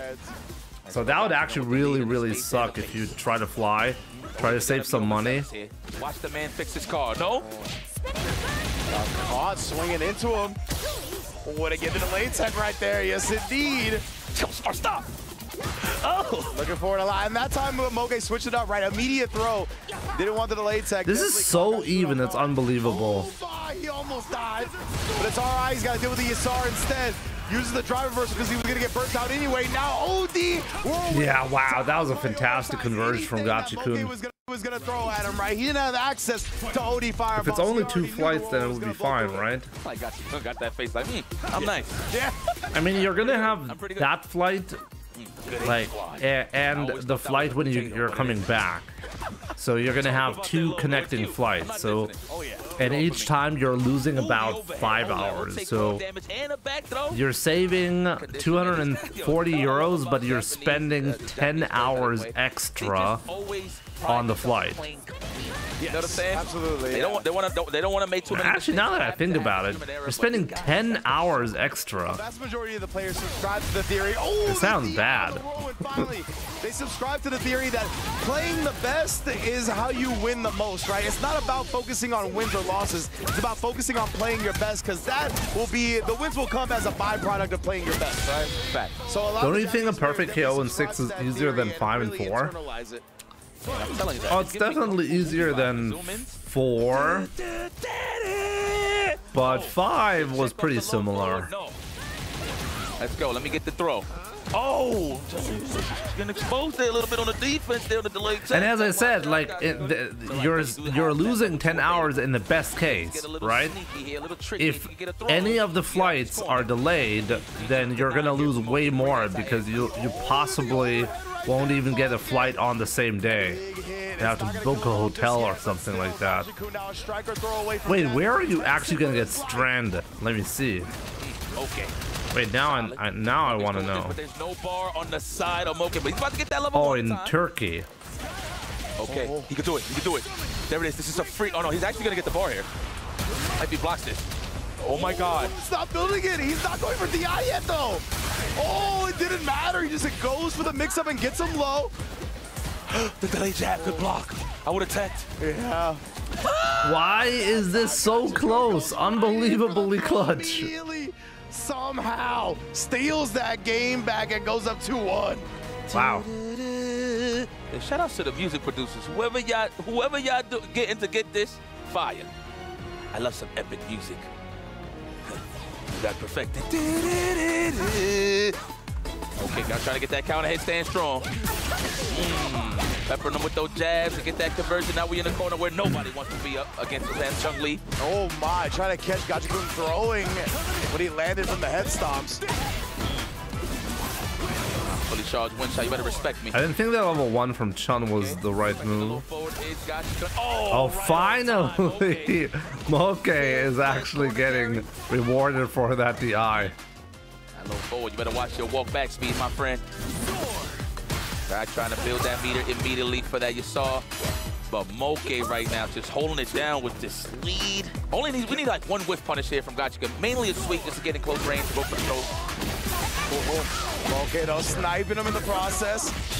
Yeah, you gotta use level 2. Use that level 2, we ain't gonna be cheap on this stage. Puts a round on the board. Walk me down. Yo, Crown, doing great, doing great. What about yourself? What about yourself, my man? Oh, respecting it, okay. We had a nice discussion earlier with Shady discussing DJ being the worst character in the game, you know? Category 5 is out. Overhead, I smell it. There it is. No combo though, but the shimmy. Ooh. That's spinning like the Tasmanian devil. What? Now get in this. At Crown, we came up with a solution. We're like, okay, so if you make his drive rush is too slow. So if you do a drive rush, you should be teleported within 1 frame next to the opponent. And you should give DJ, to make that more effective as well, a command grab, a 1 frame command grab. So that way, he might actually become like mid-tier. Jumping, looking for the shimmy or button. Denied by the low forward. 7 frames, of course. That is a throw. Absolutely wise choice from Gachikun. He don't want to die. Let's see. Moke really needs this round here. Back throw. Respect from Moke. He don't want to die yet neither. Yes, indeed. What's the Isar out there? How are you going to do with Oh, this? man. Use it to harass with the Eagle Spike. And then again, look at that drive gauge damage from Moke right now, bro. Yeah, he's going to get burnt out either way, so he drive reverses them away. Oh. And then the DI call out. Gachikun is rolling right now. Okay. Oh, man, that's it. That's it. And Gachikun, maybe he was struggling before, but on EWC, it's a different story. Takes it 3-1. What a sneaky overhead off of the low forward on. Today, Angry Birds, he was 10 out of 10. I've seen the score. It seems like Angry Bird really knew what he was doing today, right? I like the sneaky ones. The low forward, you think it's just going to be a complete combo. Be like, all right, I'm going to survive. Let me just make sure to duck in case he messes up the combo. But bang, overhead for the finish. Man, what an answer right there from Gachikun. Able to take down Moke. Very impressive showing here. Like I said, going into this, I definitely favored Moke in the matchup. Just it felt like Chun-Li had been giving Gachikun problems the last few times I've seen him play against the character. But hey, like we said, he got 3rd place at EWC last year. He plays a little bit different under these lights, right? And Gachikun was able to close it. A very, very impressive showing. This guy's a Capcom Cup champion, man. Yes, indeed. This guy, yes, definitely, like you said, used to the bright lights. Look at these guys. Wow. Cuticles are beautiful, huh? Y'all not nervous? Really? Oh, yo, if I ever make it on this stage somehow, somebody, yo, don't zoom in on my hands, man. Please, please. As a fingernail biter myself, I Where's Jamie? Please do not Zoom in on my hands. Why would anyone be asking for Jamie? But man, speaking of disgusting, the gameplay from both of these guys, phenomenal. Got no doubt in my mind, Moke can possibly Pink Pajamas confirmed. AI bot. Down the pipeline as of course we Humans don't ask about Jamie. Things for all of these groups, so you'll catch everybody on the loser side play very soon. I do believe is it tomorrow? It's like 2 days from now. I know people take break. Like they take break. So basically, all the players that are qualifying into top 16 today will not play till Saturday. So yeah, Onikuma, in case you missed it, I looked up the flights. There's actually a pretty nice flight from Frankfurt to Riyadh. It's 6.5 hours non-stop flight. Actually, not too bad, right? Thank you. Yes, indeed. You already know how we get down here. So we got to qualify another person into that top 16 next year. From the bracket right now, it's either going to be Gachi-kun. Next year, we're going to do a good trip. Now, historically, and I know all Rashids like this. Yeah. They all salivate when they see the Dowson match. Yeah. But... he has to go again against Tori Meshi. I think Tori Meshi is now gonna show why Dawson has issues. Just to absorb some offense. Why you want to travel? Everything stays the same when it comes. Only Akuma said he'd sponsor a trip to the EWC. Tori Meshi versus Gachi-kun. Okay, on the head-to-head last time they met 2-1. Okay, very nice. And then I'm going to win the LCQ and qualify. How about that? Put the errors there. What we call the errors in baseball? Errors. Throw it in when you miss a drive impact or an anti-air. That's an error. Give me an E category up there. Put it up there. But yes, indeed. Shout out to my man Lazarus again. I believe he's the one collecting a lot of the data. We should, Jimmy. Life is short. I completely agree. But yeah, man, it's gonna be a I good completely one. agree. Like you said, a lot of people heavily favor Rashid in this matchup for good reason, right? He's got specials that can really chase down the long limbs of Dawson as well. Like if you whip punish, right? Maybe I can go there for free only by being staff. So stuff like that definitely. I'm gonna help the stream setup. Miss space or if you miscalculate his Dawson at all. I'm pretty sure Tori Meshi's going to be in a guessing scenario where he's gonna have to choose tech backdash or a drill kick. So let's see how he gets his offense off, well, his defense. But definitely offense, considering the fact that you want to keep Rashid away. Just bring a ladder and you're good. It works. Active, boy. To be the priority, try to keep him away, but man. Hey, I actually understand the meme. So that is going to be the tail of the tape. Guys, I'll be right back, okay? And again, unfortunately, for Meshi, right, like, he's playing somebody that's from his region. Like, has definitely been exposed to the quality of Dawson that he's going to be prepared for. Like, I think a lot of people he could beat at this tournament just because Dawson is so underrepresented at this level.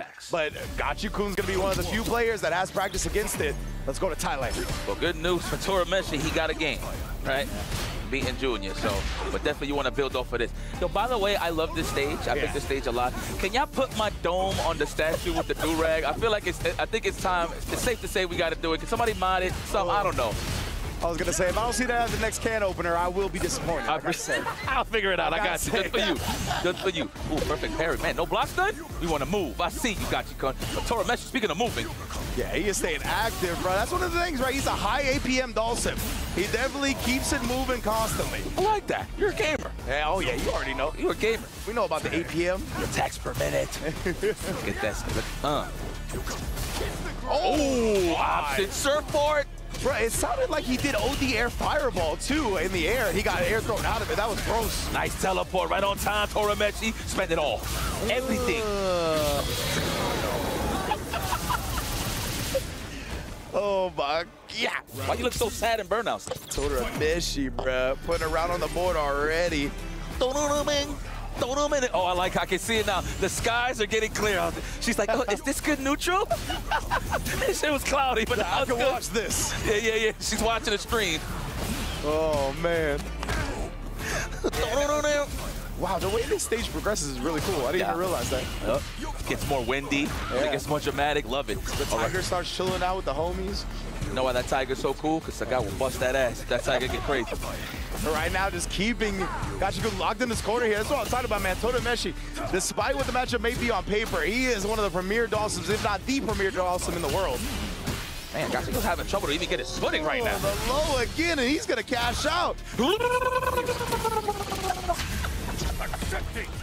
He said accepted. Yeah, that's right. Accept the fact that he spent that cash. Rubber band man.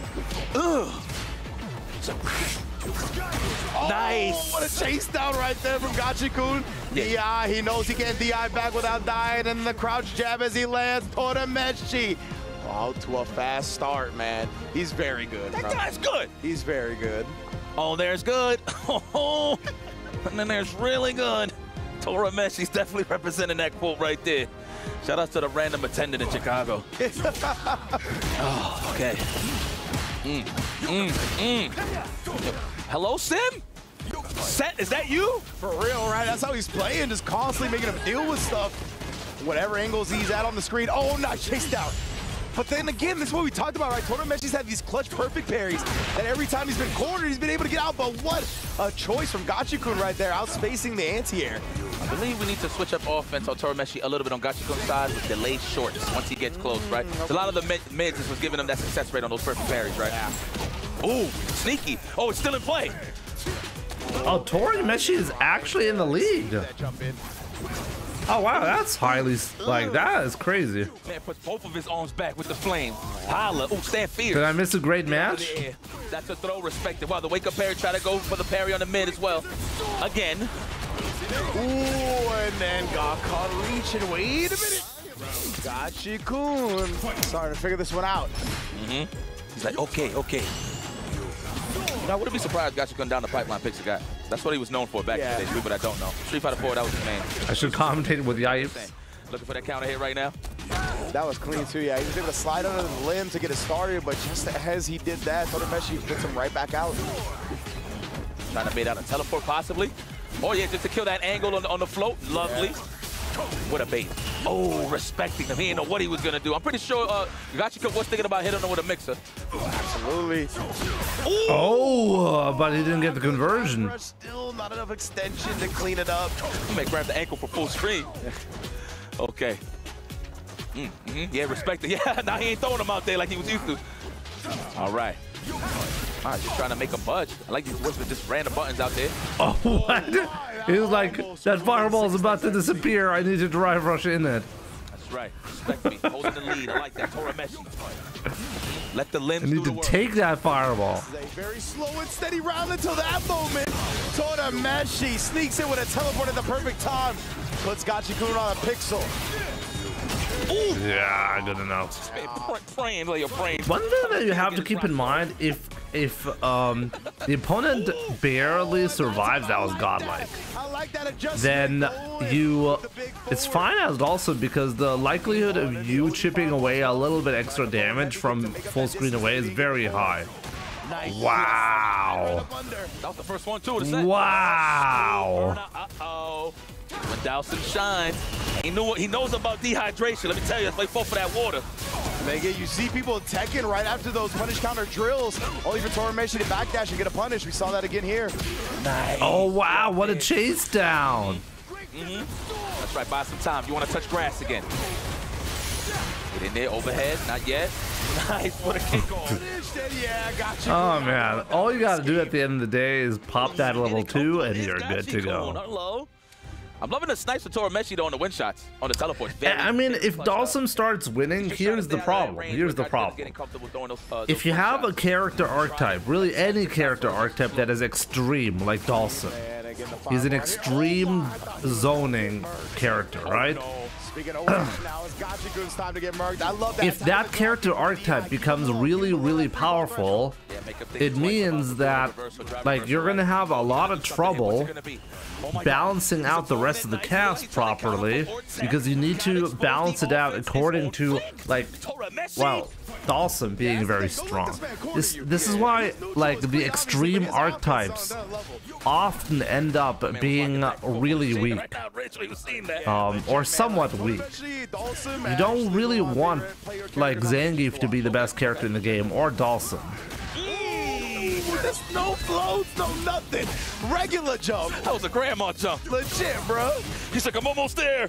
Only character that doesn't receive a patch touch since summer 2023. I mean, he's perfect. Oh my god! What? Yeah, worked out. I'll stand fist. Easy money. Unbelievable. Yeah, I love that. Oh my goodness, Ogachiku did that. The fact that he got the perfect parry, even the drive rush shot was impressive. But oh man, what's more impressive is that Tonameshi is up 2-1 right now. I mean, I don't think that it's nice to hear. I think, by the way, I think this is why the extreme character archetypes were changed fundamentally. I talked about this actually. Like, is it really fair to say that Dalsum is a zoning character in Street Fighter 6? I mean, sure, he can zone, but he has a lot of other ways to do his stuff, you know? Like, he doesn't require himself, like, he has drive rush cancel and stuff like that, like, he can combo mid-screen just fine, right? You're not just zoning. So I think this is something to keep in mind. The extreme archetypes, I think all, including Zangief, are less extreme, and as a result, there is more room to make them a little bit better as a result. Like, sacrifice some of the purest design and gain some consistency. Are you kidding? Meaty. All right, spending cash to keep him in this corner. By the way, I think Dalsum has the best parry animation in the game. Like with the hands, the way the hands move when he does a parry. And have you seen how many animations there are when you're parrying? It's absolutely crazy. I love that. I love what they did. It's such a subtle thing that nobody thinks about, but I love the parry animation of Dalsum. I'm pretty sure that's a shimmy attempt next time, or delayed fierce, possibly. Okay, go. He saw it in the building. Oh my! He just kept it held.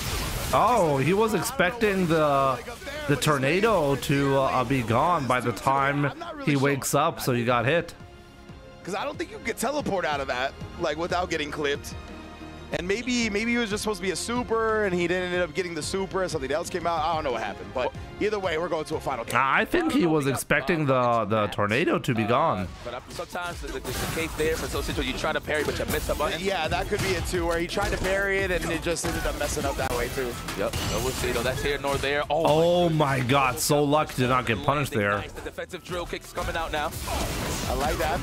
The whole budget for the parry animation went all to Dalsum. Control that Jovi. Yeah. Score. Damn, get over there. Start again. Yeah, I like that. Start again. That's really what you got to do. 2-2. Very even. Oh, man. Blown up that time with the DI. Not enough to break the armor. Tonameshi on set point. Uh-oh. The orange is hitting. That's how you know it's getting serious. Oh, good punish. Establish it early. No, the drive reversal was there. Trying to find that pocket to teleport out while the jump. Trying to. Yeah, Tonameshi is really sick. Took the damage. Just went to the other side. OD, nice juggle again, man. He's so efficient with that. Oh, that's a huge one. This is huge for Tonameshi. He just takes the quick damage. Efficient routing. Oh my God, he's putting him in burnout. Almost burnout. He had to bust out the level 2. He needs to touch grab. Oh wow, he comboed from there. Oh. Burnout, that might actually be the kill. No, he'll still be alive. That will be burnout. Might as well, though, be the kill. But yeah, that like, what do you even do here? Can't do anything. Wow. Tonameshi is now up 2-0. So that means he qualified for top 16, right? Yo, that is the life of a Dalsum player. You just gotta put it all on the line, son. And I'm not saying that Tonameshi took risk. I'm talking about just play the game plan. I normally see Dalsums, they'd be like, oh my God, I'm in trouble. There's an offensive character in front of me, right? And then they just be a little bit too shy on the offense, right? Yeah. Honestly, amazing. Considering how aggressive Rashid can be played, the fact that he was able to like take that away. Especially defensively, right? Like, you can't just sit there and block it out with the Dalsum a lot of the time. Yeah, that just means Tonameshi is just a god. You're going to be even more helpless than you were before. We'll see. Is this the year of the Dalsum? We'll see about that. With the change, he got a couple of imperfect parries, but a lot of clutch perfect parries. We see he saves the reversals for clutch moments. He doesn't just go to that with this. It's fun though to have these kinds of characters in top 16. I agree. I mean, when was the last time we've seen Dalsum go deep into the tournaments, right? I mean, it used to be Mr. Crimson, but we have not seen Mr. Crimson like on the biggest stage in a while, right? But both of these guys, right, when the lights are brightest, when you're getting into this character for as long as they have now, they're starting to figure out how to defeat these matchups that were once plaguing them. Rashid is a bad character. I don't know why people put him in S tier because of level 2. Offense into defense, if you really look at it, right? Level 2 is genuinely broken. On defensive drill kicks. A lot of I'm going to be playing the SML tournament this Sunday, yeah. Jump out, float, whatever the case may be, teleport, but the patience here represented for Torameshi, well-deserved win. I love that point. Yeah, we really never saw him. Not signed up yet, but I should, right? Like the only time he did it, it worked out. And he did a great job of establishing different options off of that. We saw the backdash to bait out throw text. I mean, I would love to go to Evo in nice, but it is an expensive trip. So if I win the tournament and I qualify, and then Redis is gonna pay for it, right? So I should try to do that. But guys, don't go anywhere. We're gonna take a quick break. Let me be see. Right back with some more Street Fighter 6 action. Right Semi, here at EWC. Rapid, Chico, lots of good players there. Zerna, Jumbo, Richie, Pax. Pax is playing, interesting. Oni Rush is here. Mystic Smash. I can beat all these guys free.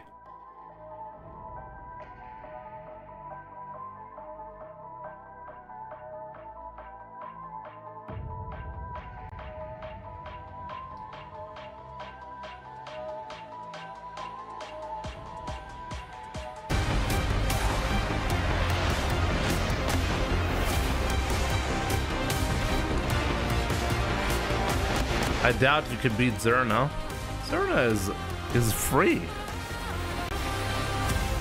Average character plus Omega busted super equals average busted character. Xiaohai went 2-0, yeah. He beat Punk and then right after that Kakaru. Xiaohai's wife is always more emotional than Xiao himself.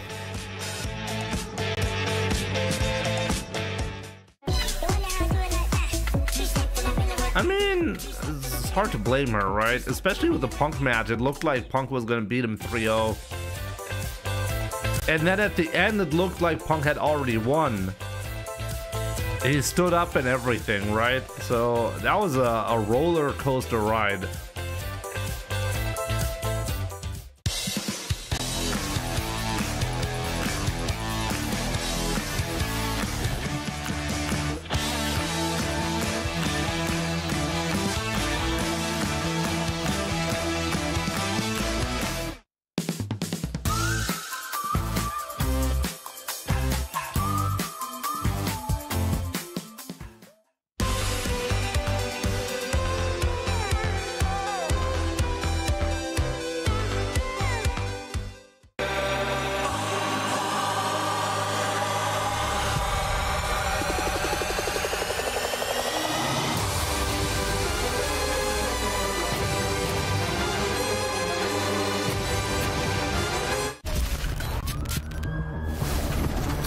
Sparkling water, Jimmy. Germans love that stuff.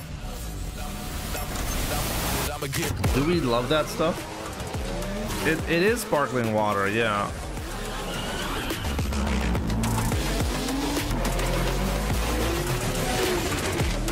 But I'm fine drinking both. For the most part, we don't actually have drinking water in this household because my wife hates it.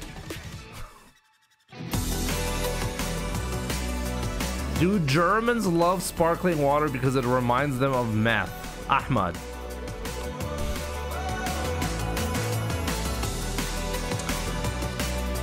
Oh boy.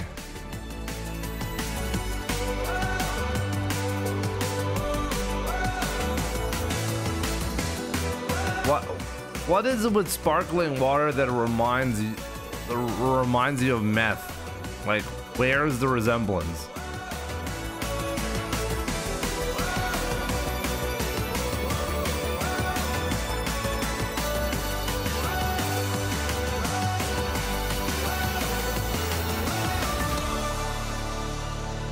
Jimmy, you know the story behind that? No? Crystals.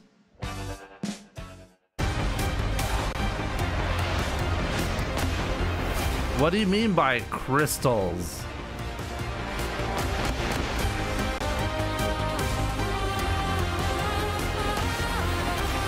I mean, I see the resemblance with meth. Where is it with the sparkling water? 2025 Street Fighter 6. Where would you rank Ed on the tier list? Ed is another one of those characters that you don't see. And when you see him, though, he's doing fine. I mean, he's actively used as a secondary at the moment, right? Or at least like 50-50 for those who use him. Momochi uses him like 50% of the time, and we also have Tachikawa. Punk, unfortunately, I would love to see. He thought he had it in the bag, but you should never count your chickens before. Wait, is Punk out of the tournament with that performance now? Decades worth of competitive experience. Does that mean he's out? You know, not a stand-up, but I just have to say, what are you standing up for, right? That's the most famous line. It has been replaced from Ricky to Woshige to Punk. And the crazy part is, social media was on top of it. They're like, wait, if you just did Raw CA, you would have won. Wait, but, you know, Punk only played one match, so he's still in. One that said it wasn't going to kill, and all of us were like, oh, he got it, he got it. So you were the right one. I'm just a humble studio host. What do I know? I I'm formally sports guy. I formally apologize. When is Punk gonna play again? Because I looked him dead in the eye and said it's gonna kill Logan. He says, "Wait, no. let me see." Oh, Punk is playing way later. The combo that he could do to kill as He well. told me. He showed me the Tomorrow, in fact, he's not playing today. Yeah, you got it, you got it. He's playing tomorrow. Unfortunately, Okay. and listen, in the heat of the moment, he dumped the gauge. He thought that was going to get the kill. Scaling works strangely in this game, though, doesn't it? It's not linear. He did a full lap. Oh, the dive straight back for the pad as well. Oh, did he break down? He had to. The pad on the floor. The pad on the floor, bro. And I've never seen him sit so straight up in his life. I know. Wow, he threw the headset. I just saw that for the first time. Jesus Christ. We got the live camera feed there, but during the match, they didn't cut solely to the player cams. It was the picture-in-picture, so we actually got to see it not kill as well. What an epic moment that was. And Punk, fair play to him, he took it in good spirits. You know, he went to social media. He said it was a good match. Xiao Hai, though. You know, This is amazing. You know, he doesn't flinch. You know, the crazy part is obviously the moment is what everyone's gonna remember. Oh, next up is gonna be Tokido versus Hikaru. Looking forward to that. Two games up, final round. Yes. Or potential match. And then Nephew versus Mochi. Kept it composed that I can slowly bring Who's this back, Mochi? He wasn't anti-ing at first. He was not. But me and Justin. Wait, were who's discussing, Mochi? he Is was there a slowly player beginning named to raise Mochi? that Is it any Momochi? yes, the re-engine was actually going to anti-air, and that was Am I building that going confidence crazy? Is there a player named Mochi that I don't You're know? forcing Punk to do something he doesn't usually do. Use the hooligan, which led to something that was not as optimal as he's used to. But that's how good the match was. Forcing a player out of their comfort zone to do a different tool, that was No, apparently there is a player named Mochi. Who's Mochi? It did lead to a very, very exciting winners final, which saw Kakeru taking on Xiao Hai. And Xiao Hai, as the defending champion here at the Esports World Cup, he knew he was going to have to overcome some of the strongest players. YHC Mochi. Yeah, that's a Mochi that we know. Back to back, and he went up against. Yeah, probably him. You're right. winners Who else final. would it be? And you know, we saw some very interesting picks, didn't we? Yeah, at the very end, it was Sagat coming out from Kakeru. When I saw a CFN, I saw him training and maybe thinking it was just to get ready to fight the Sagats that may appear out here, but it was a real pick against the JP. Unfortunately, it feels like it's a little bit too fresh. There weren't a lot of meterless damaging combos, there weren't a lot of closeouts, things like that, that led to a Is there a good reason why there are no numbers shown on the health I bar? was able to take it in the end with the Mai. What do you mean I numbers do like shown on the Sagat health pick bar? Because, like you mentioned with CFN, Xiao Hai has the winning record in all the CFN matches, right? It doesn't matter if it was JP, if it was like his Mai. Literally, it was one of those things where Xiao Hai could take Kakeru, any of his characters. Well, let's move on from that moment. Should they I'm sure we're have gonna see enough of it over a the next numeric few value? months. Into Group F, and Tora Meshi was the breakout star of this one. qualifying after his 9th place finish at EVO, which in itself is an incredible achievement for a Dalsim main anyway. He came through with a very impressive performance against JR. Let's talk about that a little bit, because you wanted to highlight the fact that JR didn't feel comfortable picking his Geef, did he? No, not really. You know, here's the thing. Seeing Bison makes sense if you had fleshed that character out a lot, but me and Justin were talking about this earlier. Why not write it out with a character that doesn't really do well against the sim? Get those command I think if you going, put the numeric value, if anything, it has like this. Yeah, I mean, and I think when it comes down makes to it look more complicated than it actually is. Year 3, Dalsims come out. And I think one of your job as like a UI designer is to make sure that the information on the screen is easy to digest, especially to beginners. And he's just letting you know, and understanding that like a line that goes from full to well, rush in and actually 0 is and he handled that's easy to process, right? I think he's actually relishing in this. So if you instead show numbers, I mean, you could do that the same way for the absolutely for all of the bars, right? Replace all bars with numeric values. But it's just gonna be harder to like understand where you currently are at a glance. And from people who are new, it just looks really like weird if you replace a bar with a numeric value. Yeah, you can have both, but now you're adding complexity in a game genre that suffers a lot from being viewed as too complex. There is our reigning Fatal Fury City of the Walls champion, Goichi, who managed to qualify through the last chance qualifier. He's going to be going up against Blaz, and of course, his Chilean countryman. Yeah, it is why it's Mochi. Let's take a look at the schedule. First up, it's Hikaru and Takedo, and then Nephew versus YHC Mochi. How much pressure is on Nephew, Justin, right now? It is a lot, because based off what we saw from the beginning of the show, Team Liquid was at 2nd place with the club championship points. So they need to rely on Nephew hard, because in Crossfire, I believe they have to play the deciding match tomorrow, right? So Team Liquid, everything is on the line. So yeah, I'll be back in a second. Group H, we've got the 2 Chilean phenomenons in there, but Phenom is in there himself, and Goichi, the GOAT, as well. Group H, can we see the Chilean boys make it out of this, Jammers?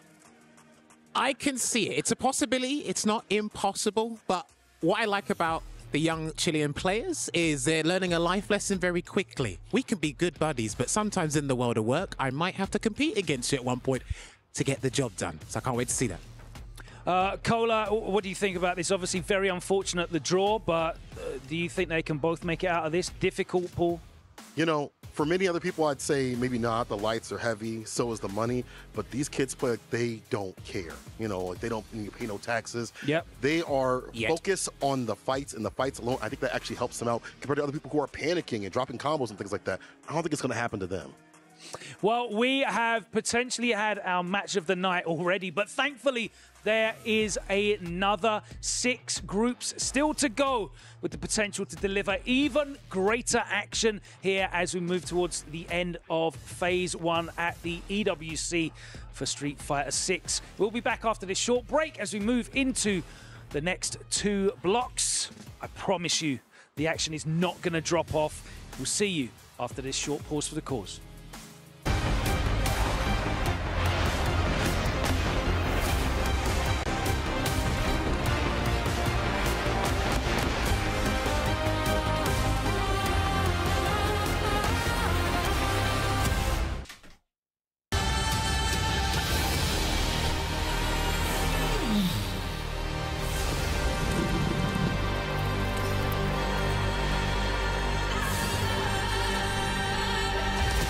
I would go even further and say that's a design decision. Watching a health bar go down is a lot more satisfying than numbers.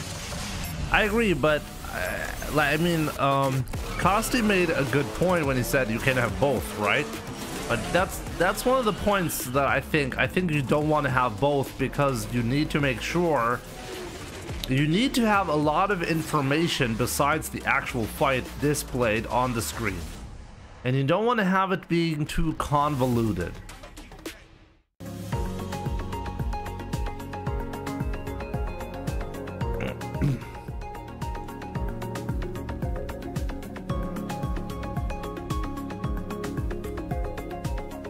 Costa, do you think there are going to be moments where a top player is going to look at the numeric value to determine whether it's going to kill or not? I mean, that is actually certainly going to happen. Is you'll be able to memorize the minimum amount of damage a Super 3 can do, and you'll be able to take a look at the numeric value to determine whether it's going to kill or not, right? Actually, now that I think about it, this is quite interesting because it's a little bit more ambiguous because of the health bar. It's harder to tell whether you're gonna kill or not. The situation with Punk would have been avoided if they had numeric values, right?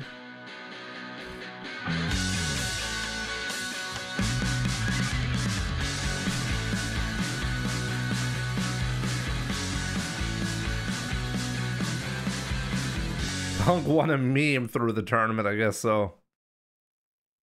Yeah, Punk happens to be playing tomorrow again. I mean, they have the matches split up in specific ways. Some players play once, some people play multiple times. How can they know if time's supposed to heal? Why do I feel like I've been here for hours?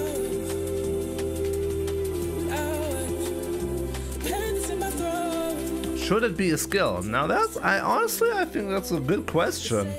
I'm not so sure about it. What do you guys think? Is it better to leave the health bar ambiguous so that top players have to make a decision whether they want to take a risk in using all their bars or super to kill? Is that a skill to do that by feel, or is it better to have like more information presented so the players have a better chance to make an educated decision on what to do? What are you standing up for? Ricky Ortiz taught us this lesson all the way back at UFGT 8, and it seems that that lesson still has not fully been learned. First and foremost, chat. Right now, I need you to use one word to explain what we saw in Punk versus Xiaohai.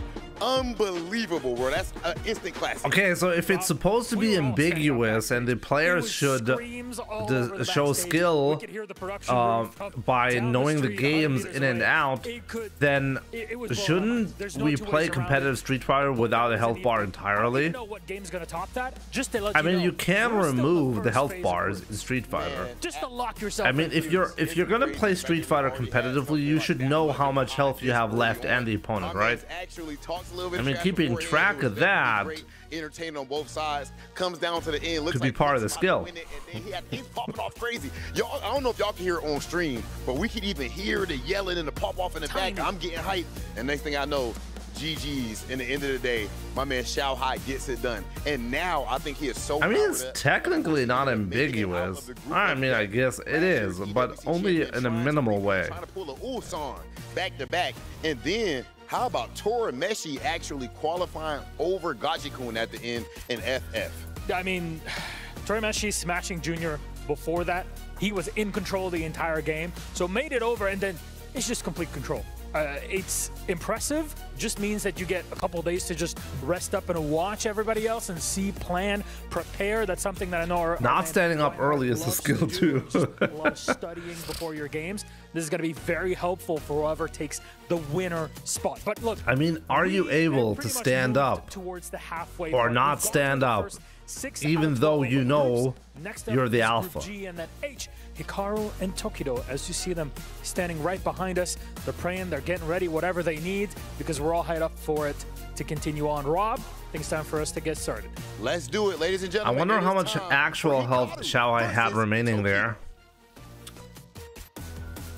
That has already been labbed, Dante. Apparently, Diphone has checked the health bar and determined that if Punk had done Raw level 3 after the command grab, it would have killed. Because he did a charged spiral arrow, it did not kill. Only us in the FGC know about. Hello, and like knowing about that, I'm sure Punk knows the Raw level 3 does more damage. So I find it really interesting that he would make such a mistake at like on this level. Actually having the winning record the last time they had met, which was over at Evo Japan. Tokido narrowly clutching out that victory using Ken still, by the way, one of the few high-level players will of course make it a must to do so. Who's been flexing that Aki. Just made a leap to connecting sparkling water and meth because Jimmy kept getting sparkling water. Possibly getting a different character from unknown just in case the bad matchup happens, but against Ken, ain't no way he's switching from his main. Exactly why we see it here before our very eyes. Game number 1 about to start. It's gonna be Hikaru versus Tokido. And don't forget, Hikaru qualified here from the LCQ by getting second place, only losing to Hurricane. So he's coming into this tournament hot right now.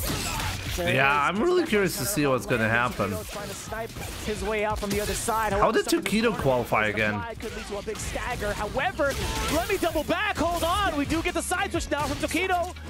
And now the corner pressure here. Can Hikaru fight his way out of this situation? So we thought, yeah, catching. Oh. Catching fire instead to the carpet. Here we go. Oh boy. Successful from Hikaru, and now the burnout. Cruel fate. And the block string. Oh my god, the block string. Hello. Yeah, that was like there was nothing you can do. Even Super would not have done it. Really done there at level 2, no invincibility. Level 1 would have died to the fireball. Oh, he didn't even have the level 2. Never mind. No. On the other side, get that forward throw. Drive rush on in there. Ooh. Countering with that standing heavy kick, and here we go. Gets the Toxic Blossom and the juggle. You know he needs to drop Ken ASAP and go to Ryu. Back-to-back roundhouse of stealing turns as well. Tokido kind of weary of trying to take his core. Wow. Oh my god, what a stop against the drive rush. Low medium kick. Give me some of that poison. Even saw the animation start up twice. Oh god, the damage right there, and Tokido already down to basically oh damn. Grab is going to find its mark. Hikaru with game. If you have any sort of fighting game, unlike Smash or any other platform fighter that uses damage percentages that increase, gotta throw it in early. Maybe kind of force a little bit of timidity, even more so against Tokido. I mean, it's worked out thus far. I don't think numbers should be used. Continue that offensive pressure. And also, just overall good checks, right? Over Tokido's movement have been pretty important thus far, whether it's the flashes, whether it's the normals. However, it's kind of interesting that they use numbers on Smash, right? Because it could be replaced with some kind of other system to determine how to catch the late button. Like far. Here we go. Counter hit. How much in danger the opponent is of getting knocked out of the stage. Maybe with like colors.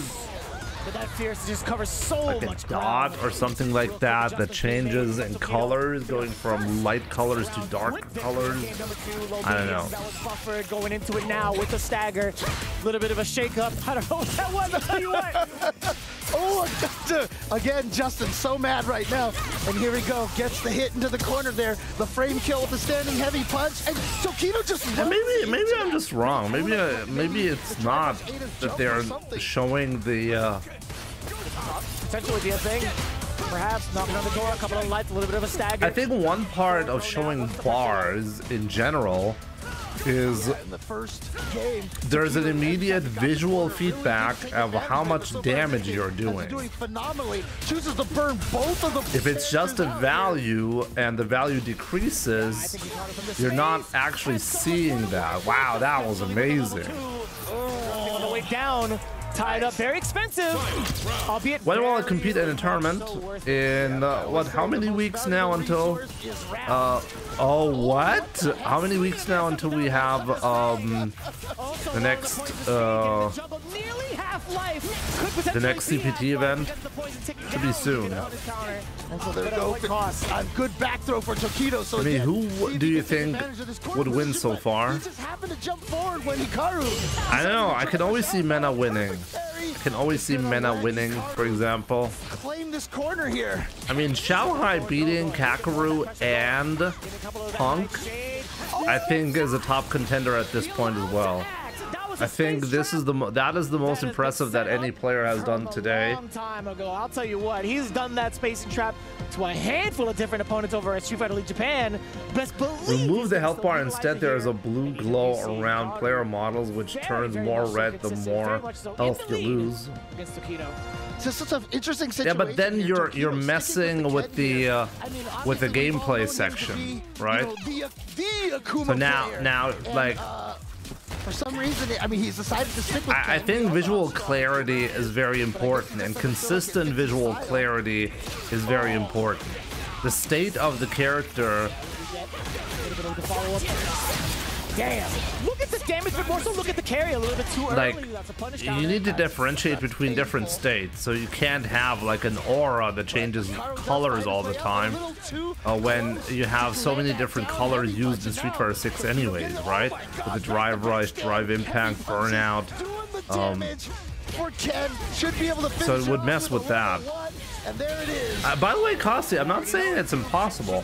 I could actually see a Street Fighter game where in the future it's a UI decision to have the numeric value somewhere. He still had so much carry behind. I'm just thinking, okay, why wouldn't they want to do that? Gonna get the crumple straight off of that medium serpent lash. Possibly, it's actually one of the decisions is possibly, hey, once more. We don't want to have these situations where the players, when it's close, there's no like it's a decision basically that you're removing from the players, right? Yeah, Hikaru has been looking so solid here. Tokido, I mean, he's I think possibly the main reason why you don't want to have a numeric value and a bar instead is really to maximize the decisions that a player has to make while also keeping it fair. If you remove the bar entirely and remove the player from all information, then it's gonna be a little, it's too tough, it's too random to make decisions. So maybe it's like a middle ground between those two things. I think he's doing a lot of damage too. It's just so threatening. They could easily throw in the numeric value. Let's be clear about that, right? They could easily do that, but they're not doing that, so there must be a design reason. Maybe it's to make it not clutter. At this point, the more I think about it, the more I believe that it's not about avoiding cluttering the UI. That's probably not the reason. The reason is very likely a conscious decision to not inform the player of the exact value. And again, when you're in the corner, you know, you can't walk backwards. You can't change the distance from your opponent in ways that will throw them off. And that's what makes it so scary to deal with that position. Oh, okay. Tokido busting out early in this one. Obviously, early in the game, they don't have a lot of meter and resources to really... Certainly, I've already heard about it as well. I don't really need to see it. I believe it, yeah. Way to get out of harm's way at this point. Full Fate to finish it up. Level 1, you already know, the dirty bubble. Bang! Oh man, there are definitely some deadly implications from that super right there. And now we are at match point for Hikaru once again. Man, Hikaru. Oh wow, what was that? Yeah, I guess he wasn't expecting that to hit. Or maybe he was trying to bait out a drive reversal or something, but ain't no way off of that. Oh, it doesn't seem to matter. Like Hikaru, so many chances here. Tokido seems a bit overwhelmed right now. Here, and that poison is still going, chipping away at little pixels of Tokido's health. Oh, no conversion either. Wow. What a jump timing by Tokido. A really important jump right here. The Shifu for corner carry here and some big damage. Problem with that choice though. Softly is Tokido. Albeit you had the upper hand. That is an wow, amazing. The Oki off of the DP enhanced. And now burnout for Hikaru. But Tokido, again, the same thing. And recognizing that Hikaru was crouching, but still gonna need to spend the level I think he could have killed without spending level 1 if he had chosen a different combo round. Again, round is the most important resource. Spend that meter. Ah, that's plus. I'll show chat though. Yeah, sure. Okay. And Tokido didn't choose the drive reversal in either, too. The OD cool fate. Yeah, gonna follow with the Jin Rai, smart choice. Hikaru's been pretty adamant about defending correctly against it. Oh, so the pressure from Tokido has been finding far more success. Look at this, oh, the standing heavy punch again. Oh my goodness, he's just swinging away with that one button, causing so much pain. It's hard, man. I mean, the rule of numbers is the more you throw it out, eventually he's gonna hit. He's gonna stick to it. And honestly, it just worked out. It honestly just worked out for Tokido. I'm just looking at the footage. Quite interesting that to kind of withhold the storm, and it's tough too because like as you saw those fierces being blocked, you saw. Wait a minute, did Tokido actually win? Burnout was gonna happen. Like, surely you want to defend it yourself normally. Oh my God, he won! How did he do that? How much longer can you hold on for? And also, I missed it. Do you know when or if not, the drive impact is going to be coming out too. Right. I was too busy looking at the Chris Wong post. It never felt like Tokido was getting that mental advantage. That last game right there, that last offensive sequence felt that way. But Hikaru is starting off game number 5 here with a IT goes, yeah. Corner position in the mix-up. Yeah, we got the puddle in place as well. Tokido taking a little bit of damage. Does find his way out of the corner, but okay. Yeah, a little bit safe now. Oh, no. Oh, man. We thought, excuse me. And he should got a kill off of this. Yeah, he's got the level. No, no, I lied to you all. Broski, don't hate me. Oh, well, he definitely could have tried to go into level 2, but I just felt like he was like, you know what? I want to be sure. So okay, one more. Hikaru, second time match point. Are you going to make it? Time enough to actually get the rest of Actually, it might be the third time. Oh, counter hit. Tokido swinging. Yeah, it's actually the third time match point, right? Oh, what a jump back, and that standing heavy punch is going to reach, and we're going to go for the corner carry instead of the side switch here, because for Ken, it really doesn't matter. Ooh, bro. Man, if Hikaru loses this after having 4 chances of match point, that would be insane. Oh, what? No actual big punish. That was yeah, he was. Level 3, no shot. Oh, no. You know, that's mad expensive, but the burnout is here, the damage is in place, and Hikaru is looking rather green. So let's see what the approach is. Right. Oh, he did it. Be a bait. Are you serious? He did it. Saw the startup with the He uses. Why not use level 1 if you're going to do that? You can do, I can do. Is there anything level 1 loses to? I felt like you know, that was the. Oh, yeah, fireball, right? Yeah. Projectile. There's no way you're actually going to wake up level 3, so I'm going to attack. And so Kido's like, you know. Oh, wow. This is chance number 4 for Hikaru to take, like, to turn a match point, set point into the win.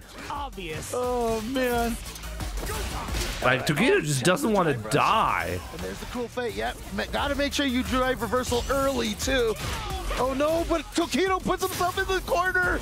Yeah, close to burnout as well. We all know Aki, the story with her, queen of burnout. There it is, the burnout, and Tokido only just has the 1 meter. Oh, got the jumping light kick. I don't think he thought it was gonna hit.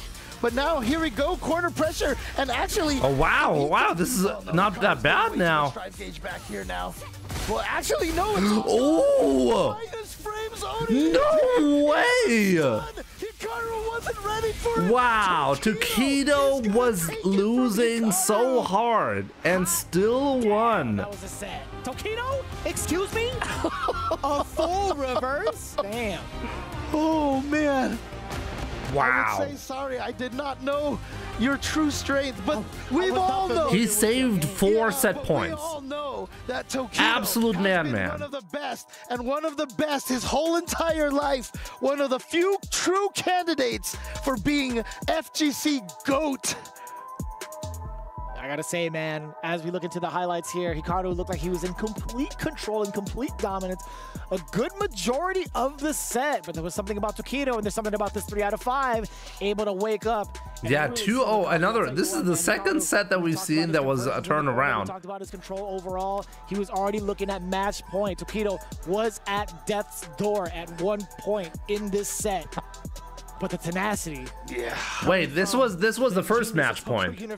Wait, even at 2-0, he had a match point, right? That was match point number 1. 3 games in a row. It's like I said. Wait, maybe even more. You just need that little mental advantage, and this is the second one. At this a lot longer than he. This is the third one. He was just like, you know what? I just need to get that one sequence or that one round that really just shifts the mental momentum.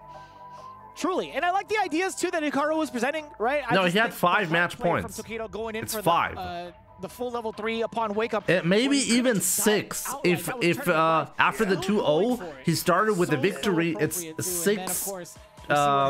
6 chances. Not just ready. He had a level 1 move the player from all locked and loaded. By the way, before that. Unfortunately, I don't have the footage. I think. Right, I'm gonna coin a new word. We're gonna call it the momental right there. You know, the mental momentum. We'll take it. No, never mind. I do have the footage. I'm already. No, I don't have the footage. Damn, I don't have the footage. When I see him, I think it's 5 match points, but it could possibly be 6. Really hasn't been able to travel. But this is actually going to be pretty godlike. Having oh, wait a minute. What am I doing? I can just go back. Dhalsim Specialist, Dhalsim Masters. This is such a treat to watch. Because how I could just go back. Nephew fought off against one of the esteemed Dhalsim players in the world. At Indies, but this is a great valuable resource. Is rap. You already know it too.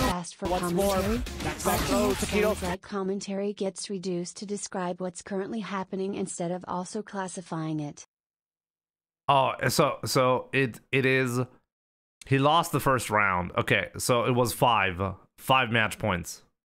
Really scary. Yeah, in comparison to how the momentum was. Kosti, my man, thank you so much for another €5. I really appreciate it. Do you also feel like Street Fighter 6 game speed is a little bit too fast for commentary? Quite tough, I feel like, for, you know, developing a character really fast because of how many events. I guess so, but isn't all of the exciting games, aren't they all like that? Often it sounds like commentary gets reduced to describe what's currently happening instead of also classifying it. Yeah. Tell you what, man, why but I don't think that's a real issue. I don't think that you should design the game speed to be better compatible for commentary, because if I can analyze it mid-match, a character like Dhalsim, you know, he like, is I don't know. Like, do you really want the pacing to be like chess? Need every other character I don't think so. Before you could but I see what you mean. Often commentary is difficult because you don't really have time, right? I definitely agree with that. Space that Dhalsim can control, also having a pretty versatile fireball game. I feel like he gets to set the pace a little bit more often than not here. Yeah, absolutely. So again, Nephew though. Was Street Fighter 5 better than that? And the question really is that, you know, maybe a bit better. I don't think it's right. That's we gotta find. Maybe a bit, but not that much. Japan right now, I feel like, has the strongest. Also, hard to say. Yeah, I mean, there are a few names that I'm kind of like. Anyways, towards, at least in the NAC. I know restroom break. I've almost drank 3 liters now of, or what is that in freedom units? 3 whatever gallons of water. I think 3 gallons would be a lot, right? Actually called up anybody and be like, hey, I need to figure out. And Louismon, I think Louismon would be your strongest candidate. Oh yeah. Or at least in the in our region currently.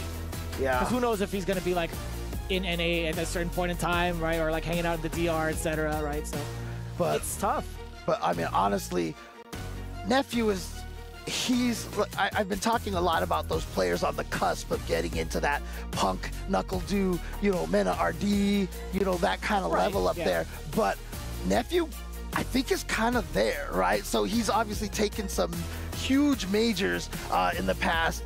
And so I feel like Nephew, he might be a player that I don't want to say people are sleeping on here because everybody knows how strong he is. I don't think anybody's really sleeping on a guy like Nephew, right? He just had so many impactful performances, right? One of them being over at the mix-up, taking that down first place over Problem X with a commanding 3-0, and then following right suit with a top 8 performance over at Blink Respawn, right? So it's been kind of tough to say and like kind of feel that way. I mean, we've also had that mentioning with Phenom, and he already had like a top 8 performance over at Evo, right? Just slightly under the radar, quote unquote. So I guess like it's tough to say that kind of statement too with Nephew because he's been mad active in a lot of these CETs, traveling out of his way and also participating in the World Warriors series, right? So very much so active. And let's see if he's allowed to get active in this matchup. Here we go.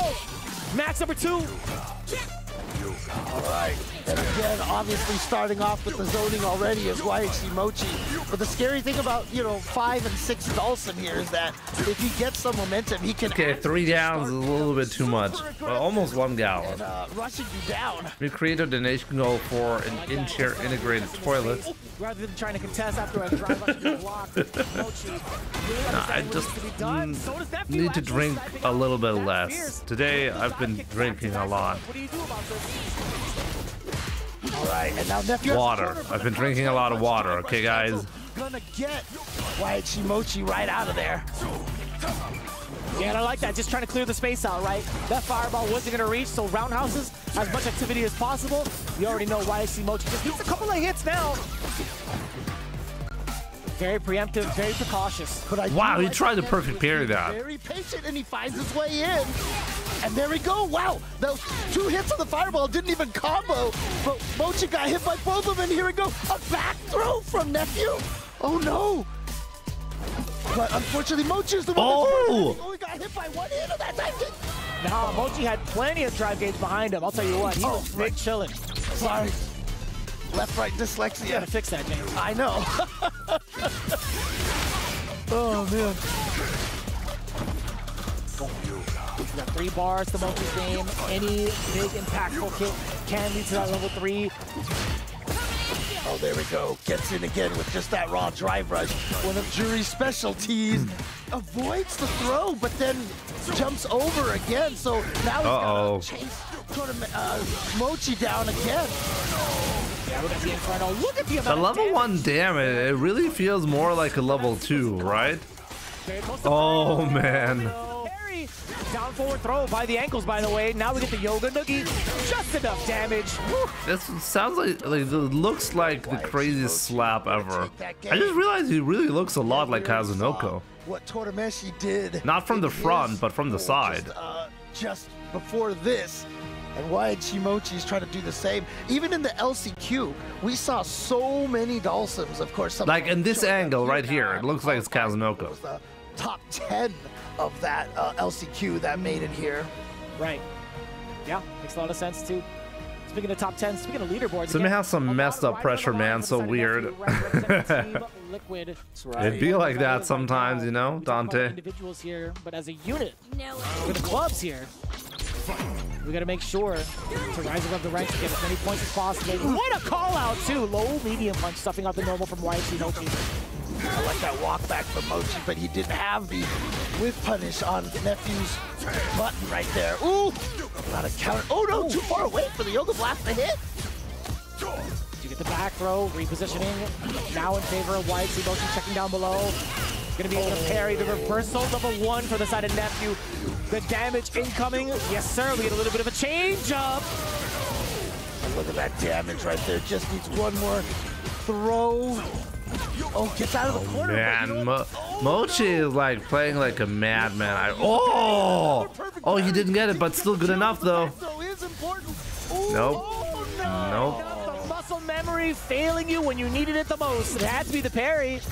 Yeah, I mean, he had already committed to the normal, and at that point, you cannot cancel into the drive parry. Yeah, but he could have recovered. Right before that drive impact hit, good call. Good call. That would be a very important factor of whether or not he could have gone into level 1. But I was about to say, like, Nephew looking rather SK, if anything, with all of those perfect parries, I gotta say. Oh, yep, gonna get the hit and the juggle. Good conversion there. A lot of players do not maximize the Do you think a future Street Fighter would turn into 3D ever?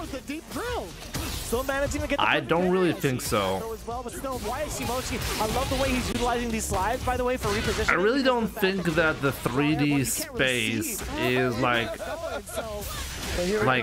better than the 2D space. It's kind of like, honestly, if you think about it, it's kind of like asking if I don't know, if Final Fantasy is gonna become in the next iteration a fighting game instead of like an RPG. And people would be like, why would that happen? Like, what is the purpose? And kind of feels like that to me, because I think the 2D and 3D genre are quite different, even though they're both considered fighting games, right? But they're really different, and 3D does not really actually add anything over 2D, I think. I do not think that you gain something. It's just different. Increasing that lead. Man, we saw a bunch of lances just be thrown into the sky against Nephew. There are things that you can do in 3D games that you can't do in 2D games. And there are also things that you can do in 2D games that you cannot do in 3D games. Right? He's been the one to kind of establish the pace with a lot of So it's just different. Whether it be standing medium kicks. Actually, standing roundhouse has been the key component to checking that space against Jury. Then you see some of the fierces being thrown out. But within these ranges, Nephew still trying to calculate his way through. Can he actually do it? Or will Mochi be able to close it out with a clean sweep? We'll find out. Definitely trying to do something right there, but here we go. Now into the corner, which gives Mochi all the screen to be able to move backwards. Oh, that's a good jump, but oh my goodness. It was a punish counter too on that throw. I guess it caught him in the landing. But Tifa would finally be in a fighting game. To go into that medium. Imagine Street Fighter 6 would be like Tekken, would feel so weird. Look at how much space that I mean, maybe I just don't have enough. I want to say control that he's going to be having on the ground. Oh man.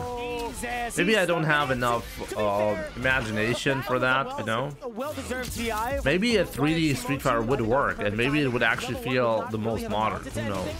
Against him because of how much life he had left. I'm betting that this is not happening anytime soon, and I think the genre is better off for it to not happen. Kind of let go of the controller situation, you know? Yeah, but I don't know, man. Level 1 still wouldn't have cut it. Yeah, Final Fantasy had a spin-off fighting game, okay, but it didn't have like, oh, Final Fantasy 18, and it's just a fighting game. People would be extremely confused by that.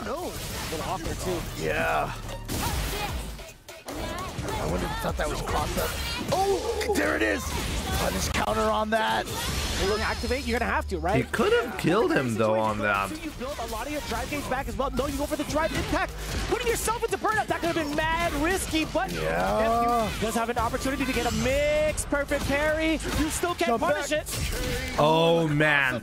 That could have been still really bad. It was the same situation. Mochi sliding out against the jump, but that time, Nephew had the cross-up to catch Zangief it. with a wave dash. Zangief with a wave dash. Down back. Oh, man. Hurting so much, and here we go. One catching that jab.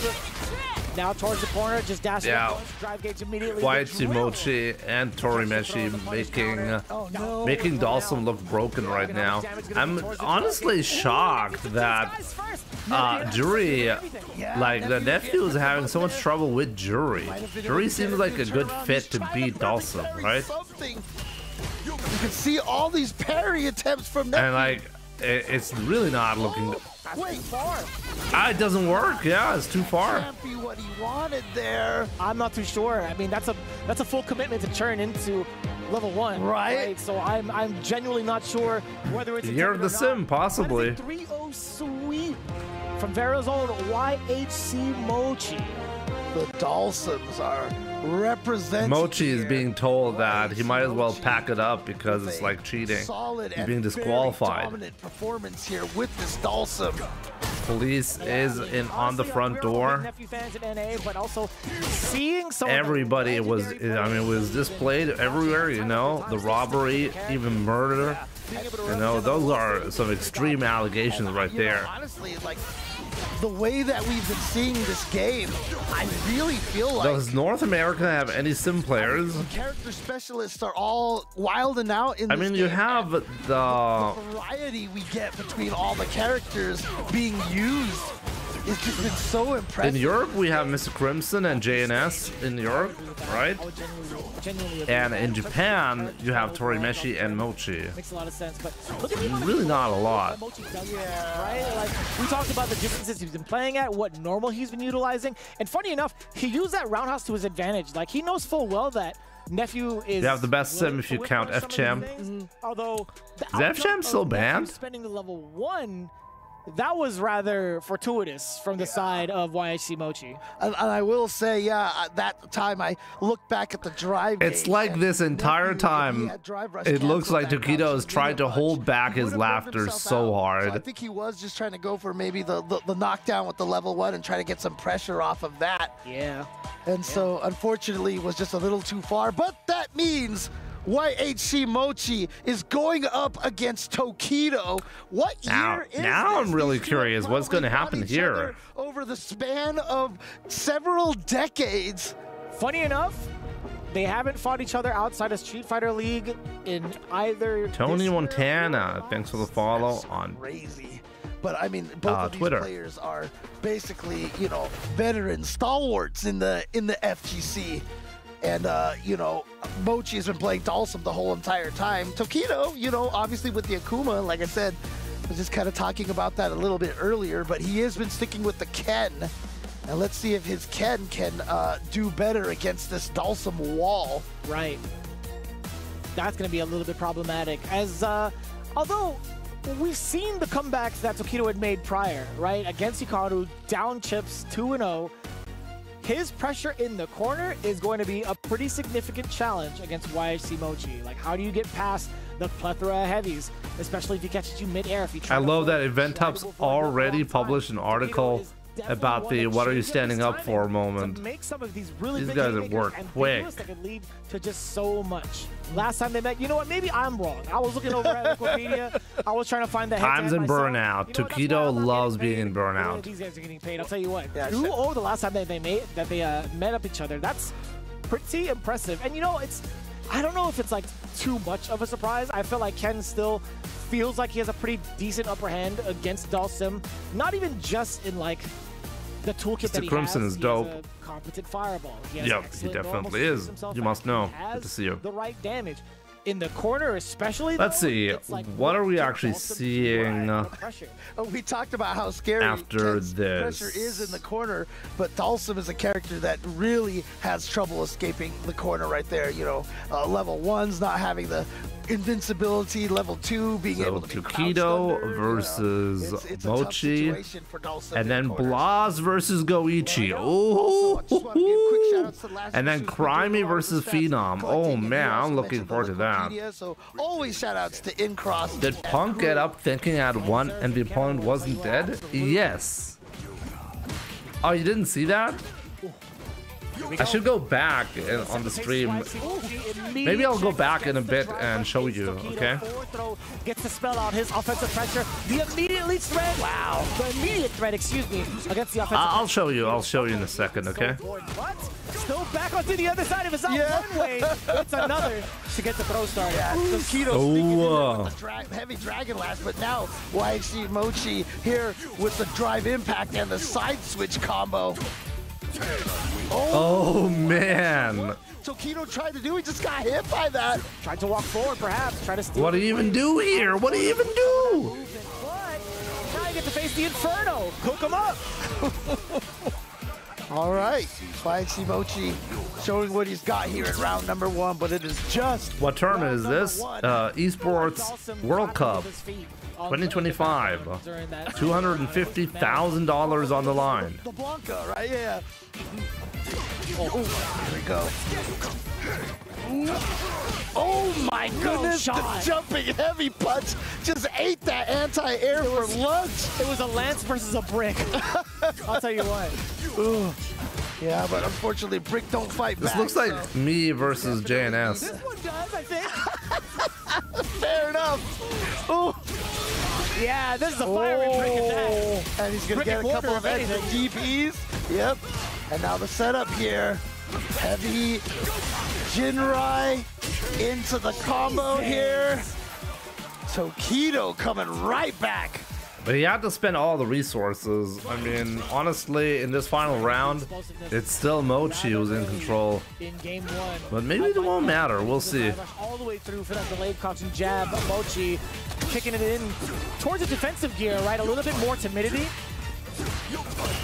All right. Tokido, you see, really trying hard to maintain this corner advantage when he took so much drive gauge damage by blocking like so many normals. That's why you see him back off, try to gain some of that meter back, but Mochi finds the hit and is going to land the super. Oh. The roundhouse did a little bit of the talking. Down in chips on the drive gauge. Actually try to initiate all from that drive rush, but no big hits came. Oh, he missed the whiff punish. Don't care. See that headbutt? Bang, level 3. It's probably gonna kill, and even if it doesn't, it won't matter. He's like, you know what? You don't have any drive gauge, so if you don't punish me in time, I'm just gonna drive him back. And it worked out for him. Oh no, that's too far. But Mochi couldn't Impossible. punish it. But the chip is still a threat. Tokido was trying every. Yeah, Tokido needed a Hail Mary there to make that work, right? Waichi Mochi did not bite on any of it. He takes game number 1. That is not just embarrassing, but damn right unprofessional for a pro player. Punk sponsors aren't going to be happy. What a number, not nuts. I mean, honestly, your number one concern is like people need to be talking about you. So maybe even for the sponsors, it's not that bad. Especially if Punk can make it into the top 16, then it really doesn't matter much. I think it's a plus overall if he manages to still win. But it's definitely tough now. He has to get 2 wins now to get to the top 16. Any of that super meter? Not at all. Tokido with a perfect in round 1 for game number 2. Yeah, I think his calls against the limbs have been pretty on point thus far, right? We had a handful of parries based off of that round alone. We do get the overhead, now being able to throw into the mix, no pun intended. I don't really think so. I mean, if you're streaming, if you're put yourself out there in any fashion, you always risk embarrassing yourself. I mean, we're all really stupid human beings, right? Yeah, I know, right? Oh wow, what a conversion! That was kind of hot. You know, Wow, he was ready for that. He was ready for the aerial hit. He didn't want to go for the difficult grounded hit, so he went for a conversion that still kills even if he gets an aerial hit. Amazing. I always forget, like, yeah, that Tatsu actually goes on the way down from a third strike, yeah. Because there was those super fancy combos that you could get at the hit. Yeah, right. I love that combo. That. Especially if you get them in like it's stunned too. It's so hard too. It's so sick. It's so hard. Bring those back, actually. Actually bring a post-KO movement. Oh, I mean, I remember, like, that was one of the first moments where I felt terrible as a, like, somebody who, like, people talk publicly to.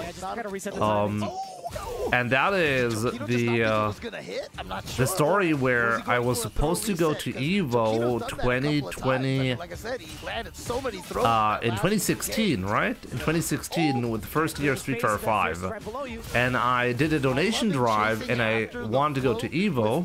Not with a haymaker, but with the just the But right I ended up having a really cool offer from that round right from there. Twitch employees, I never really talked about this much because I didn't want to get banned from Twitch, but I think at this point, such an old story nobody really cares about. I certainly don't care about.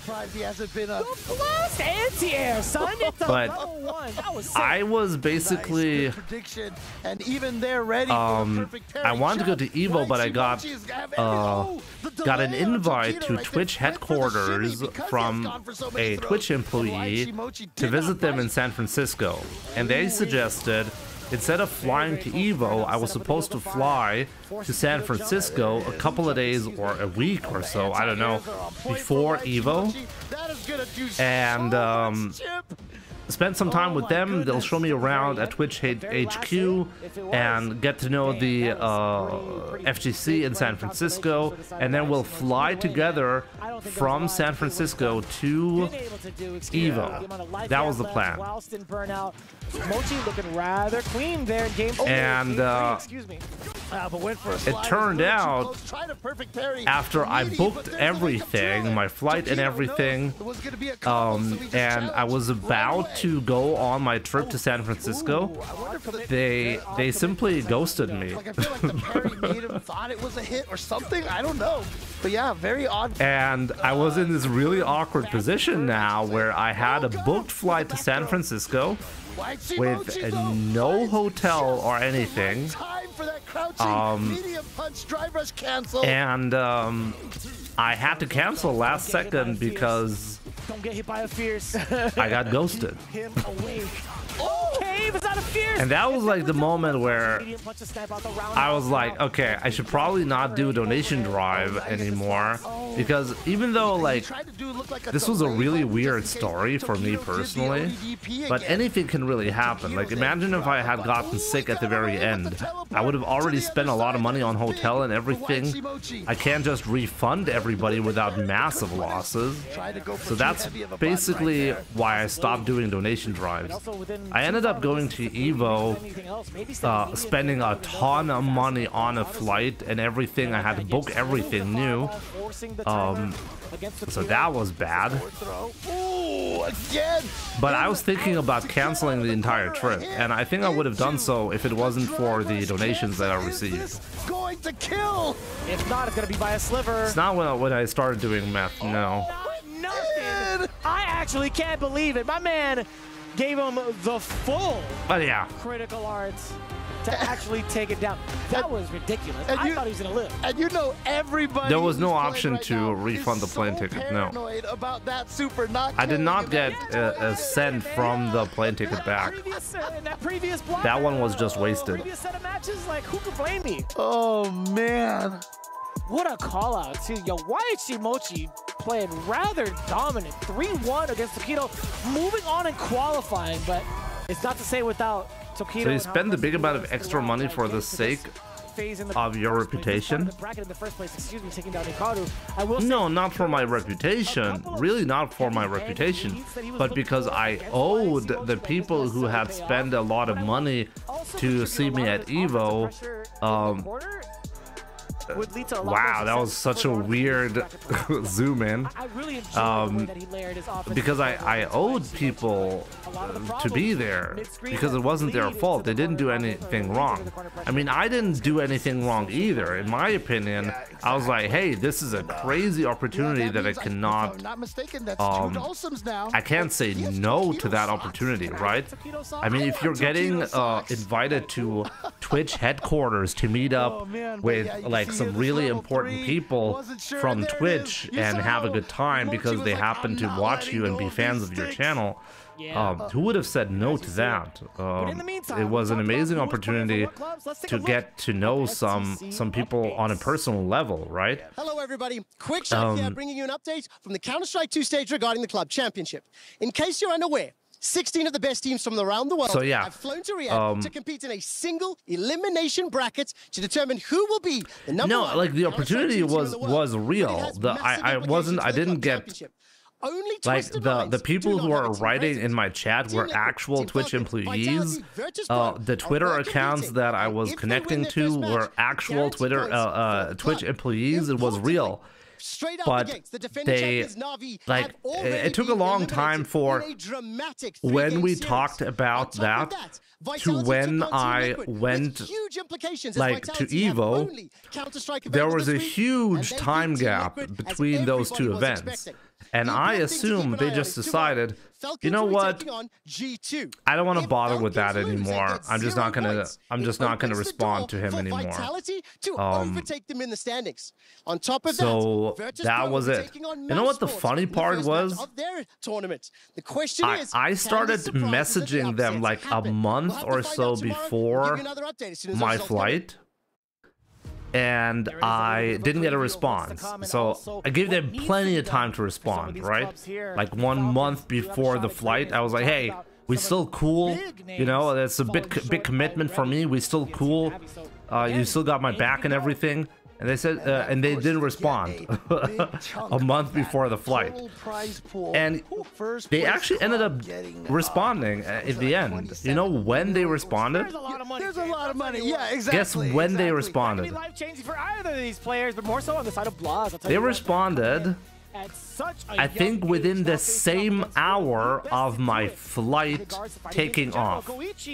Facing off against them actually fell short. They started responding to me again the moment the airplane took off. That money definitely goes a long way. And then they wrote like, we have Goichi. oh yeah, sure, we're still down. Oh, you didn't actually board the plane. Oh no, we were totally cool. This man only knows about winning. Absolutely gaslighting me. That was pretty insane, I have to say. The Fury tournament was the first to kind of threaten to have that two-time EWC in two different games, but now it's Goichi's turn to be able to try to accomplish that. I thought they were banning people for restreaming. Well, I have permission to restream. Oh, let's see. Blaz. Let's go, Blaz. Jimmy here. You hear Chun-Li with the confusion, huh? I'd be confused. Oh, mistake. Far away to hit that time. Sagat, eat your heart out, man. OG Fireball is level 1, now causing the burnout. Blaz still has a lot of control, so we thought Koken is going to definitely push him back. Ooh, pretty significant. Oh, wow. Check the Hazan shoot. Yeah. And they're going to get their gauges back at basically the same time. Oh no, Blaz had the shimmy. Maybe he started walking back forward again. I didn't see. Oh, excellent block in the overhead. Now trying to check. What is the time difference? Maybe they were asleep. Yeah, they were asleep a month before my plane left. Right. Not a single fireball is going to be allowed to be thrown from Blaz unless it's sneaky aura from a block string. Ooh. And again, their drive gauges at almost the exact same spots, but that drive rush cancel is going to allow Blaz to get in and get the tick throw to take round number 1. There's KO, as you had seen it down below. By Kadia. What a time to throw out a counter poke button. Medium punch, allowing himself to get the hustle charge. The Genjin charge, excuse me.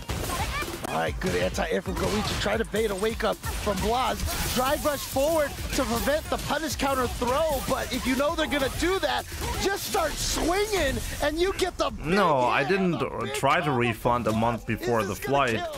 And I think it didn't matter. I'm not sure actually what it was. But obviously I'm not gonna refund 1 month before the flight just because they're not responding for a day. That's ridiculous.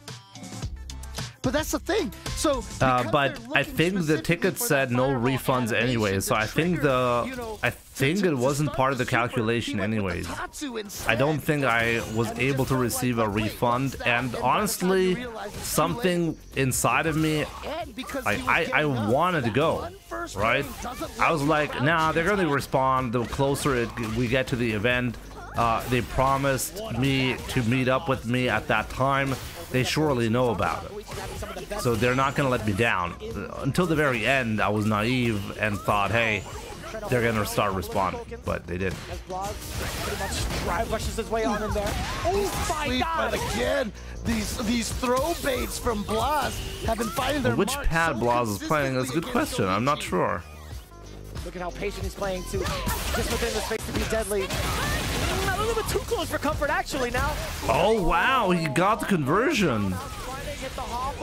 You see that? You know what Blaz was doing there? He was optimizing meter gain for that combo. With the way he was scratching his head, it made me feel like he was just waking up in general. And who are these people? Twitch employees. At least they used to be at the time. I'm not sure if they still work at Twitch. There are Twitch employees who were working at Twitch headquarters. Totally fine. Pretty much equaling out the drive gauge, also very important. And to the other side with the Tatsu. Oh, he read the throw. It was there, and yeah, the level 1's gonna get the burnout. Daigo did not qualify, no. Knew that fireball was running out right there. Yeah. That's a good call, too. Oh, and we get the cancel. You already know it within range to snipe out. That roundhouse. Those Twitch employees probably thought you were a Nazi. Yep, that must have been it. That look on Goichi's face. Look of determination right there. Oh, not gonna spend the level 3. Oh, he just loaded the gun. It's really like that. I'll tell you what. How often do we get to see that in play? Not often. Oh, still close enough DP. That cold combo to hit. And now the back throw from Goichi, however. Oh man, what a god. Level 1. This kid is too good. Oh my god. Dude, that was like Terminator 1 right there. Like Blaz would just not stop walking forward. No, he shouldn't. He doesn't need to.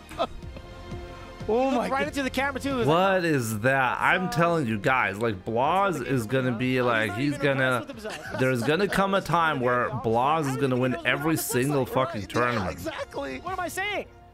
Oh man, but I was definitely hearing the dun dun dun dun dun music in the dun dun dun dun dun. Yeah, I hear you.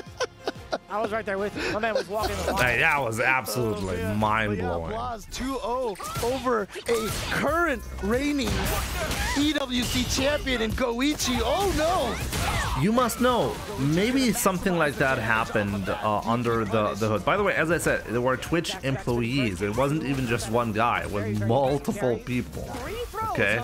So there are 2 people in particular, and maybe like when it came down to like really close to the event, they realized, hey, we fucked up. We can't actually do what we promised this guy to do, and instead of coming clean and saying, hey, we fucked up, we can't have you at Twitch headquarters. Sorry about that. You should probably well, rebook your flight. They didn't do that. They pretended like I was going to board a plane knowing that I'm being ghosted. Oh my god, this pressure! I mean, they knew I was not going to be boarding the plane, right? Reactions in time. Looked like he was holding up forward to try to jump. Man, Blaz. Oh, it's so scary. Oh, man. He just moves and frustrates Goichi. He's looking over to the crowd. He's like, what's up, man? People do that all the time in corporate. He's like, all right. There's the audience. Oh, boy. I was devastated when that happened because, like, not only was I... Oh, my God. Level 1, I like that. I love the fact not only was I treated completely unfairly, I didn't do anything wrong, right? But at the same time, because I was like honestly communicating on stream about it, I said, hey, I got screwed over, or I didn't even say that. Honestly, at that point, I was so scared that like the people at Twitch HQ would actually just pull the plug on me, whether they have the power or not. I was genuinely scared. Hey, if I'm critical now of the situation, I might actually lose my channel as a result. So I wasn't even able to come clean and say, hey, I didn't fuck up anything, I just got screwed over. And then I ended up saying, hey, something really bad happened and I can't take the flight that I had ordered, and I'm sorry. And right now, I'm feeling so bad about the situation. I'm genuinely considering not going, right? And people were really furious about me about that. Like if anybody sells it, I mean, people were so mad about those statements that I made. There was a Reddit post claiming that I had misused the donations for a vacation trip with my wife. And then they showed pictures, like a picture of me with my wife on a vacation trip that we had, on the only vacation trip that we ever took. Okay. And they said, hey, look at this, here's Jimmy not going to Evo, and instead of going to Evo, he went on a vacation trip with his wife. There's definitely a full emoji of that. Yeah, phone, I think. You do that was pure evil. Like Goichi actually just did it there. Yeah. So, oh man, very impressive. Oh man, Goichi's not happy. To make the adjustments, taking it pretty hard, but now we're moving on to the next one. That's right. No, but honestly, I found that to be really amazing, because the next months I had to deal with people saying that, hey, aren't you the guy that scammed his audience into donating? And then you took a vacation instead. But he's going to be going up against a player like for months after that, I had to deal with that. And then the good part, or I mean, the fortunate part was that I was actually, not only was I at Evo, so I was there. Can you believe that we get back? Not only was I there, but I also had to play on stream. We don't even get a chance to rest from And that bothers me maybe even more so, okay? That you can go to a tournament and you can even play on stream in front of a crowd, and then on stream everybody's seeing you, right? And then people are like, no, you didn't actually go to that event. You misused the funds that you received for the event to go on a vacation trip with your wife. I find that crazy. Who knows when the Esports World Cup will be scheduled for next year, but it's gonna, the summer Escalibs, good to see you, by the way. It's hot. Prime time for fighting games. Because even just Kobe, I'm talking about a really old story, but as I said, I mean, this is a long time ago, you know, almost 10 years at this point. Doesn't really matter anymore. Trying to establish new champions, perhaps, potentially, right? I mean, even the Twitch employees, I think they probably didn't want to do anything bad. I mean, they just didn't handle the situation the way you should have handled it. That, like, pretty much off the rip, that is already going to be a very, very interesting storyline to weave going And yeah, forward. I mean, you must know, honestly, I've never really considered that possibility of possibly the reason why I was like ghosted was like internal conflict about the trip that I was supposed to be taking. Other No, like I've stopped doing donation drives for any event, and I will never do a donation drive anymore. I know that for a fact. I will never do that again, just because I know I would have to deal with something similar, even if it's something like really simple, like, hey, I wanted to go, but then I got sick. You know, I think unless I'm in a financial position where I can always be like, hey, whatever, I'm gonna refund everybody. But I mean, if I'm in that position, then I wouldn't need a donation drive anyways, right? And so here we go. It's gonna be kind of wild. So yeah, that is not gonna happen anymore. To round out the rest of Group H, or at least to establish the winner's match, excuse me. No, Z, and speaking of Mickey, remember, Phenom lost to Mickey. That's who eliminated I mean, him if you've been following me for 3 years, you're still too man, I'm not gonna lose to another. Well, not long enough on the channel to know about it. That's fair. It's so wild to say that because we had seen Phenom and how young. Anyways, I gotta go to the restroom real quick, guys. I'll be right back. Phenom, right? Like, that's why, because he was young and he was an amazing player. And so I'm sure some people just said, you know what, he's like a phenom. And I'm sure that just kind of stuck. I would believe it. I wonder what other name he could have chosen for himself other than Phenom, or if that was like granted to him, because like he's been really digging the moniker like Moose is Loose over on CFM. Oh, that's right. Yeah. So. Although not as cool as Phenom. I'll be quite honest here, fully transparent. He should just do Phenom Moose. There you go. Just like with the 1 M in there. Maybe. That's a terrible name. No, don't ever do that. That's why I said maybe. I wasn't going to be fully on board with it, you know. I wasn't going to fully shut it down either. I appreciate that. I wasn't going to fully shut it down either. It deserved to have a full shutdown, so it's okay. It's okay. We'll be all right. We'll be all right. So with the way that these matches have been going thus far, right, we've seen full shutdowns between Blaz and Goichi. Is that going to be the case between these two? We're going to find out. Game 1 starting real soon. Here we go. It is indeed going to be Cammy versus Ryu.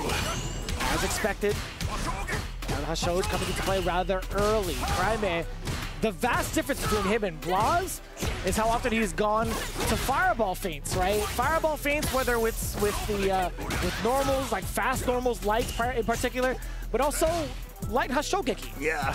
It's so interesting how, you know, Ryu is famous for having some fake fireballs in previous iterations of Street Fighter, but light Hashogeki kind of acting as that role is kind of a nice cross-cut right there. Yeah, he's only had it in a couple of games too, right? Like the actual fireball thing. I still remember gifting the Steam version of Street Fighter 5 Arcade Edition, but Jimmy doesn't remember.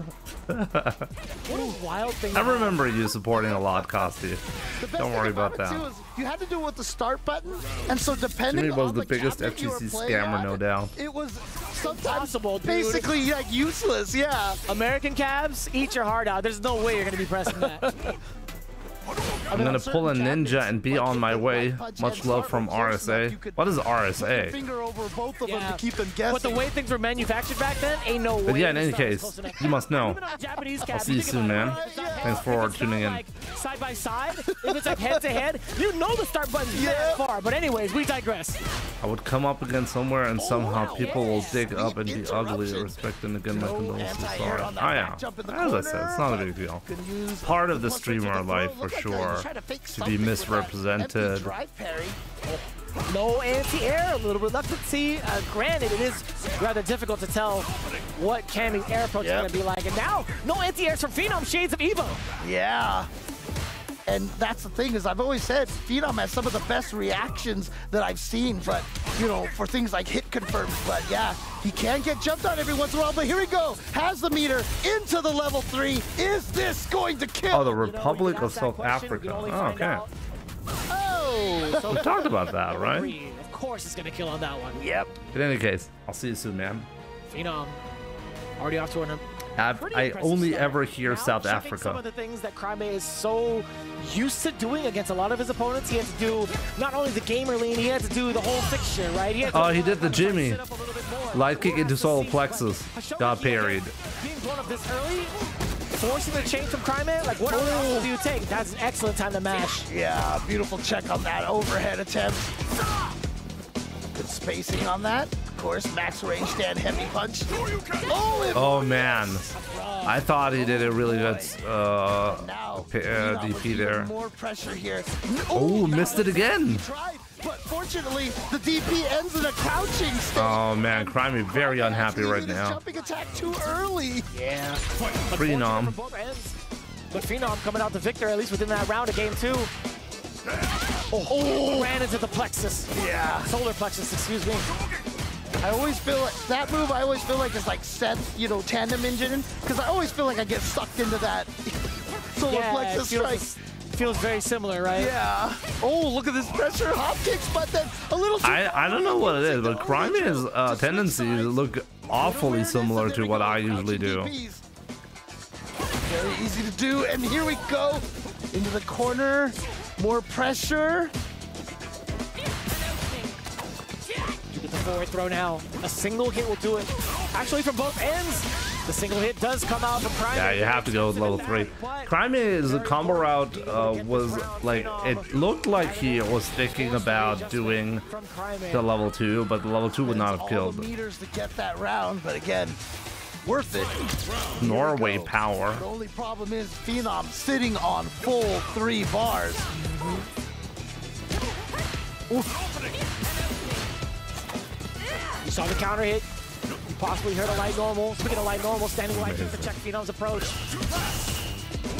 Oh my god! From that far away, that connected. Again, proper spacing on that. Oh! Actually, here comes Phenom. Oh, trade. Oh, and he caught him low. Kind of read the timing that Crymate was trying to walk forward and get into that space. Another whip punish, and he has a level 3. Here we go again. That should be it, yeah. I was about to say, with the amount of drive gauge left, a single hit, Cammy definitely has the range to do so. Just as we 2-0 for Phenom. Now up 2-0 against Crymate. It's so Don't worry, if we have Crymate down, we still have Blaz. So many big normals, so many long range normals. The Moose is loose. Yeah, and Phenom, again, another one of those players that I always feel Today's YouTube upload is about the Moose, by the way. One of the greatest in the world. And I mean, frankly, because he the is Moose one of the best in the world. But is you know, loose. just hasn't quite had the accolades of some of those other players who have managed to win the big events. Let me see, what is the next after His this? finish at Evo, and that felt like a really, really big deal for him. Oh, wait a minute. The upcoming match is Blaz versus the loser of this. So we might actually see Blaz versus Crymate. Even if you don't win that tournament, still on a prestigious stage, Ken. Getting a placement like that, of course, is going to be feeling really, really good. But and it's so weird too. I can't explain it. There's something psychological about it. But when you get one of those wins, like you win a big Wow, he's major, going Ken. Interesting. all of a sudden, like something in your brain changes and you just kind of end up in that realm where you can beat most of the players out there and win these tournaments. I mean, simply put, everything that you work towards is actually working out. Right. So that's you know you're stepping forward. It's tangible. That's automatically going to make you feel great. Exactly. Crymate now switching up to the Ken. Very important to note. But the whip punishing from Phenom, that was either the 4th or the 5th whip punish in this round alone. Oh, dude. I mean, this is his boy, right? This is his character. He's like, this is what I left behind. He's like, there's a reason why Ken is low tier. He can't do the Later, down mate. anymore. Yeah, Dante. I'll see you soon, man. I'll see you soon. That actually worked out, I feel like. To a degree. I think I'm going to stop the stream as well after the Blaz match. I think it's a good moment. The whip punish, the side switch. Yeah, the hooligan immediate drop, shades of the Capra. Oh, both of them just missed each other. Those lights and checking with the stand. Man, Phenom seems really unstoppable right now. And now burned out. Crymate ends up burning himself out. Oh, he was ready for it. I like that Phenom did it at a kind of weird timing. It wasn't going to be like truly meaty. Yeah. And that's totally fine too. Phenom yet again. He's at match point. He's got one single hit left to confirm into the big W. The Crymate now fully engaged. He does have his drive gauge back, very healthy.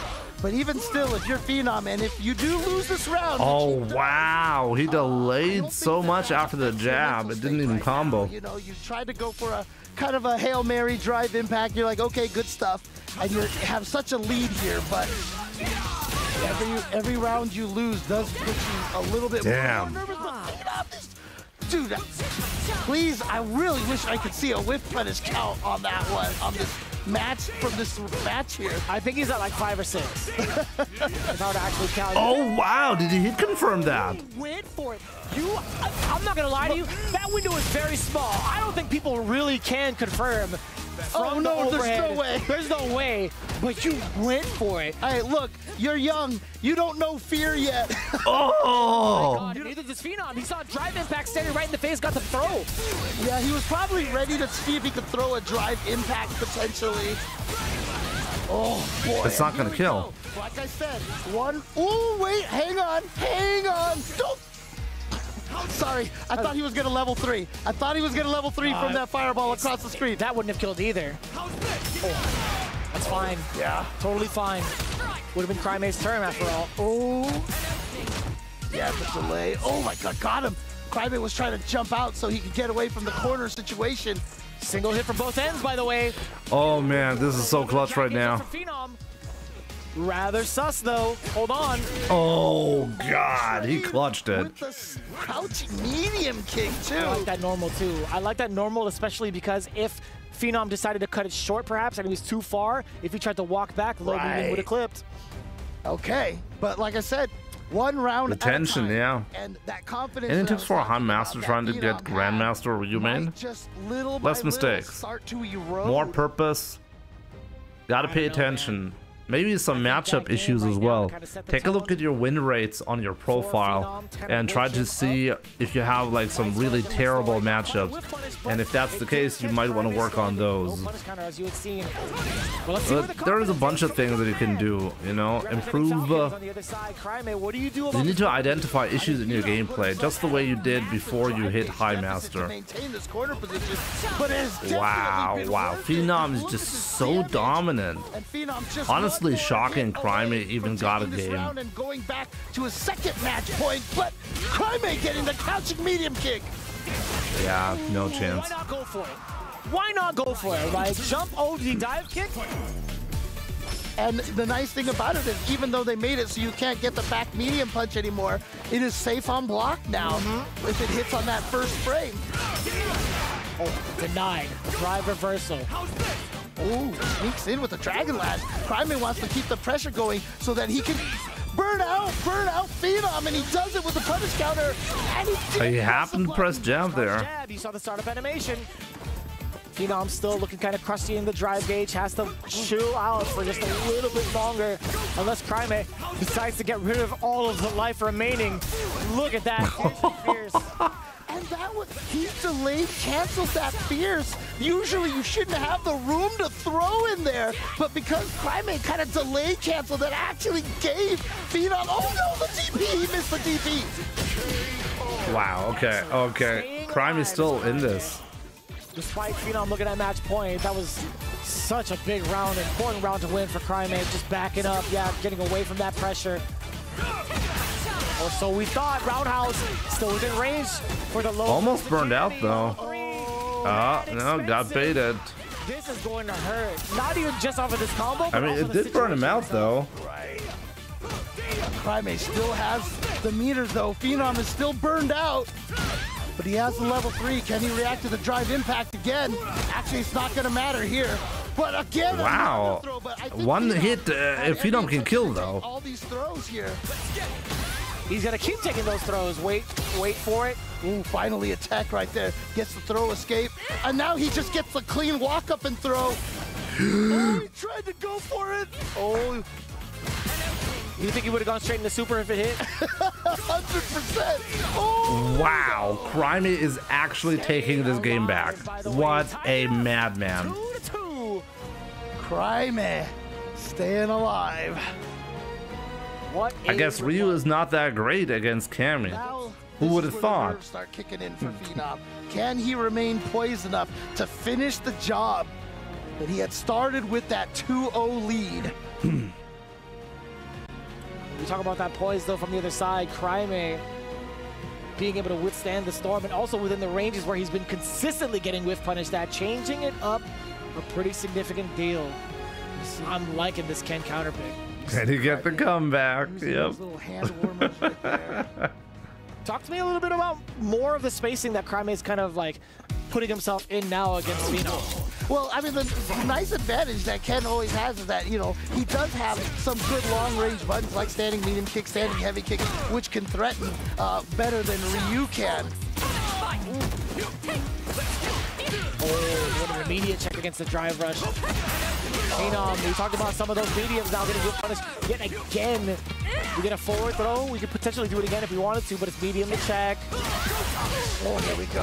An outside switch here with the Dragon Lash. He's going for the damage off the DP. Not as good Oki, but you get that damage. A nice block that time on the crouching medium kick, but now he's down to no health. And Phenom is going to get to what is, I think it's like his 4th match point at this point. At this point. I don't know if the math checks out, but I'll agree with you. Pretty close to it, yeah. He's trying to stop short with that stand light punch off the drive. Oh, what a jump from Phenom getting that cross up. He tried pressing. No, that was a drive parry. Drive parry, yeah. And now burned out. Ooh! And a throw. So Phenom trying to stave off this burnout. Go for the knockdown follow-up there. A trade. He does get up, but he pressed the button in the air. So that is a punish counter on the landing. He is hounding Phenom down, by the way. He spent it. The drive impact, the rest of his drive gauge, but it doesn't even matter. Now match point for both, all tied up, final round. Final game, final round, let's go. Oh, no whip punish there from Phenom. I think he just thought it was actually just gonna hit him. Oh, is he gonna, okay. Not gonna go for any meter spending just yet. And now the corner, oh! We haven't seen that. We've only seen it, what, twice so far in the set? Oh, he tried to throw, but he hesitated. That was so my bad. That was, hey, this is really looking good for Crimey now. He didn't get to justify it at all, but now he's facing those repercussions in burnout. Wow, this is looking really bad now. Off of that Dragon Lash, look at the amount of chip he's just taken. Wow. Oh my God. And now Crimey's in the corner, and Phenom's gonna get all of his gauge back. Oh, this is so dangerous for Crimey. One hit from Phenom will spell both hits. Both players could kill here. Oh my God. Didn't have his own whip punch. Try to get one in the air to air. And he walked back. What he teched. That is so much bait for a low medium kick too from Cammy. So surprising. Wow. Trying to read a shimmy. Oh, you see Crimey does not want to get hit by Crimey. Didn't kill. Oh, that's not enough health. That's not enough health. Phenom wow. to cancel that into a super. Instead, he went for his own drive impact. Crimey sneaking that one in there and is going to do the entire comeback from down 0-2 to take it. That is wild. What's even wilder than that, he has to fight Blas to qualify into Phase 3. Oh, man. But yeah, what a switch from the Ryu to the Ken. Right. Definitely paying off in spades. I am quite surprised, James. I am genuinely quite surprised. But at the same time, Phenom had such a valid strategy against Crimey's playstyle as Ryu specifically, right? The Hashokikis were not flying. His spacing against the heavies, definitely not within range. He had to find a way to readjust everything that he was throwing out against Phenom. And it did it also much more with impactful very impactful buttons like crouching medium punch within too. He stole a couple of turns you saw in the previous part of that replay, but also he made the damage count. But I think his control against the drive gauge system against Phenom was really the highlight. And I love the that was insane. You went from Crimey giving that Balrog face from the Super Turbo from Super Turbo into the fist pump. And then Crimey gets the hit there. And like I said, one round at a time, one round at a time. That's how you make those 0-2 comebacks. Don't think about the full journey. Just keep it in small, winnable goals. And that drive impact right there. Look at that. The fist pump from Crimey. My man hits you with the vamos. You know, and I gotta wonder too, like, how much... I love it. I love it. I love it. Oh, man.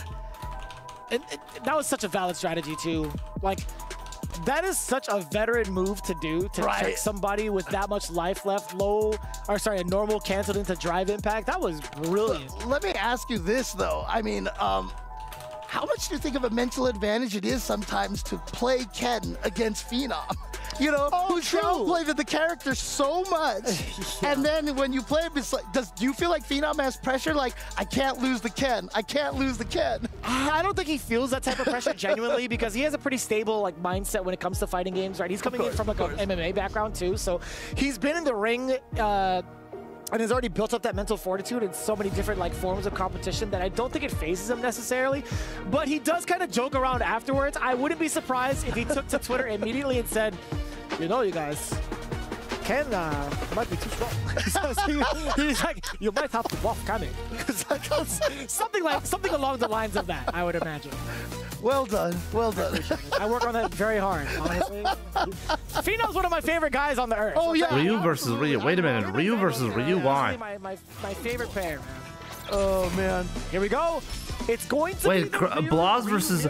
Oh, Blaz versus Cryme because they both won. I'll say Ryu mirror. So the winner goes to top 16. I'm dead serious. I almost messed that up. Jesus. Oh, man. Oh. I'm not going to lie to you. When I saw the mirror match, I'm like, wait, is this a button check? Oh, but I am appreciative that they went with different costumes here. Oh, the air Oh, man, reset. amazing awareness. That was something that was kind of intentionally done there. Waited for the backdash, had the punish on it. Blaz with round number 1. I always forget that that color originally was only accessible if you input like the mirror match. It's kind of sad to see them in the same group, right? But they can still qualify both for top 16. Now here we go, throw. Oh my goodness, went right over the low crouching medium kick. And what a way to make it hurt even more, both on the drive gauge and the life bar, spending that level 1. Oh, but Blaz is actually gonna get burned out because he tried to parry the Hashogeki. Oh boy. Yeah, just within range. He can actually not kill here, so I agree, you need to do that. That's fine, man. Single hit confirm afterwards, but now the throw is going to be very much that's so safe. a problem. Enough to force Blaz to make that level 2 call. Wow. Not gonna fly. Cryman tying up the rounds in game 1. Cryman switched to Ken again. We'll see about that. If he wants to make it hurt off of a single hit, he has access to do so now. I wonder if he was worried about the meaty fireball, because if he had gone for the level 1, that's the faster startup. But he went for the level 2 instead. Possibly, but the way that amazing punish. Very hard to predict what Wow, they're just using trading perfect parries. The crouching medium punch, Blaz fighting back. All right, here we go. Corner pressure, Blaz just needs one tiny hit here. I like Cryman trying to chase him down, but there it is. He went for it. He went for it. Oh, but now he's in chip range. This is actually still not good for Cryme. He put himself in a really dangerous spot. If he throws a fireball... He's also got to watch out for Ryu throwing that gun, because even if he could block the super in time, he would... Oh my god, what a crazy thing to do. Even Cryme immediately looked up, exasperated sigh. He was like, man, I can't believe I didn't block that. And honestly, I was more so concerned about being too predictable with fireballs because of Tatsu. Oh boy. And that's going to be the opportunity for the Denjin charge. Cryme hasn't had a chance to get a charge himself just yet. There it is. I feel like so far in this match, it's just that Blaz has been more active. He's been the one engaging more. No Husho's here. Blaz absolutely ready for it. Woo. Not too bad. Medium kick as a punish counter. Blaz could take a couple of those. And Cryme is the one being pushed back. Steady, heavy punch to the face. Yeah. That's the combo that I would have chosen as well. Blaz again with the head scratch. Cryme's like combo choices are really interesting. Just trying to reset to some plus frames perhaps. Or man, Blaz.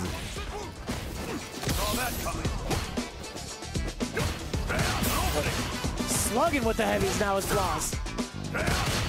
Frames. Backing away from it too. Yeah, it's been a really consistent option for Blaz against the block solar plexus. Kind of just jumping out of the corner. Or not corner, excuse me, just jumping away from pressure. Oh man, he just walks up to him like that. Oh, Blaz still has yet to get hit, and we're at 66 seconds. Oh. Absolutely crazy. From the side of Cryme. So absolutely crazy. Check Blaz moving forward, moving backwards, excuse me. Yeah, like I said, a perfect at 60 seconds. Ooh. Cryme seems kind of scared. Actually, Cryme did that on purpose, but Blaz knew it was too far and punished immediately. He tried to bait a parry. Level 3 on deck for both, by the way. Oh, mistakes were made. Yeah, I'm sure he tried to input the DP, but you have to commit to at least 9 frames. That drive rush. Oh. Yeah, that is bad. That is bad now. Into the fake right there, and Blaz drive rush right back at him. Got the hit. Now it's Cryme needs a miracle to make that work. Like, what do you even do here? You have such a massive disadvantage. Back-to-back Denjin stocks from Cryme. Oh, didn't amount to anything though. Hashogeki's back-to-back. Oh, no critical art. Wow, I'm shocked. Blaz, I'm pretty sure Blaz could have like threatened Chip a lot harder, but instead he went backwards. It makes sense. Like immediately as soon as that fireball dissipated, he saw green. He's like, you know, I have the perfect. How many frames can he use after perfect parry for the punish? Let me show it to you. Startup frames? Well, it depends on the move that you're parrying, right? Just thinking right now, just. You don't always get a punish. Evaluate a plan over here. And Blaz, like for example, if you do a perfect parry on a perfectly timed jump-in attack, you're just +2. No, not at all. The way he's been conducting himself over on the cameras, he's just ready for the next one. I like that too, right? He's just looking forward to the next game, trying to take it one round at a time. Just because you perfect parry something, it does not mean you get a punish. There's a rule of thumb though. If you parry a light attack, you can punish with a medium. If you parry a medium attack, you can punish with a heavy attack. I think that was 100%. That's usually a good rule of thumb, you know? But yeah, I mean, Blaz with another perfect. I don't even know what to say here. How does he finish it off here? That's an excellent start. Low medium pick to open up Cryme, loaded up the Denjin, loading up the bullet. Oh man, is this gonna be double P? Wow, and then you finally get some offense, try the solar plexus strike, and Blaz just perfect parries. Oh my god, he walked up to him again. He took a walk in the park. T2000 now. Oh, and finally a hit right there. That's the first time. It looks so rough. Maybe it's just a bad matchup, guys. I feel bad for Cryme because Blaz counterpicking with Ryu. This matchup in this economy. Not gonna let you just walk up on me this time, says Cryme. All right, here comes Cryme with the offense. He just made the comeback. He can do it again. Oh no! He could have killed him right there. Talk to me. How do you get out of here? Nice patience from Blaz. Nice neutral jump from Cryme. Wow. Wow. So you can't clear that fireball. Wow. I don't even know what to say. That was insane. DP, it could have been anything. No, I mean, from that range, I mean, that's the exact setup. He wanted to give you that false sense of security. At that range, DP's not going to work out, right? These two kids are the future of Street Fighter. I gotta say, even though I know Cryme is great and all, Blaz looks like genuinely like a talent of an entire generation. Like there's like a difference between, hey, this guy is really good, this guy is young and really, really good, and hey, this guy is making other professional players look like beginners. You know what I mean? It looks like it's another. I can't say. It's another day in the classroom. Sure. For Blaz. I mean, let's be honest, right? Like he's playing the character that's on screen, right? He does have an advantage at that. He has a pretty decent track record against Cryme. I mean, how many times have these guys practiced against each other, and how often is it with the same character as well? I mean, there have been plenty of moments in the World Warriors where they change it up sometimes.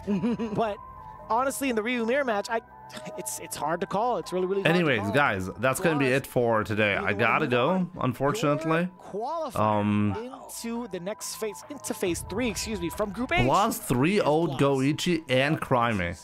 How insane! Is gonna be waiting for the winner. That's gonna be it for today for me. What a weird first round on the loser side match, and very unexpected. But we are gonna be. Semi, thank you so much for the raid, but I'm about to go as well, my man. Thank you so much for the support. I appreciate it.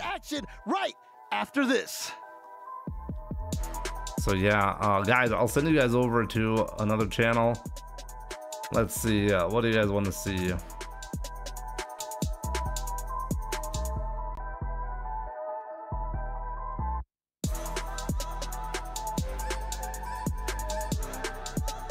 Damn, so many channels streaming this right now.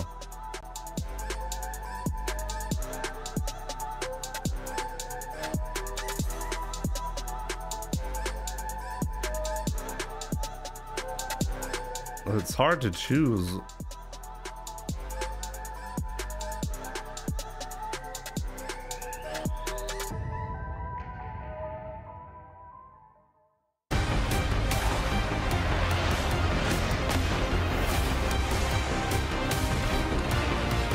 Hard to choose. Who do you want to see? How about Demulant? Nah, he's not showing. How about Smug? You know, or yeah. No, how about Smug? Why not?